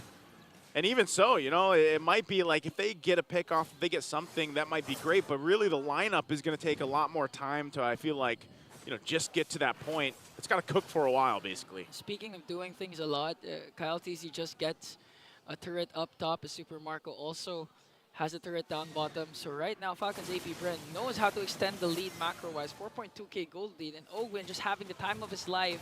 Despite JP's aggression, he can freely zone out the members of TLPH, go look for the perfect position to go for the angle of the Way of the Dragon. And we know Ogwin, in terms of setups, he's really capable of turning things around. Or if they're in the lead, extending the lead as much as possible. Look at the goal difference. There's already, I don't want to do math, but you know that Super Marco is ahead by as much as more than 1k compared to Benny QT. It's always the quick maths. I'm trying to do quick math, but I don't want to make mistakes. Well, man, at this point, Ingan, you know, you look at the lead that FCAP has, and you know it's pretty much evenly distributed for majority here. And even if, you know, JP continues to try to focus on Flap, like Flap has been amazing, a stalwart for a lot of this fighting. Ogwin. Conceal going to be used, looking for the right target. Won't be able to find it. Glorious Pathway, this is the response.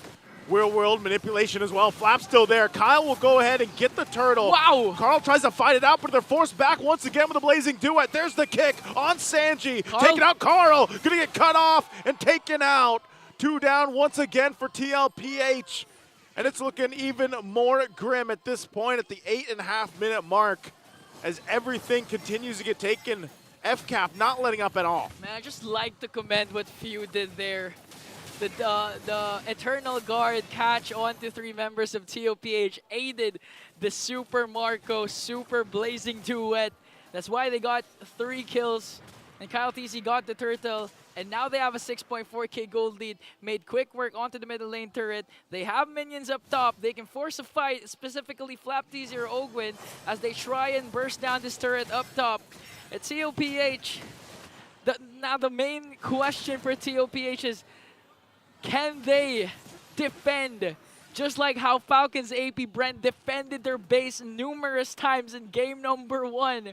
Or will Falcons APBren's momentum just carry them on to a sweep against their most familiar foe, most familiar rival, TLPH? And looking at the items once again, you can see already Super Marco has the DHS, has the Golden Staff, a couple of gold left to get that Corrosion Scythe, really ahead of Benny QT. I mean, just looking at the items here for TLPH, they got pretty much almost nothing, you know? I mean, yes, BennyCutie's probably got the Feather of Heaven, he's got the Star on their side, but you look at across the board in comparison over here, you're completely outgunned, and even just defensively. Like, as I mentioned that, there's the Wind of Nature picked up, Dominance Ice too. You know, I think even if Carl Teasy just picked up a BOD, it's probably not going to be enough. I don't know who he's even going to be able to find. And they try to cap something out. You know, they have such a tanky front line to deal with from FCAP. The gold lead has ballooned to 8,000 at this point. You just go take the Lord freely. There's nothing really TLPH can do from here. And you restrict Carl TZ of his purple buff. Gonna get an uncontested Lord. Gonna extend your lead eventually. Falcons APBren in full control. Concealed from Ogwin. But again, the discipline from the M5 World Champions will ensue here. They're not gonna force anything. Might as well wait for the Lord and eventually pop all the Holy Shields, or as much as possible get an inhibitor turret takedown. So right now, the response from TLPH, they need to execute their kits to perfection, connect as much as possible, but here comes JP. They want to force the fight. Eternal Guard dropped in under the turret. It'll go down very quickly. So just trying to kind of force something. If TLPH will take the bait, they don't. And so FCAP for now just kind of has to wait for this Lord to approach the base. Yeah. Everything's available here, though, for TLPH, aside from the Purify from BennyCutie, but no, he doesn't really need to force himself forward. He still has the Entropy as well. The wave's now pushing in here, so FCAP is going to get these Holy Shields down. Yeah, they're going to need defense patience just There's to activate, but look at the kick! Going to be able to find Carl TZ, taken out, and it's Super Marco on the backside once again. Sanford now joining the fight. Looking for Ogwin and Super Marco, going to chase him down and run him down. Could he catch up, though? I don't think he's fast enough. We'll have to deal with an Eternal Guard there to answer, and Sanford will go down, so 2 fall for TLPH. They do hold on to the base turrets, though. Again, a huge kick from Ogwin to start things off. Super Marco, if you notice, after casting the Blazing Duet right beside Sanji, BMI's out, Sanford forcing the Glorious Pathway to try and catch him. And even before Sanford cast his first skill with a stun, he already popped his Purify. That's why he was immune. He was able to escape. Ogwin heads up play with Jeet Kune Do to try and slow down Sanford. And the Bulletproof remains unkilled with a 0.05 KDA. As Falcons APBren now have a 9.3k gold lead, and they were also able to take down an inhibitor up top. And looking at the items of Super Marco, already has the Corrosion Scythe, Wind of Nature. So it's going to be harder to kill him this time, Naisu. You know, every time we get in our position for this in game, and I'm always like, you know, thinking of what Hail Mary play can the team down 10,000 gold after the first Lord or before it? What can they do? You know, and when you look at the lineup that they have, there really isn't much of an answer, to be honest. Like, you know, unless it's JP going with a heroic flicker, raging sandstorm, like, that's about the best you can do. Because, I mean, you're going to see Sanford coming from a mile away. Like, he literally lays down a glowing pathway. He's not going to surprise anybody. So that's all you got. You got JP to try to force something out. But FCAP's not going to fall for that. They're not going to deal with that. And really, you're just... The best case scenario for TLPH, their Hail Mary play, is actually just to come out with a successful defense against this next Lord push. Maybe 3, maybe 4 more defense before they activate BennyCutie and before BennyCutie releases that Benny Bomb. But it is possible they can actually defend this, assuming that they don't get caught up with the kicks coming in from Ogwin, as Falcons APBren will easily burst another uncontested Lord. Now they're going to wait for the Lord to spawn. Ogwin, the past few minutes have been phenomenal for him. Despite, you know, TLPH highly mechanical players, he still finds a way to connect with those Way of the Dragon, even the Jeet Kune Do stuns, and TLPH now just really selling their recalls. Maybe that's part of it. Maybe that's part of the successful defense. Yeah, you need to flex on your teammates. Again, psychological battle, psychological warfare. And for TLPH, even if we lose this game, I think they're saying we have a better recall compared to Falcons APBren. Well, let's see if they can actually defend here. There's the kick coming through. Eternal Guard dropping down. Benny trying to pop off the damage. Now Flap cut off from the team. Turret's going to go down. Enhanced Chains once again knocking up Sanford. And now all turrets out of the picture here. The base of TLPH bare. but they hold on. Everybody's still alive. They took out Flap, and they'll buy some more time. Not the worst situation for TLPH. I mean, the worst could easily Falcons APBren just go for the end. But right now, they were able to take down Flap TZ, able to clear out the Lord, didn't suffer any casualties. And with this, they now have the opportunity for Carl TZ to get this purple buff once again, try to go initiate a pickoff, especially now that Flap TZ hasn't responded yet. But again, Falcons APBren, looking at the items, okay, Malefic Roar already for Super Marco, almost locked item for all their players. It's going to be a huge mountain to climb for TLPH to come back from this. But if we know something, TLPH can defend this still. Heart of a champion, you can never doubt it. If Falcons APBren were able to pull this off during game number 1, why can't we? Why can't TLPH? That's the way to look at it, right? You look at it in the best way you can when you're the team facing against this kind of deficit, against this kind of lead. Why can't we? That's kind of what TLPH has to do. And if they want to have that moment for them, again, they have the tools they need. It's just unfortunate because they have to deal with the initiation coming out from FCAP. It's always going to be FCAP to start that fight. TLPH just kind of has to respond to it. And now that we're in the territory of, these immortalities, and you mentioned it, it's almost like item locked for the members of FCAP getting there. It gets that much more difficult to turn things in your favor, even if you have a successful defense. At this point, these are the times we're in. I'm pretty sure the roamers are thinking I should have gone with the Tigreal. Imagine if I had the Tigreal for JP. One implosion play can turn things around. And for Sanford, imagine if I have an Arlot that can final/flicker combination. Again, it's going to resort back to your question even before. What's the Hail Mary play for TLPH? And it looks like it is going to be just defend, defend, defend until you activate the Benny Bomb. But Falcons APBren, they know this. That's why they're going to go for the Lord. They're not going to, initiate without the safety of having the Lord, as Falcons APBren will try to burst it down. Sanford is here, though. I think TLPH, they actually want to fight this one. Lord's going to go for the reset. Glorious Pathway was expended, so they know that Sanford doesn't have that available now. FCAP might just continue to give this a go. You still have JP up on the top side. He can rotate pretty quickly, though. Conceal going to be used. Ogwin on the chase. Who's he going to be able to connect? Carl Teasy taking a ton of damage. Wow. Just out of the picture in an instant. Oh, okay. And now there's the kick. Sanji in trouble, waiting on the team to help him out. Eternal Guard going to cut them off a little bit further. Benny trying to pop off the damage. He's got to work through some immortalities. Going forward with the Raging Sandstorm. They're actually able to find Ogwin, but Kyle jumps in on the backside. Sanji still up. Kyle waiting for the help from Few. Goes in, gets the kill. There's the enhanced chains. JP trying to help out, keep it together, but it's a triple for Kyle. And they'll make work with the wipeout, and FCAP with a massive lead waits for the minions to march on in before they ultimately end this game, end the series in a sweep with the victory to show them that, hey, they've got emotes too. The magic number for Falcons APBren is 2. They've secured the 2nd seed coming into the playoff, and they also secure a 2-0 seed against the reigning champs of MPL Philippines, TLPH. Huge momentum boost for Falcons APBren, especially, after suffering a defeat against Fnatic Onyx with the fastest game this whole season. And just like that, Falcons APBren once again will edge out another Titan in TLPH. Again, when you look at it, these teams know that they're going to the playoffs. FCAP does do the job that they wanted to do today, and that was lock in that upper slot, upper seed.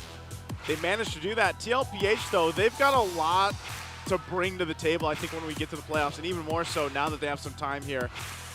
A lot they can adjust from, a lot they can learn from, and we'll see exactly what they bring once we get to the playoffs. I can't wait to see them battle it out. Maybe we see them battle it out again, maybe we don't. Yeah, again, we have a 1-week break. Anything can happen with that long break, but here comes Falcons APBren, the winners of the final series of this season, regular season. That's why Mara Aquino, take it away.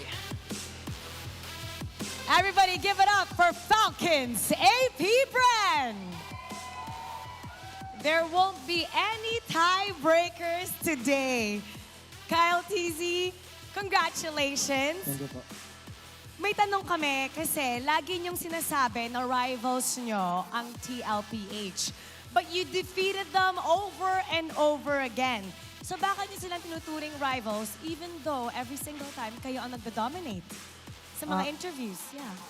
Siguro po kaya po tinatawag namin silang rival kasi palagi po namin sila nakakatapat even though dito sa MPL and internationally. Sila ba ang gusto mong makatapat muli? Let's just say, Grand Finals ulit kayo. Let's pretend, let's fast forward. Sino ang gusto niyo bang makatapat doon? Sila rin ba? Para sa akin sila pa rin kasi para kami pa rin ni Carl magre-represent ang Pilipinas. I know, we love seeing that. Ikaw, Pew, tawa ka ng tawa, pero alam mo ba na ikaw ang pinakaunang MPL Philippines na manlalaro na nakahit ng 500 games. Let's give him a round of applause. Sabi ni Coach, ano ang sabi ni Coach? Ang tanda mo na. Okay. Kanino mo kina-credit yung success and drive mo? 500, that's huge. Legendary yon. So who do you credit that to? Siguro credit ko yun sa lahat ng tao na naniniwala pa rin sa akin. Kasi para sa akin, kung ramdam kong wala nang naniniwala sa akin, tigil ko naman eh. Palakpakan ng idol ng mga kids! At syempre, all throughout, sa lahat ng games mo, behind you, there's always a woman, a strong woman supporting you, I see. And now, nawala pala siya dito. Kala ko nandito, pero nandito siya. And now, our MVP. Let me hear some names. What's your guess? Let's take a look at the screen. Happy birthday! Birthday boy! Okay. Alam mo, may birthday buff. Ano ba ang gusto mong wish other than the championship and M6, syempre? Ano ba talaga ang wish ni Super Marco? Wish mo, hindi wish nila. Ikaw.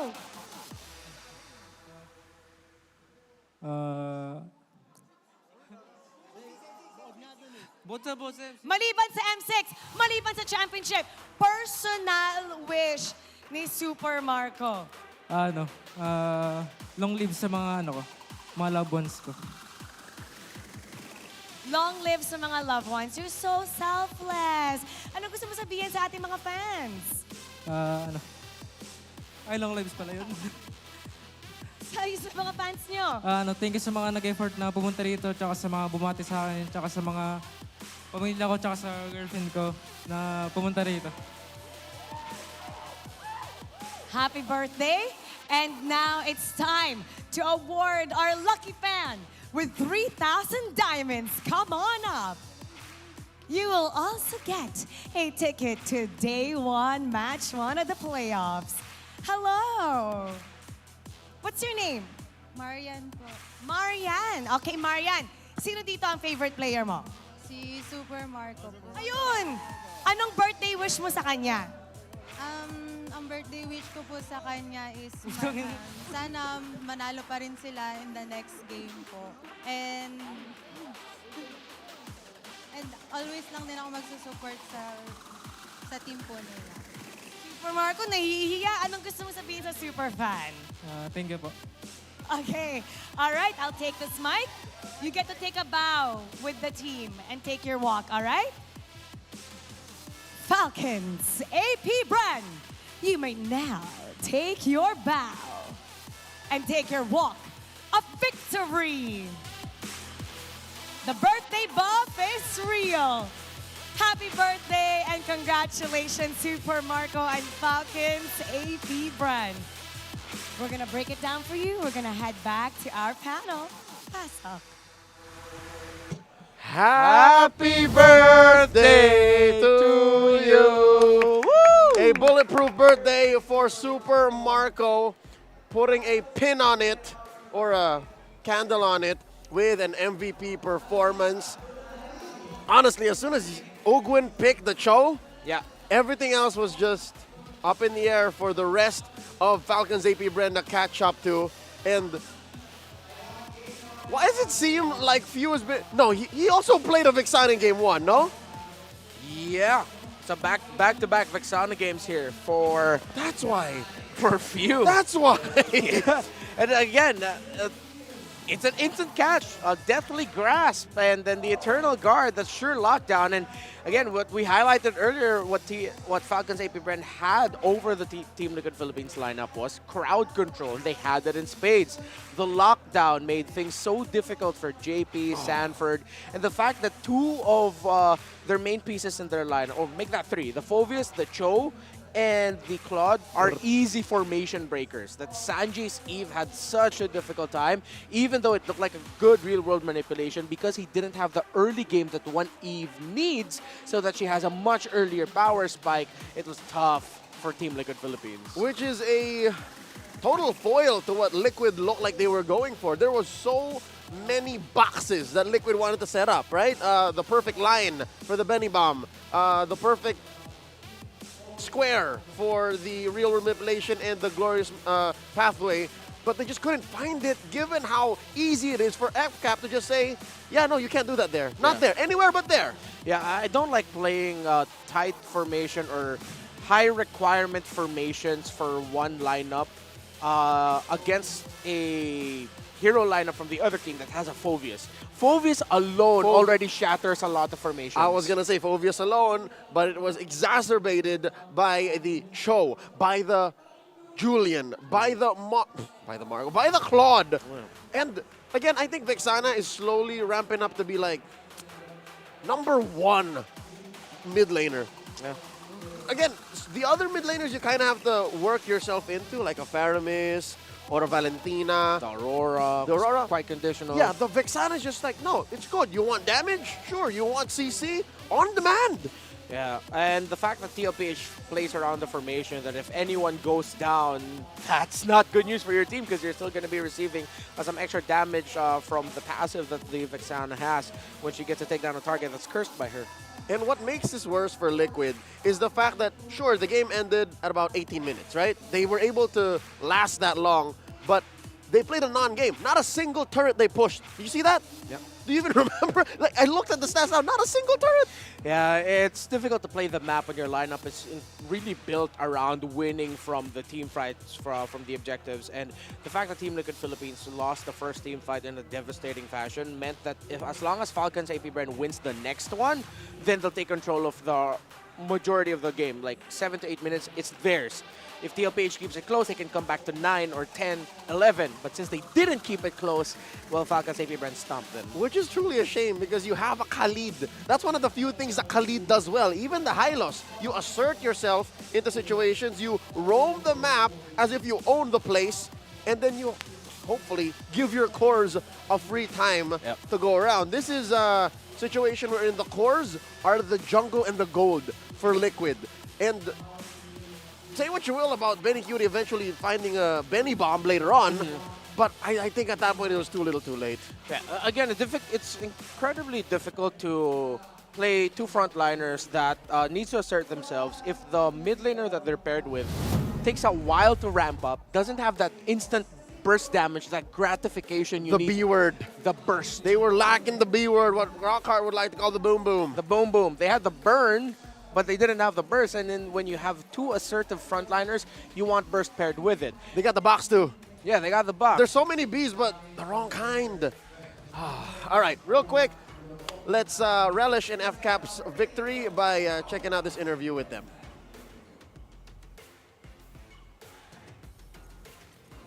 Come up.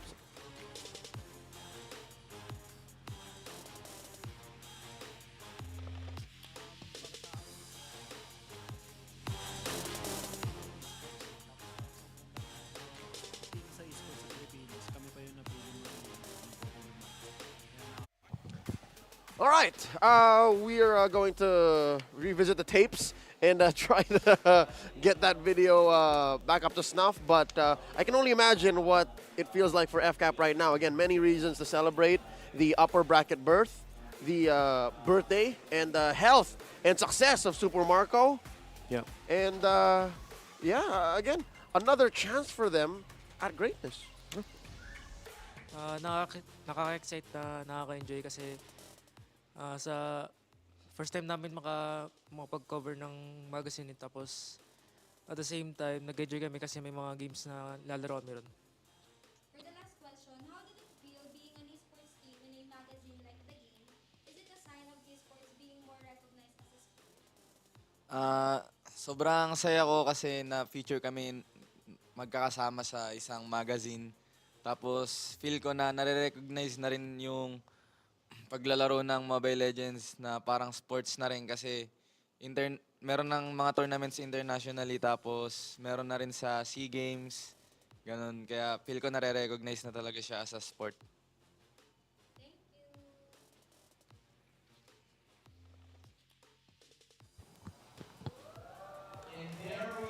A few words from Falcons APBren on their feature on the cover of The Game. Yeah, I got a glimpse of a few of the words that were shared in that article that they had, the feature for Falcons APBren. They acknowledged the slump that they went through before becoming Falcons, before even becoming APBren. Yeah. When they were still Bren Esports. It was a tough couple of years. Yeah, showcasing their journey. They went as far back as what they did leading up to M2, winning M2, the slump that they faced, and then now the world tour that they went on last year continued into this year. Yeah. It's a great feature. Reptar, there's potentially one more stop. Yeah, they could be going back to Malaysia for another one. Where they previously won that SBS MLBB Season 5 championship.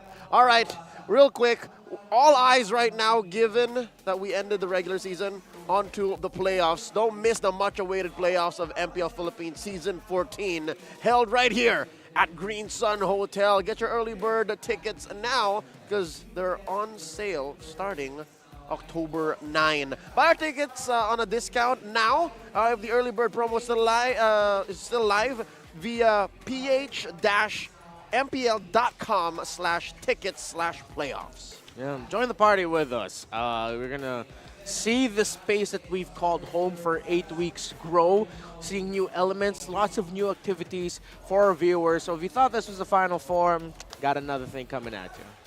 It's going to be an amazing time. Once again, the playoffs happening in about a couple of weeks. Real quick, let's check out what the final moments of that series were. Here's the mic check featuring Falcons APBren.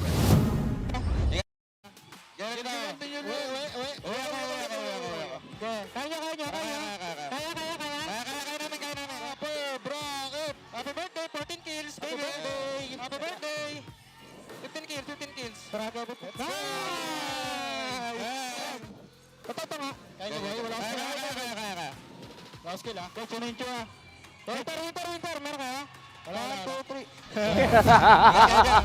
3.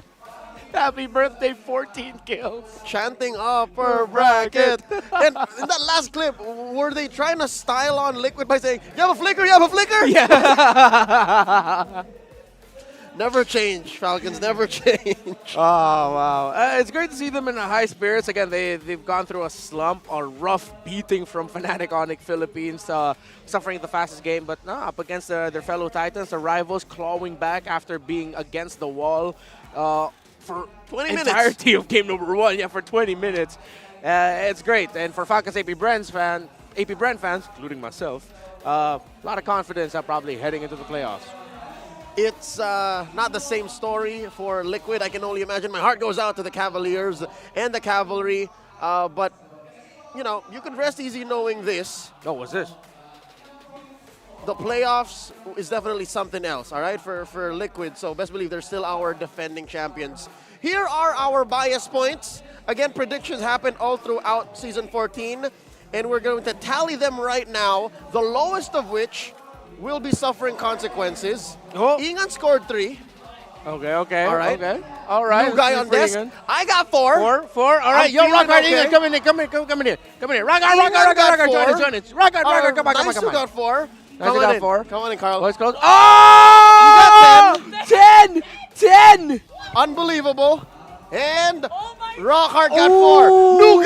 New guy, you're doing something. All right. Ingan. Okay, so him being the winner, you get to decide what the consequences of this handsome young man are. All right, Ingan. Number 1, you gotta give a skin to a lucky viewer. Is that it? You agree to that? And you must post it on social media as proof. Yeah. Okay. And number 2, for the 2 weeks leading into the playoffs. So up until October 1 week. 16. Up until October 16. Every day, you gotta film record yourself a nice little cardio session. The thing you hate doing the most when you go to the gym. Gym, I don't count dancing as cardio. No. Steady Dancing. state, right on the treadmill, that's it. All right? Choose cardio or math. No. See? Cardio. Cardio it is. All right, congratulations, Ingan. I just wanted to say I hate you. Well, there. Go get your lungs ready. All right, ladies and gentlemen, we're announcing the Infinix Fancy Laban playoffs that will be held here at the Community Hub at Green Sun, Makati City. Alongside our playoffs, so it's happening the same time the big teams are playing. The big teams of the Fancy Laban are going to be out to play as well. The champion will get to take home Infinix GT20 Pro phones and get this, a whopping 25,000 diamonds. So your 5-man, that's 5,000 diamonds each, and you get GT20 Pro phones, the same devices that the professionals use? That's your future secured. You might as well be on your way to playing pro. Congratulations again to everyone who's going to be competing. Here's real quick check on the standings. So this is the final picture for season 14. Who would have thunk? What a season that we have. The champions of the Philippines right now are sitting at 5th, but it's a tight race between Omega, Aurora, and Team Liquid. Blacklist has been rising lately, and here it comes. Here we go. Oh, man. The playoffs bracket is upon us. Ladies and gentlemen, bask in the glory. An old rivalry come out to play, dug out from late 2021. Blacklist and Smart Omega facing off in the first round, while down in the next bracket is Aurora MLBB and the defending champions Liquid Philippines. Sitting pretty up top though in the upper bracket is Falcons APBren and Fnatic Onyx Philippines. How do you feel about the brackets? You know what's funny? What we said, that this may have been the last time we'll see Falcons APBren versus TLPH. Could happen now. Could actually happen. But our opening match is Omega and Blacklist. The new barangay versus a recoded version 3 final draft, Blacklist International. Wow! Two of the scrappiest teams, two of the teams who understand what it takes to develop, to change, and to exceed. That's your opener. And then up next, of course, is one of the hottest teams straight out of the oven versus the defending champions. And don't forget, our spicy little change we did for the playoffs. Our lower bracket finals is now also going to be best of 7. My favorite part. Oh, wow. Dedicating a whole day to just that means more time for us to digest the heartbreaks, to think of what could have been. Yeah. And still, it remains true. For FCAP and for FNAP, they are just 2 best of 5s away from M6. Now think about that. Ladies and gentlemen, it's been an honor to be at your service. My name is Dan Leo Kubanga here. With me is Renmar Santa Cruz on behalf of Jose Ingan and Naisu. You just watched MPL Philippines Season 14. Thanks for joining us.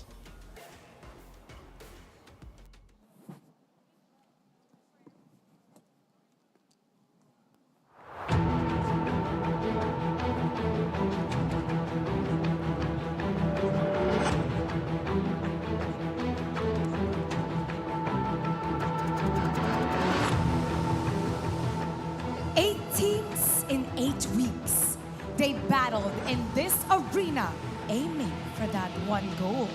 And now 6 teams are a step closer to that championship trophy. Surprising outcomes, devastating losses, and unexpected victories. No one could have predicted the regular season that we just had. This season truly is all about change. We more witnessed the epic rivalries that unleashed the hero within. It definitely has been one of the most competitive seasons of MPL. mga umuusbong na team na nagpakita ng kanilang lakas. Huwag rin natin kakalimutan ang umuusbong na meta, ang mga magbabalik na mga heroes and ang kanilang mga pocket picks. At kami pa rin ang maghahatid sa inyo ng aksyon sa Land of Dawn. Kaya sama-sama tayo sa susunod na kabanata ng MPL Philippines Season 14. So mark your calendars! See you in the playoffs!